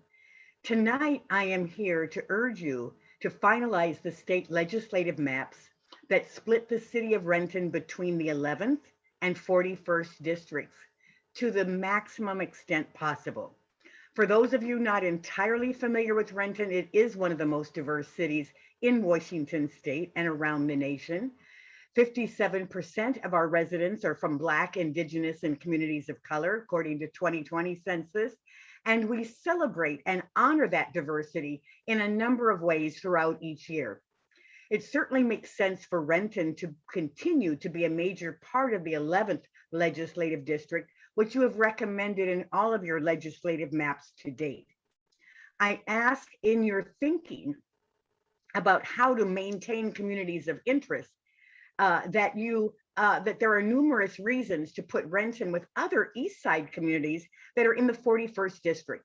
If you think about the Interstate 405 corridor, the users of Coulon Park, the communities working together on the East Rail Corridor, Startup 425 Coalition, or the East King County sub-area of Sound Transit. These are all vivid examples of Renton's history of collaborating with other East King County communities. I appreciate you've tried very hard to place Renton in your mapping in just a couple of districts rather than the 5 or so that we are now. And I feel that the 11th and 41st is a very good final balance for our community. So I ask that you adopt the map that Commissioner Walkinshaw developed. And I thank all of you for your commitment and for keeping these late hours to hear all of us. Thank you. We really appreciate you and you taking the time to be here with us. So, Sean, it looks like that concludes this panel. Yes, Chair, it does. And I don't see any hands raised for the commissioners to ask questions or make comments for the panel. So let's move on to the next. So for our next panel, we are going to go back to Allison. Hopefully you're able to testify now and we got the audio issues worked out. So if you can please begin your testimony. Okay. We can hear you. Okay? Yes, welcome. We're glad you're here. Yeah, okay, thank you. Yes, I'm Allison Longley, and I live on San Juan Island in San Juan County.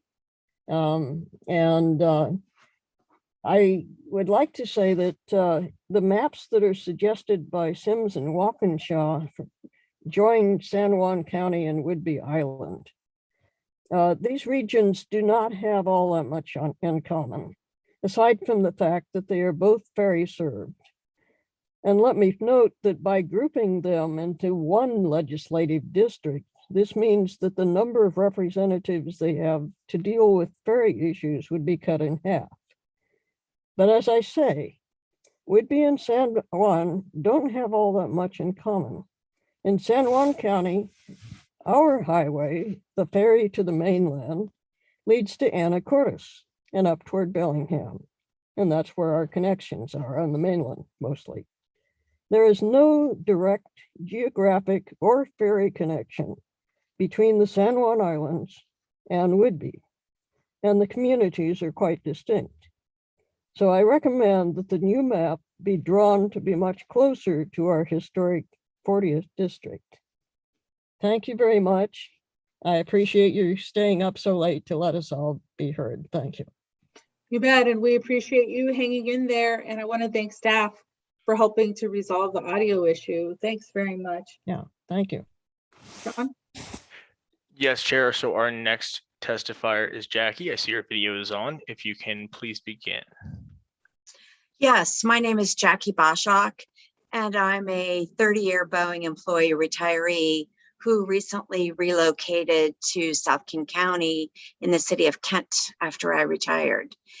I do want to say that I want to reiterate all of the things that the previous speakers have said about the importance of maintaining the diversity of all of the legislative districts in South King County. And I also want to say that I believe that April Sims and Brady Walkinshaw's maps have done the best job about maintaining all of the communities of interest that are so important, that that get the representation that we all deserve. So I reside in the 33rd Legislative District, and I want to say that even though I believe that April Sims' map does the best job of representing as a whole the entire state, I agree that it would be better if we could tweak our borders slightly. And that does mean that the rest of Burien that we believe shares the community of interest of South King County and the diversity that we have in the 33rd, that it would be better if we would gain more of Burien and give up some of the others. We're the sort of the opposite of Renton being split up into a lot of different districts, that in our LD, we have several many smaller cities and a portion of Kent.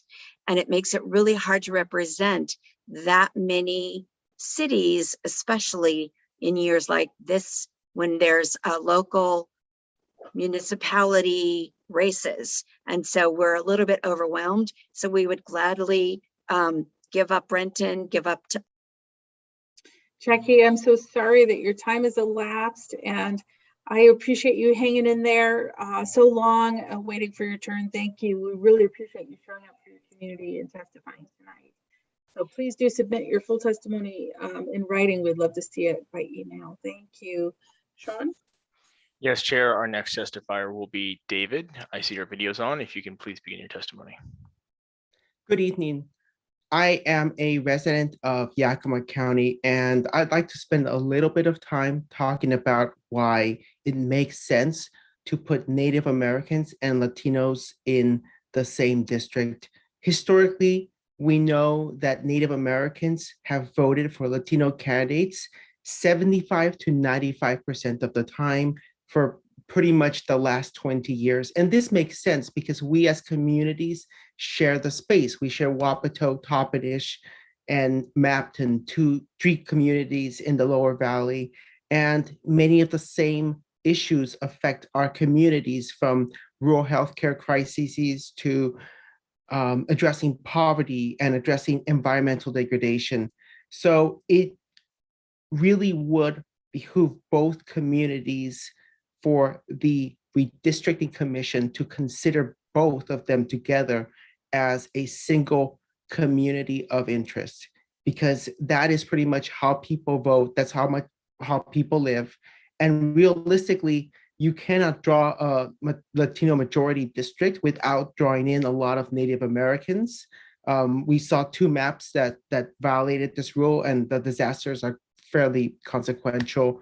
I also really want to encourage the final map to really address the issues in the Yakima Valley, because we need a citizen voting age population that is going to turn out and actually elect candidates of choice for the people of color community in both of these counties. Thank you for your time. Have a good night.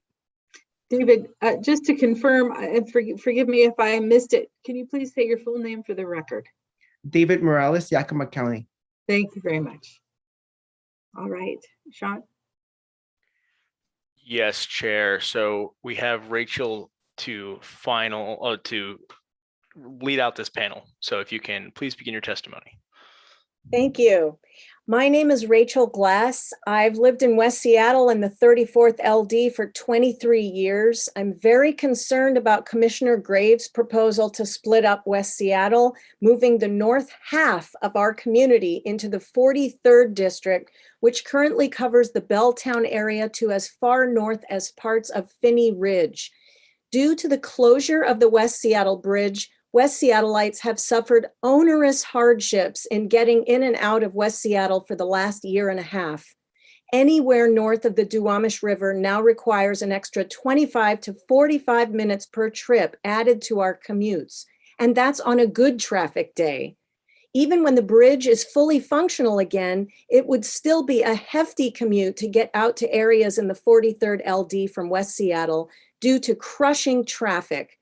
Under Graves' impractical map proposal, West Seattleites in the North End would have to bus or drive lengthy and cumbersome commutes if we were to have to travel to the 43rd LD for regular district meetings, social events, meeting and speaking with our elected representatives, or even taking our children out of our neighborhood to faraway 43rd LD schools. It is ill-considered, illogical, and I dare say cruel to split up the representational voices of neighbors who have lived together for generations in West Seattle. Northern West Seattle would be geographically isolated from the rest of the 43rd, a demoralizing move that stands to negatively affect representation in both the 34th and the 43rd LDs. Following the proposals of April Sims and the League of Women Voters, I strongly urge you to keep West Seattle together as the contiguous, historically vibrant, deeply connected, actively engaged. Rachel, I'm sorry that your time has elapsed, and we would look forward to seeing your full testimony in writing if you'd be willing to submit it to us by email.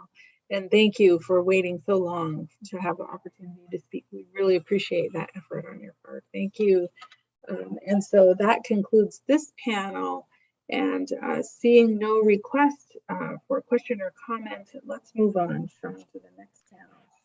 Yes, Chair. So we have 2 individuals left. We have Karen, who is here, and then we also have Alma, who we are unable to get moved over from the attendees to panelists. So we're going to first start off with allowing Alma to talk. Hopefully they're able to use this feature to testify. It also could be that they have left the meeting and Zoom just has not realized that. So Alma, if you're able to, you should be able to currently unmute yourself and begin your testimony.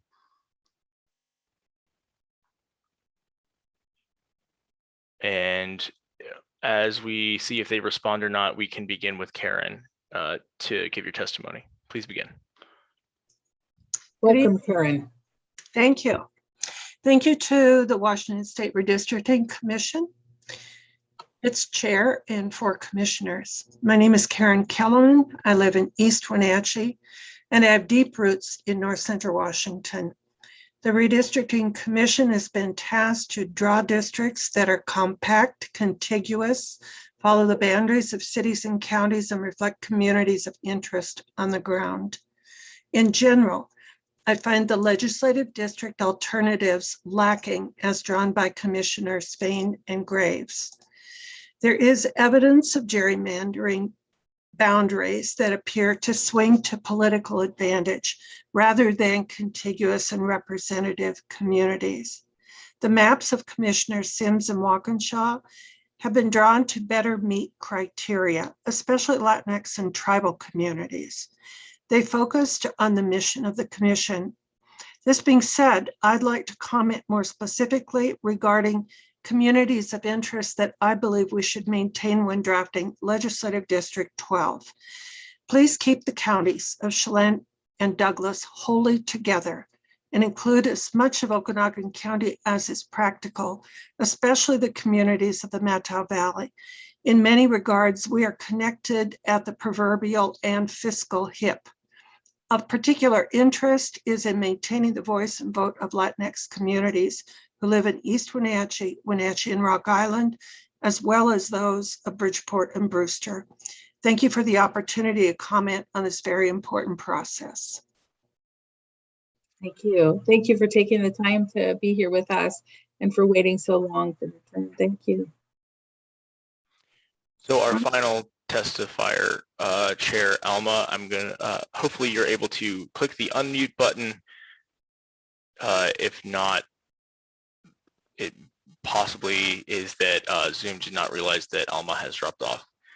Chair, regardless, we'll give her another few seconds, and then if not, we can also reach out after to double check and make sure that their testimony is heard. Alma, are you here in the room? I'm not seeing any response at all, Chair. Okay, great.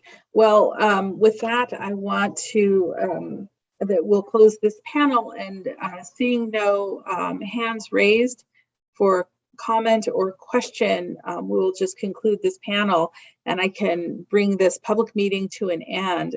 Before I do, I want to thank the commissioners.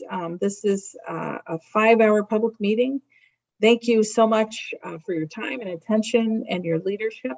I want to thank the Independent Redistricting Commission staff for all that you've done to make this meeting possible, especially a virtual meeting with many people on it. I want to thank our American Sign Language interpreters, our Spanish language interpreters, our caucus staff, and the myriad of people who are here, including AG Council, for making this process possible. I just wish you all a good night. Thank you, members of the public, for hanging in there with us for this long meeting.